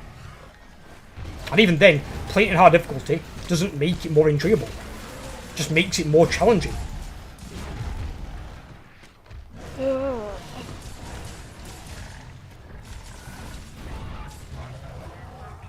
But some people, obviously, they get their enjoyment out of the game being difficult, where the majority of people don't. And that's the problem, is what Blizzard are missing, is the majority of people don't care about the game being difficult. They just want to be able to kill the boss, get the dopamine, and get get a piece, get some loot, and then do the same thing again next week or whenever it is from them. Personally, I think one of the things you should do is make it so the raid resets every 3 days. So if you clear the raid in 3 days, within 3 days it unlocks again. So you can do the raid twice in a week. That's something I think they should do, because then people can do it more frequently. You ain't gotta wait a full week to then go and grind more gear. What if you've got the raid on farm and you clear it in the first night? You then gotta wait full 7 days before you can do it again. Fuck that. And then you've only got one raid you can do. At least then if they unlocked all the older raids, you can go back and do them. I don't know. I don't get it. I don't get it. I mean, I read something about the majority of the problem is about the fucking Valve is a really toxic community as well. What's that? I've read, as I said, I read something about why people are leaving as well. Is because World of Warcraft is a really fucking toxic community as well at the moment. It's started to be toxic. The players who are pleasant and whatnot are all playing vanilla, or they're playing Season of Discovery. They're all playing the classic games. And why? Because that's when the games were inclusive and they were fun to play. But your retail is fucking dead. And if there's 1.5 million accounts playing the game, guarantee you most of those are playing classic or Season of Discovery. They're not playing retail. So all you've got in retail is your elitist jerks. Some players don't even invite players for some players that are in a specific realm. For example, players don't invite players from the realm Sanguino because Sanguino is one of the most toxic realms there is in retail at the moment. No one wants to have a player from Sanguino because they're so fucking toxic in that realm. And why is that realm so toxic? What makes it so toxic over there? I don't even know. I don't know. I don't have zero fucking clue, but I have seen it, and it's a fucking shit show. It's Sanguino players. I don't know why. Is it because of the area of the world they're from, or are they just like really elitist raiders over there or something? Yeah, probably. I don't know where Sanguino is from, to be honest. I think it's from Italy or something. I don't know where they're from. Have Italy got a lot of good raiders? Because I've never heard of it. I don't know where the fuck they are from, to be honest. But I just heard that Sanguino from the Sanguino realm, they are just fucking douchebags. and they don't really want to have any part of Sanguino players anymore. So they don't invite players from Sanguino anymore. And see, this is where I think if everybody was on one big server, you'd have all these players mixed in together. But if these people were toxic, they'd end up getting kicked out of guilds. So you'd know not to invite them to your guild because they were toxic assholes. So these bad players have been filtered out. And if they're really toxic in the chats, if Blizzard had some real in-game games masters again, they could ban these players permanently. They could ban them and say, right, fuck off, go and play another game. I don't invite players from Mount Hyjal or whatever. Mount Hyjal. Hyjal. Yeah, you know where they are from? Where's that? France. I hate French people that are playing World of Warcraft. I fucking hate them. Why is that though? It can't be because they're French. For example, Irony's French. No, it's not because they're French. They are really fucking toxic. Not all of them, but most of them are really fucking toxic. On the ones that are still playing WoW though, which is obviously a very small group of people now, compared to what it used to be. Because I said, when you've got 1.5 million accounts, right, you've got to think that's across the entire planet. 1.5 million people is fucking nothing in the grand scheme of the planet. We're approaching 10 billion people on the planet. 1.5 million is nothing. It's actually nothing. And that's spread across all the servers. So the people that you've got left now, what you've got is your toxic elitist people. And that's why the game, when new people join, they're like, oh, you're shit, you're a noob, we don't want you. And then these people get treated like shit, they leave. They just leave the game, they're like, fuck this, I'm not doing this game. They just leave and go. That's it. People aren't going to take that kind of shit when they jump online to play a computer game and chill out. They jump on a computer game to have fun, to relax. They don't jump on a computer game to get toxic shit from arseholes and be stressed out. That's the opposite of what a computer game's for. If you're stressed playing a computer game, you don't enjoy the computer game, so don't play it. That's why I play computer games that I enjoy. And I won't go back to World of Warcraft until they make fundamental changes. If they don't make them, I'll never go back. Simple as that. Why should Blizzard get £15 a mine a month for a shit game? If they want the game to be good again, they can make some of the changes on that video I put up yesterday. That's what they can do. They probably can't change all of the stuff, but they can definitely fucking change some of it, especially getting rid of add-ons. And if they get rid of add-ons as well, these people who go, oh, it's too easy, it's too easy. Yeah, try playing the raid bosses then, the dungeons, without add-ons. Let's see if it's easy then. See if you can play the game without add-ons. Because if you can't, then you're not that good a player. Because that means you're being carried by add-ons. You're not actually naturally skilled, you're being carried by add-ons. Now, some of the top raiders in top guilds probably can. But I bet you a lot of them can't. I bet you a lot of them depend like fuck on their weak auras. I mean, it's like I mentioned in the video. Do you remember the jailer raid? Remember the jailer raid? No. Yeah? There was a boss, I can't remember which one it were. I think it was either second to last or third to last boss. And he had a mechanic called the Among Us mechanic. Yeah, I know the raid. And I know the boss, yeah. And they developed a weak aura that completely trivialized that entire mechanic. And it told you who the person bro, was. I was so fucking lost with that shit. But the point is that the devs took the time to make a mechanic for a weak aura guy to take a fraction of the time to make a weak aura to counter it. Why? The boss was called the Lords of Dread. Lords of Dread.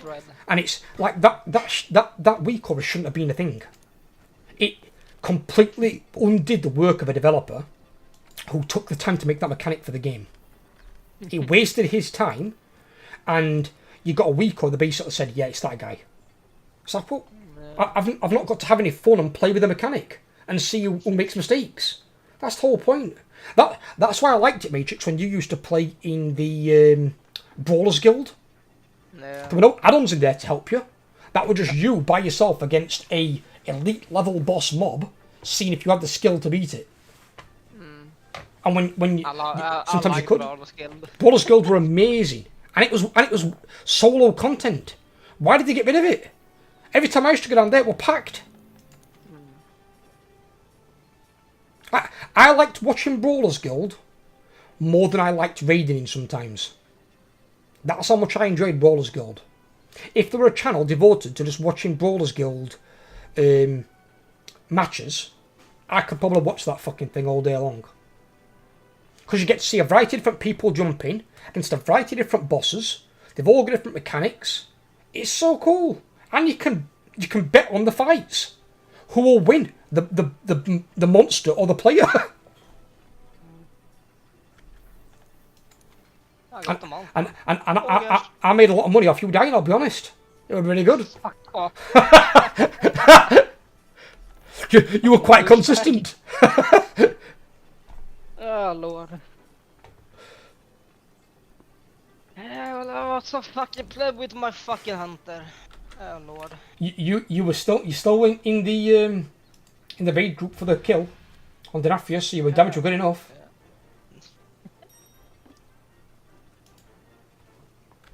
I think small help from that guy. What's his name again? What's the fucking his name again? What? I got some small help with that from the guy that joined. Really random. Fuck is his name again? Oh, Hiven. Exactly. Hiven was really good hunter. Really good hunter. Hiven knows his shit, yeah. But see, Hiven and Psychox, they're both Mythic Raiders. They're two players, in my opinion, who if they got rid of add-ons, they could still play the game. You wouldn't be playing Mythic difficulty anymore, because it wouldn't exist. But they could still play the game. Because you think as well, right, how much harder would Heroic be, or if you had a difficulty between Heroic and Normal without add-ons? Think how much harder that could potentially be. I bet Normal difficulty without add-ons is almost as hard as Heroic, if not harder.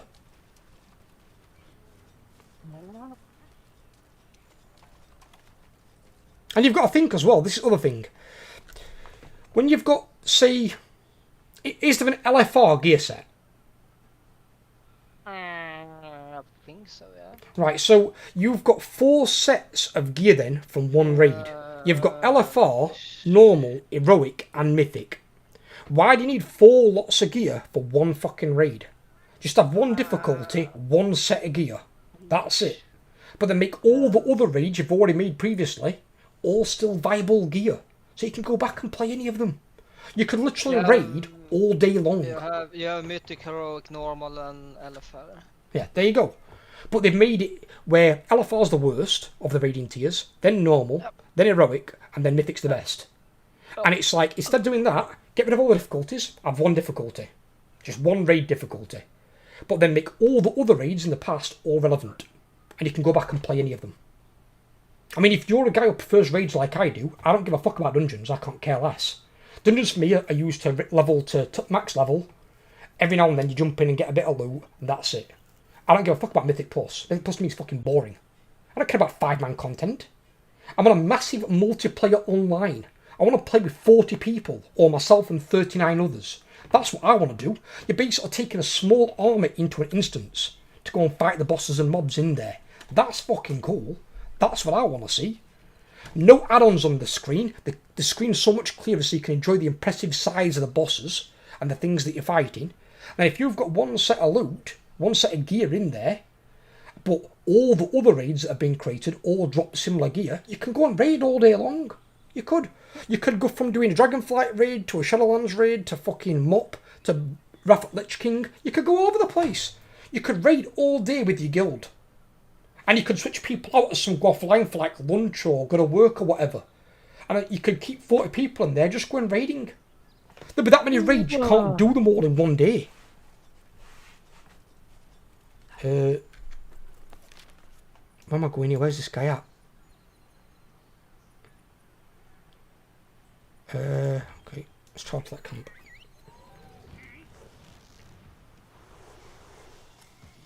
Brett loved the Brawlers Guild, he said. Yeah, the Brawlers Guild were fucking... It were good content, that weren't it, Brett?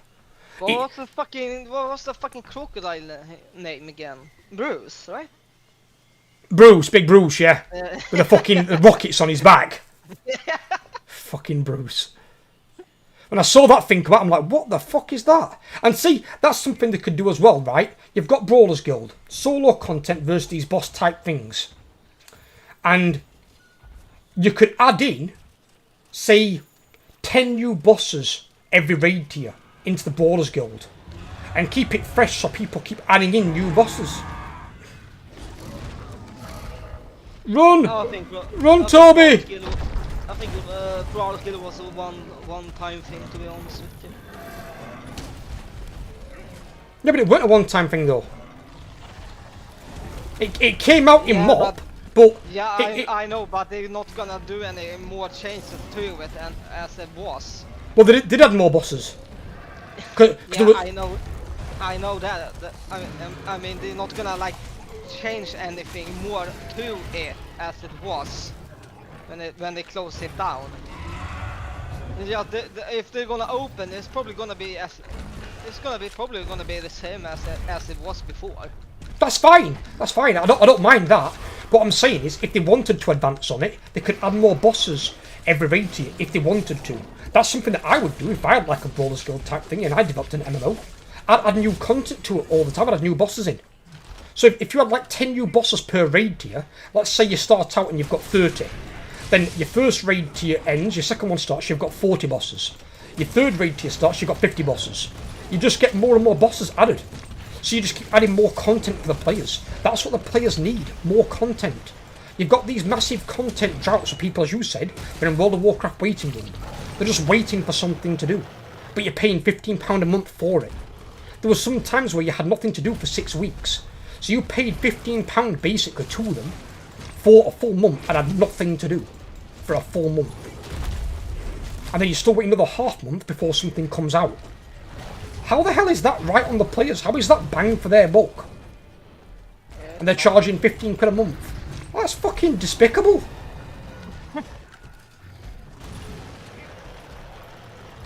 Well, this has always been money horny. Well, yeah, but that's what I'm saying though. They didn't used to be like that. That's why the game reached 12 million people in Wrath of Lich King. But then it started its decline when they fucked up the world with Cataclysm and they started doubling down on Heroic. And then they did it again in Mr. Pandaria and then brought out Mythic, which was even harder and worse. They just kept going down with this difficulty route. And it's like, well, the bulk of people are casual players. The bulk of people just play normal. They don't want this elitism crap. It's not. It has no place in an MMO. By the way, you don't watch MDI anymore, right? I never watched them. Yeah, anyway, I'm not interested in. Well, fucking... Echo lost, by the way. I know. I heard.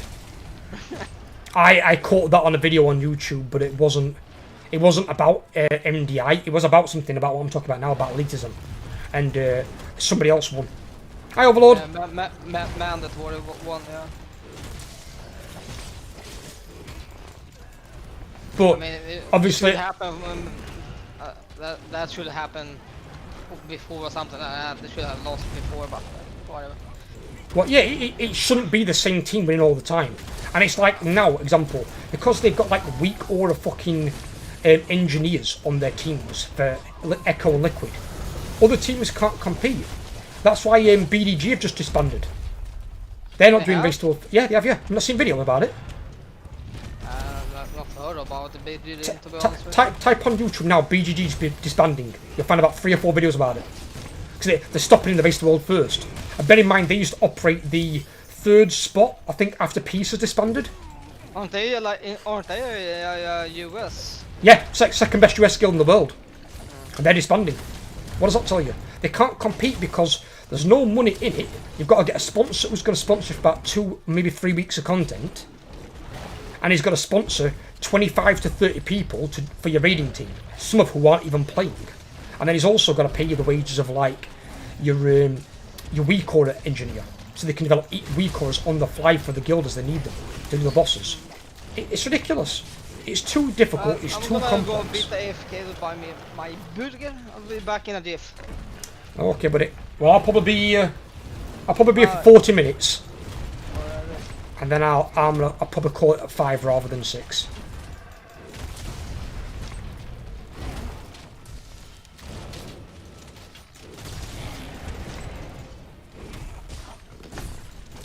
Ticket resellers these days are numbered. Ticket resellers? What do you mean ticket resellers? Do you mean like these people who scalp tickets and then try and sell fucking 50 or something? That's a good thing because they overprice things all the time.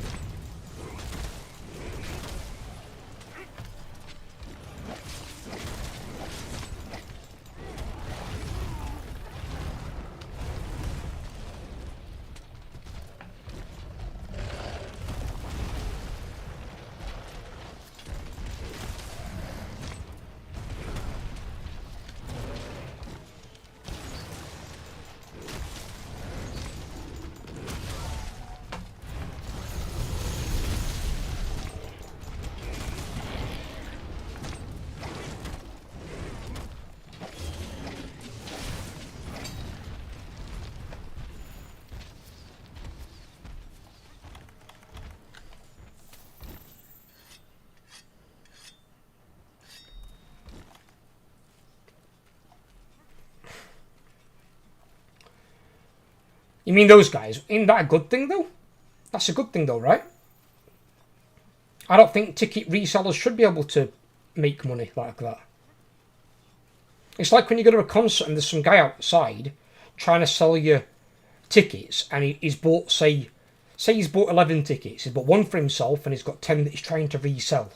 But he's selling them at twice the price they're selling them out of the gate. But because there's no tickets left on the gate, if you want to get in really badly, that's the only way to get in. They should be able to do that. It's bullshit. They're making a profit on the ticket that they shouldn't be able to make. For me, it should be classed as fraud.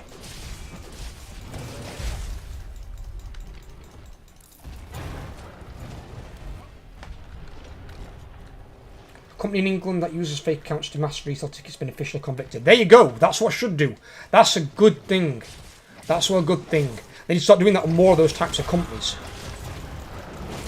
That is a good thing. That's not a bad thing.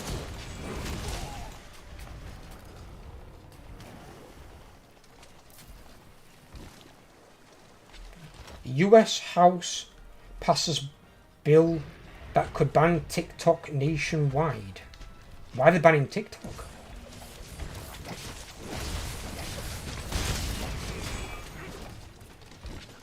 They're banning TikTok in the US? It's our biggest clip site on the planet.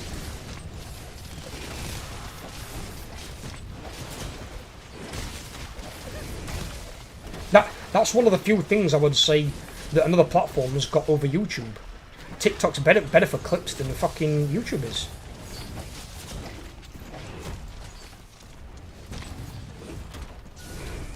Chinese-owned company / spies. But by watching clips.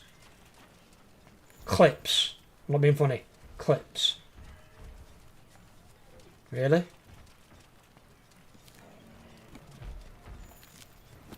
That's how insecure they are? Fucking hell.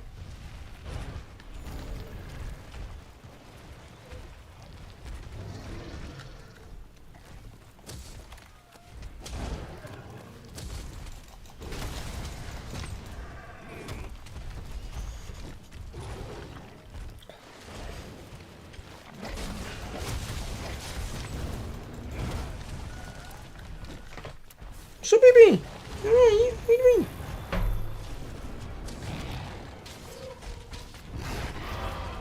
It's my Bilbo. It's come to see me. Come check upon dear old dad. The fuck?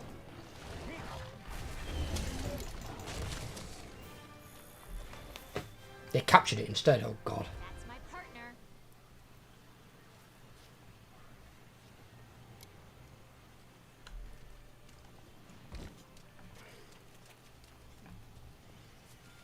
It's because the company that owns shares in TikTok. That's stupid though.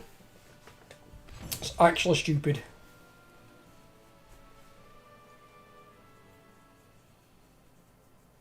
You heard that, Ella?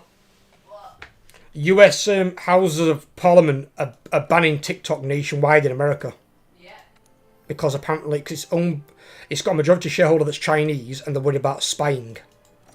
Yeah. Spying through clips. They're saying it's a safety thing. It's not a safety thing at all, because if it were a safety thing, they'd ban fucking guns and do everything else. But yeah, they're banning something. They think they're being spied on, they're not. If you're going to ban anything... You can't use a platform like TikTok to spy. if you were going to ban anything, you'd ban Stake, whatever it's called, that thingy one, that other Kick. Because Kick's owned by Stake, it promotes gambling on a site that kids use to watch streams. Yeah. Is that not worse?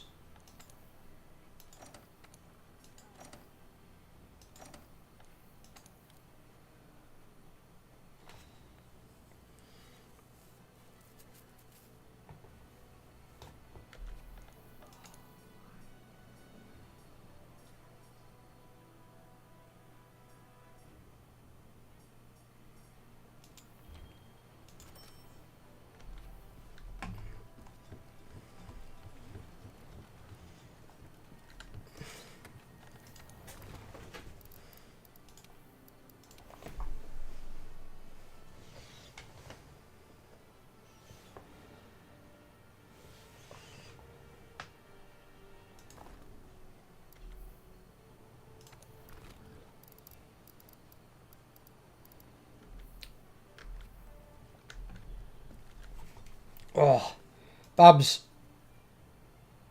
Come get me a drink of Vimto, could you? And some paracetamols. Yeah, I'll do it. Oh, Got a headache. it just kicked in straight on the left side of my fucking temple. Oh, you've got optic thing. Oh.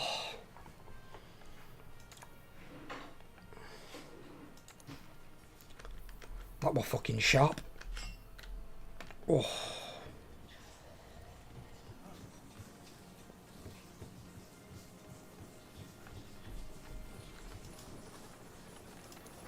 Ah, shit.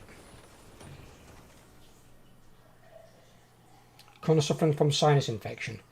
You have my sympathies, buddy.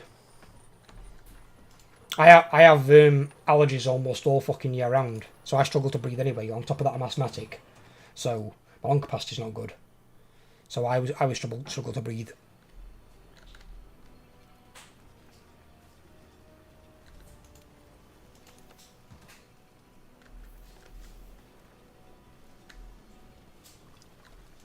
A witcher.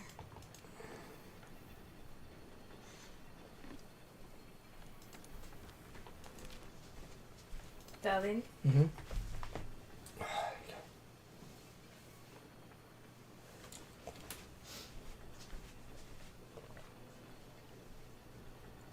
Oh, thank you. You okay?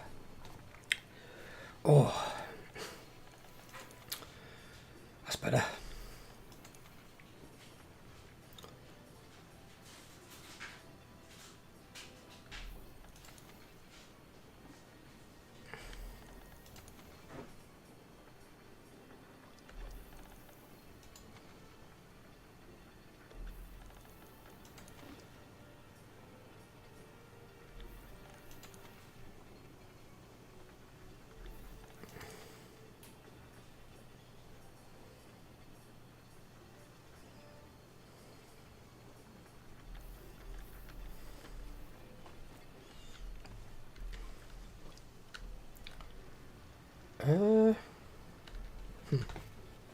Oh, just drink this second. Ah. We've just been talking about my video other day, Overload, about making some improvements to World of Warcraft, simplifying the game, making it easier to play, What do you mean simplified? simplifying it. Bro, that must be the fucking fastest thing I've ever ordered in my life. Good. I was like, get me that fucking burger. I sat down, 1 minute after, here you go, your burger done. Must be a quiet day for him. No, it was because they already had that one in stock, per se. Well, they had it ready to pretty much come off the grill. Yeah, that's how a lot of places work. They don't just make them all from fresh at the start. Otherwise, people have been waiting fucking ages for food, and people start waiting ages and start moaning. I like moaning. That's what I'm good at. I know you do. What do you mean, you know? Fuck I off. know. I've heard the legend of the Swedish moaner. It's all over internet. Patte? Huh. What do you mean what? It's what I've heard. It's been told. It's a fucking lie. I'm not sure about What? Hey? I know the fuck this sauce that. What are you is, doing but- to your sister? What's you doing to you, darling? Come here. Bullying her Your all the sister? The fuck now? I'm taking his little sister. Come here. Come on, darling. Hey? What's up, my little treasure? Hey? What's up? You must call your cat Treasure. Yeah. Little Misty. Come here, darling. Have a cuddle. Well, what's up? What's he been doing? Being mean to you? Has I he can been be mean? to you, Spec. What? I can be mean to you, Spec. You're always mean to me. Not all the time. No, not all the time, no, to be fair. I'll get that. Where you going? Home. I'm going to my fucking coffin. No, this little tiny puddy cat. Where are you going? Back to the coffin. Off of there. Off of there. Shit. Come, miss. The meat just broke. My meat just broke. Meat is broke. No, my meat broke. What, your burger? Mm-hmm. It broke? Mm-hmm. How did you break it? That's a fucking good question. Is it made out of Play-Doh? Probably. I'm beating that shit then. I hate caramelized onions. I don't like onions at all, I'm allergic. Are you allergic to the onions? They bring me out in a skin rash. I can't eat, I can have trace amounts, that's it. Any more than trace amounts, I get like a skin rash. It's kind of like a painful sunburn. So I can't eat them. Well, that's fucking bad thing. People can be allergic to a variety of things. I've got a friend of mine who's allergic to shellfish, so he can't eat like crab, shrimp, things like that. Welcome to my fucking world. Are you allergic to shellfish? Are you? There you go. And one guy I used to work with, he was allergic to garlic. Garlic? Garlic, which is in a similar family to obviously the onion, but not quite the same. See, I can eat garlic, but he can't. But he can eat onion and I can't. Oh. The problem with an allergy is once you've got an allergy, you've got the allergy for life. Allergies, you're only going to get worse if you ingest the thing. So you basically just can't eat them. You've got to stay away from them. How about Ella? Is she allergic to something? Hello, Matrix asking you allergic to oat.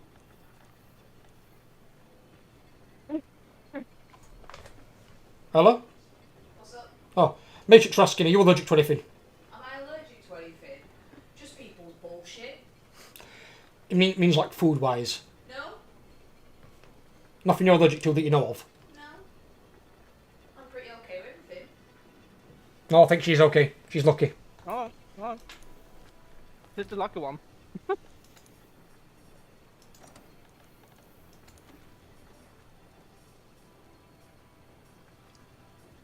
All she's allergic to is eating all my biscuits, so then she gets a cracky chop back at neck.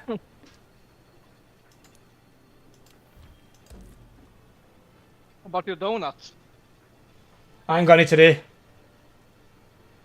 Shan bought me any. I've been a bad boy. How dare she?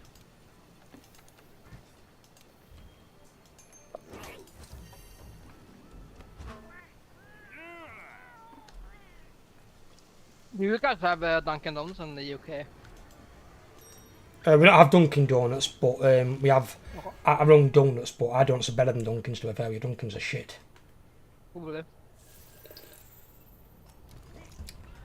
Dunkin's is like processed dough crap that tastes fucking vile. And they're fresh made. Yeah. Oh, they're so good. We have Dunkin' Donuts in Sweden. Dunkin's American, isn't it? Mm-hmm, but we have it. We have KFC in Sweden as well. You guys have it. What's that? I said, we have KFC and you have KFC. Oh, we have KFC, yeah. KFC, Burger King, McDonald's. Used to have Little Chef before it went under. The what now? Little Chef. You might not know it. It doesn't exist anymore. Domino's for pizza. We have it in Sweden. only in one place we have Sweden, so we only have it in one location. That's because in Sweden there only is one location. Capital city. It's not. Nope, it's not in Stockholm.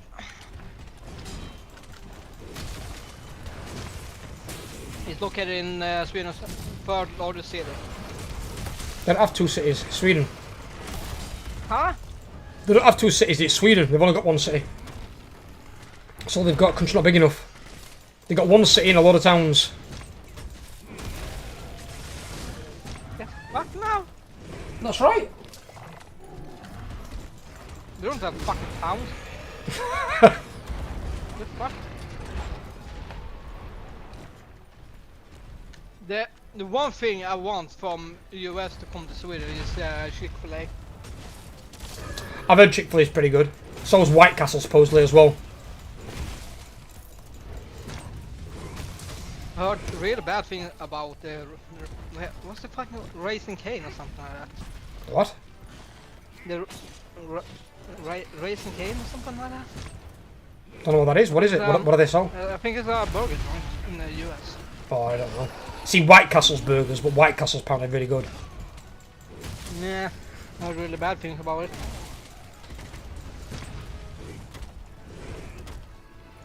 I miss Little Chef. Used to have a few motorway rest stops around Dublin. Little Chef are okay. We're okay. I just think obviously they didn't stay competitive with the prices at the time, and you could get similar foods elsewhere, but at like half the price. They were charging like a premium restaurant price without it being premium restaurant food. Was it like a burger place or something like that? No, they sold a bit of everything. But they had okay food.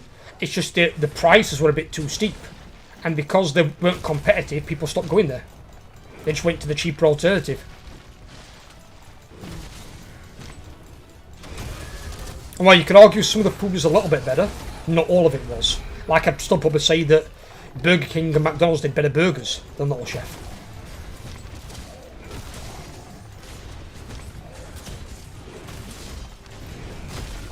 Spec. Yo. When you come to Sweden, if you come to Sweden, I need to fucking get you up. I need to get you to a fucking restaurant called Max. Max? What's Max do? Fast food place that serves burgers and really fucking amazing milkshakes. Oh, milkshakes. I like a good milkshake. I like a decent fucking milkshake. God, why is everyone fainting? We don't have that restaurant here where I live, but it's like 15 minutes train ride to the nearest one, so it's not that bad.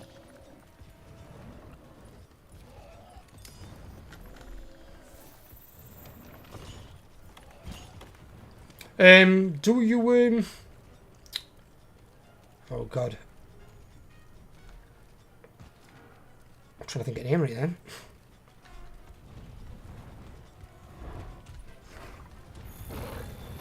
Do you have a pizza place all in Sweden that does like really chunky pizzas? Like almost like the size of like a pie slice. I mean deep fried pizza. Yeah, but like the really big, like the old American deep dish, yeah. God, No, that guy fainted I don't again. think so, no. Not what I'm aware of, no. Look, I'm here to fucking carry him. Bunch of fucking rookies. Let's go see the Admiral back at camp. A guy fainted, there were one left and just killed him. We have a pizza called the Volcano Pizza.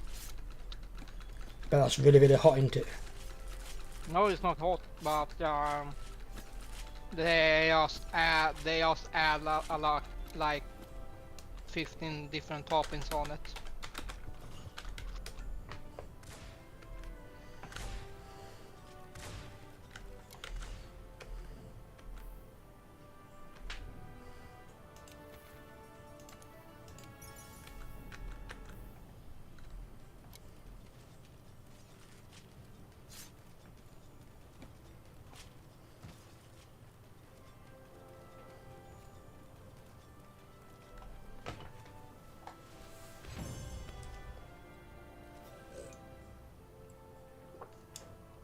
Oh.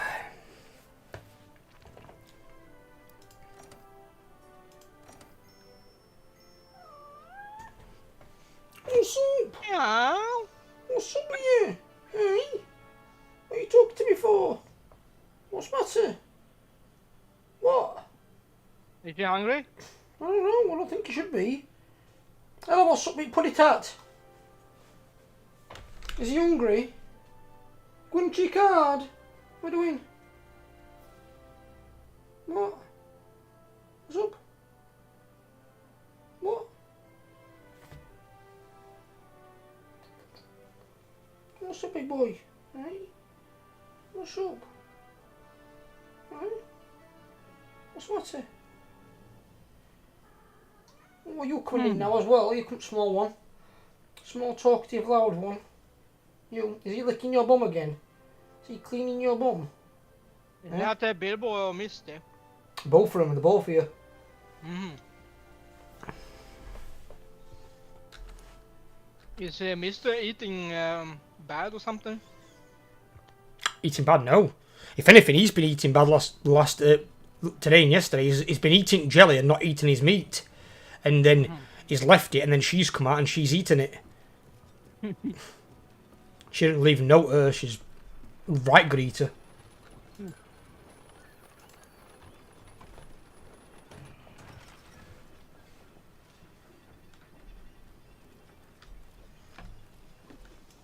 A witcher. I don't even know what I'm supposed to do in Monster Hunter World, to be honest with you. Because you've not played it in a while. Yeah, no shit. So if you jumped on and played it with me, you'd be alright.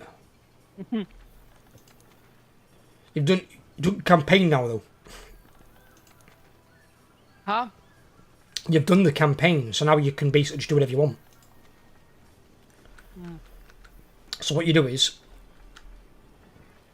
I'll show you. So if I go down to trade Oh, by the yard. way, it's back. Mm-hmm. Did you see fucking Andrew Tate got arrested again? Couldn't care less about that guy's an idiot. Mm-hmm. Him and his fucking weird ass brother. Lock them both up and throw key away.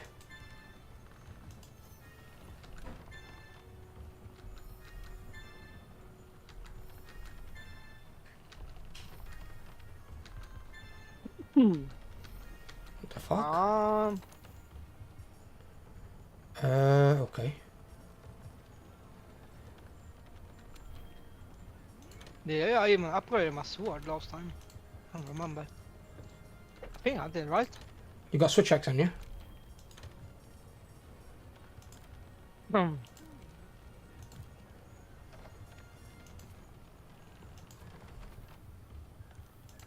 And go to Iron Axe 1.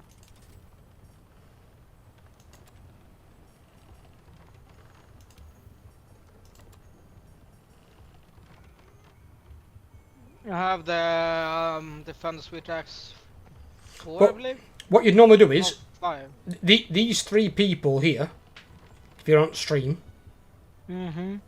these are ones you'll go to, generally, and from these, you can do something called register bounties, which you register these things here. These will get you more loot when you complete so many. So like this one gives me advanced armor sphere for doing 3 high rank hunts in the ancient forest. That gives me an advanced armor sphere for doing 3 high rank quests in the Rotten Vale. But then you can go into investigations, these here, and you can assign so many pages of investigations. The purple ones will give you the rarest stuff, and they'll give you gems. So you can have they call it decorations, but gems for your gear. And then if you do these normal one hunts, you've got bronze, silver, and gold rewards, and these are basically the rarity of the things you can get from the creature. So like if you killed something like a wyvern that can drop a wyvern gem, the gold gives you the best chance of getting like a wyvern gem. So the very rare things you can get from those by completing the hunt. And you can have hunts, slay, and captures. Captures I don't do because I think they're a bit boring. And I just basically do hunts and slay. And a slay you've got to kill the target. A capture, you've obviously got to capture the target. A hunt is open. A hunt you can do either. You can capture it or kill it. Obviously, I Is that prefer like to fucking kill Pokemon? it. You what? Is that like fucking Pokemon? You have to fucking catch it in a Pokemon ball? You catch it. You catch it with tranquilizing, basically smoke. You basically just knock it out. But you can't capture everything. Like you can't capture elder dragons. Those you've got to kill. They're too powerful to capture. But you'll get quests like this of varying degrees. These investigations, and these are all hunts. So you can choose what you want to hunt and what you want to fight. So if you want to get a certain weapon or a certain piece of armour, you know what creatures you need to kill for that armour or that weapon. And you can just target focus those creatures to get your gear. So you haven't got to kill anything you don't want to kill. So you can target it how you want. So now you've got the freedom to literally fight whatever you want to fight. And then I think what hunter rank are you? Zero fucking clue. Press escape. It should be your top right. It should say hunter rank under your name.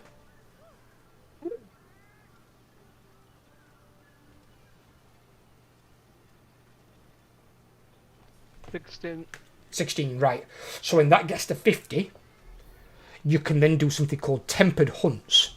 Tempered hunts are even more powerful monsters of the current versions you've got. So when you see those on a hunt, they've got a purple outline round them. Those hit harder and they've got more health. And they're generally more aggressive. But they drop even better loot to make better armour. And they also have a chance of dropping gems, as opposed to just dropping items from the creature itself. And they're what you work towards as you get to hunt rank 50. So you'll just do normal, non-tempered monsters from 16 to 49. At 50, you can start doing tempereds. And then you can at least work now on getting the gear you want through the normal high rank hunts. But you can just you can target farm whatever you want. So it's like you said to me that you needed the amulet from the last boss in Amirjacil, right? Yeah, it was something like that, yeah. Right, so rather than having to go through the entire raid, doing all the bosses you don't need, you can just pick the specific monster that you want and fight that monster. You haven't got to go and fight all the others anymore. You can just fight what you want to fight.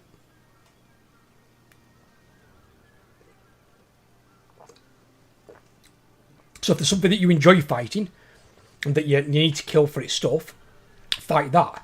If there's something that you don't like fighting, like Kushala Daor for me, or Basil Geese, you can avoid fighting them. Because they're not something that you have to fight. Let's give them our full support. It's like if you want to, if you've got any investigations, or what you can do is I think you can post up, I think optional quests. Optional quests can be completed multiple times. So you've got assigned, which you've already done, that's the story. Optional ones you can redo. Investigations are ones that you assign from those 3 guys in the trade yard. Events are like when it pops up, and then you've got special assignments, which are the very big bad boys. The optional ones, if you've something on there you want to fight, you can put the quest up, and you can just go and fight that mob. So like, it'll go through all of them, it'll show you what the monsters are. It'll show you below, and you can just go and fight them and kill them. Easy, done. Simple as that. That's why I like that's what everyone calls the campaign, the tutorial. Once the campaign's over, the proper game begins. Depends on what armor weapons you want, you need Kushala gems. Depending on what armor weapons you want, yeah, but Kushala's annoying bitch, I hate Kushala. I didn't need her shit for mine. She spends too much time in the air, not enough time on the ground. And you can only carry 3 fucking flash pods. Which, quite frankly, flash pods should be capped at like 10 or 15. Not 3. Not when you've got something that flies around like her being a prat all the time. Because the only ones that are really going to have a good time against Kushala are anyone who's got a range weapon. If you've got a range weapon, you'll probably be okay against her. When you've got a melee weapon, she spends barely any time on the floor. She spends 80% of her time in the air.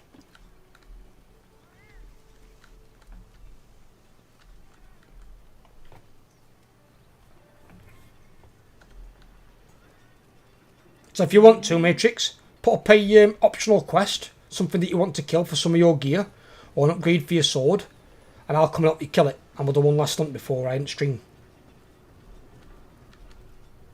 Yeah, the problem is I can't fucking remember which one I have to fucking kill again. Have a look. Good at Smith guy. Yeah, I am here, but it's weapons. Because yours is switch axe, isn't it? I think yours. Uh-huh. So I think you're on this one, aren't you?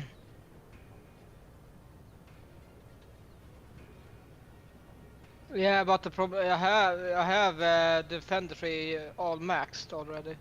You've got this one maxed. Have you got this purple one at the end here? Yeah, that's equipped already. All right, so you've just not got the augments then. All right, so then what armor is it you want then? Oh yeah, there was the armor thing. Yeah, Armor. it was, So armor will tell you what creature it's from, and then it'll yeah, tell you if you need A or B. exactly. But I don't know what armor you're farming that's good for your set. Yeah, I don't know either. I think I know Shrafe made you a list last time. yeah, he mentioned something, but I fucking forgot what he said. Do you not screenshot it or write it down?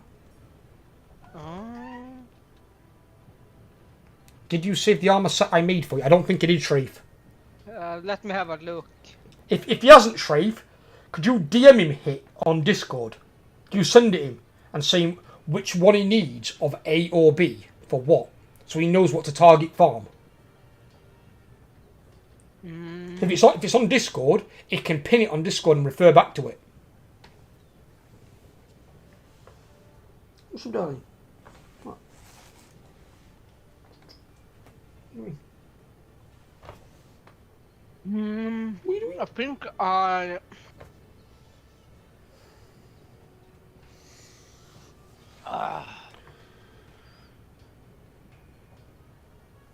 I'll let you speak with Shay for a second. I'm just going to go and speak to Ella. I'll be back in a minute.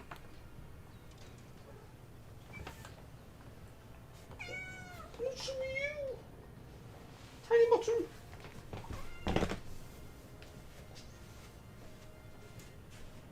Where's your mum? Where is she? What do you do in university?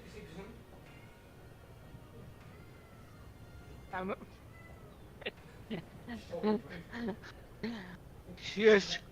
And do anything. It wasn't me.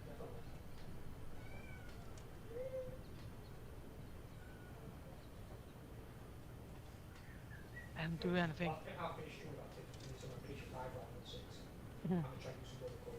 I'm trying to.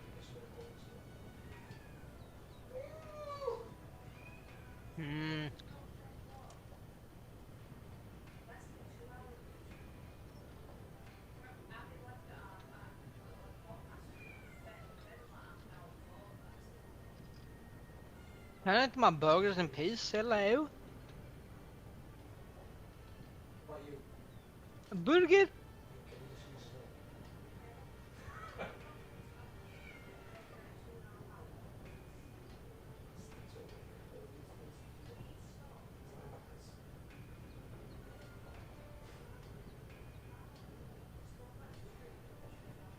I'll feed you when I finish my stream. 10, 15 minutes, maybe 20. I don't even fucking remember anymore. A fucking long time ago.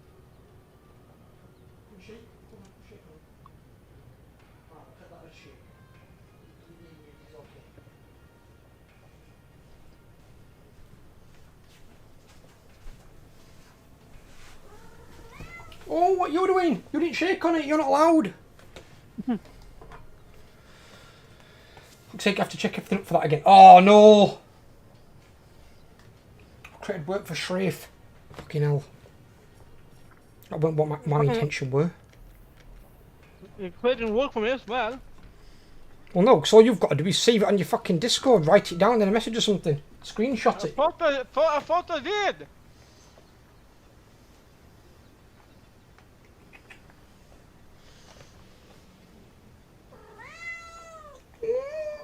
Who's Shrafe on Discord again, Spec? DJ Panda is the one that I talked to in Last Epoch a lot. Yeah, he hasn't sent me anything on Discord, so I think he sent me this shit on YouTube. It would have been on YouTube. He went on Discord at the time, I don't think. So make sure you add him as a friend on Discord. He can send it to you. I think it was on Discord. Unless it was in the Monster Hunter channel. No, I don't think it was in Monster Hunter channel, to be honest with you. Because that'd be only place you'd put it for Monster Hunter stuff. You won't put it anywhere else. It's not relevant. Shut up, Rafe! That makes sure you had one job. Get him told, Sharif. You tell him. Tell him off. That dastardly Swede. Shut it! Geed the Swede.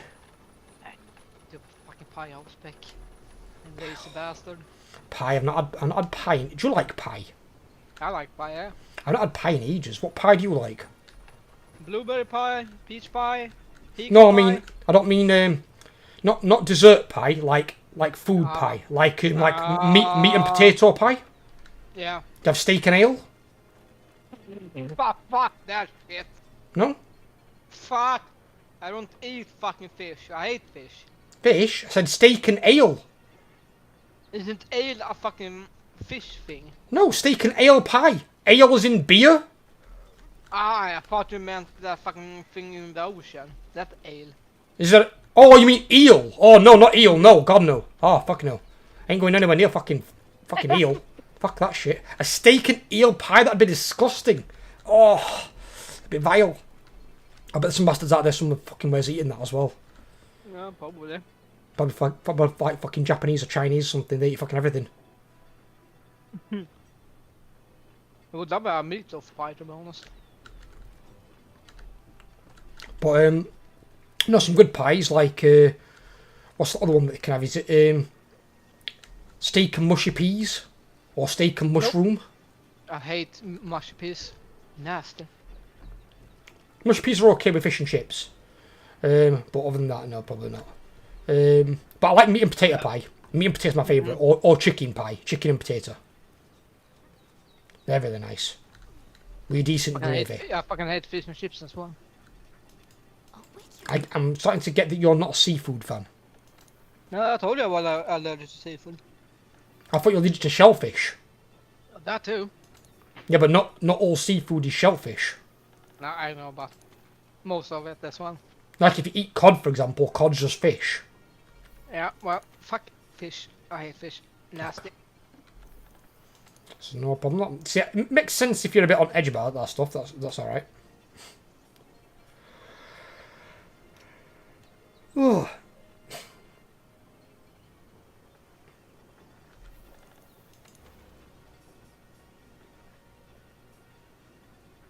I mean, I ate fish when I lived in our capital city in Sweden before, long time ago.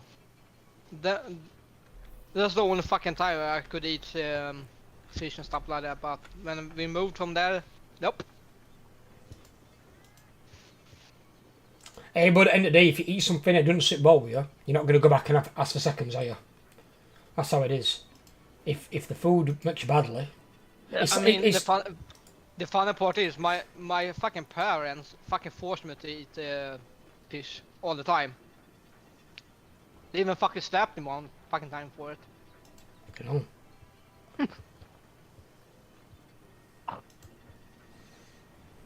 I got a fucking flying hand from my mom one time over my head.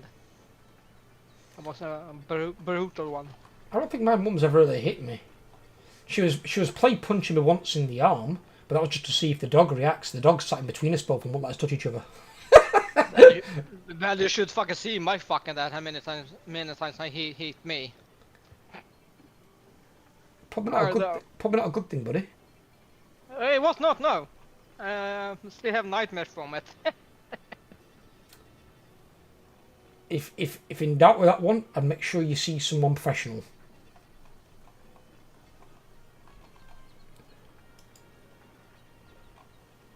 I hit him in his jewelry box one time. The jewelry box, eh? Mm-hmm. Jesus. Yeah. After that, he didn't hit me one fucking single time after that.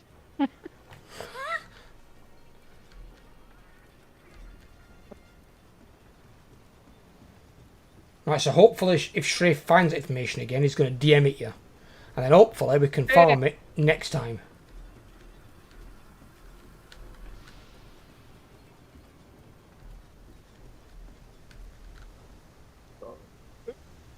Excusez-moi.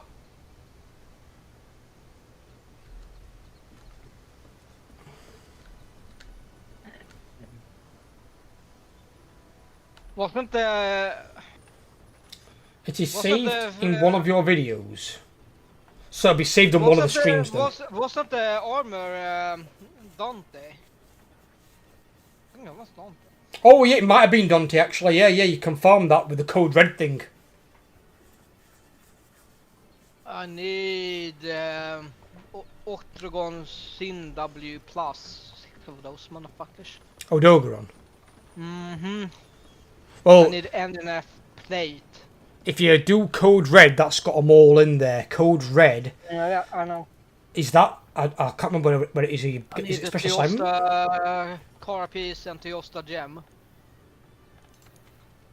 What is code red under? Is it an event? I can't remember. Code red. Oh, it is. It's an event. It's an event. It's an 8-star event. So if you want to do that one, you can do those. But that's something you can farm. But I will be calling the stream here, my people, and I'll be back with you.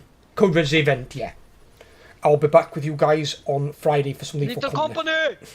But then next Wednesday, if you join me, Matrix, I'll help you farm out your gear. And I'll help you level up. And we'll do that shit together. Right, boys, I'm going to call it. I'm going to get some food and feed my cats because I'm fucking hungry. But Shrave, take care of somebody. Kyle and Brett, if you're still there. Have a good one, my boys. Anyone else that's there, take care of yourselves. Bye-bye. Overlord as well. And Matrix will with you, take care of yourselves. And I will speak to you guys on Friday. And there's a video going up at 7 o'clock, which is the next part of Last Epoch, I believe. It's the next part of Last Epoch.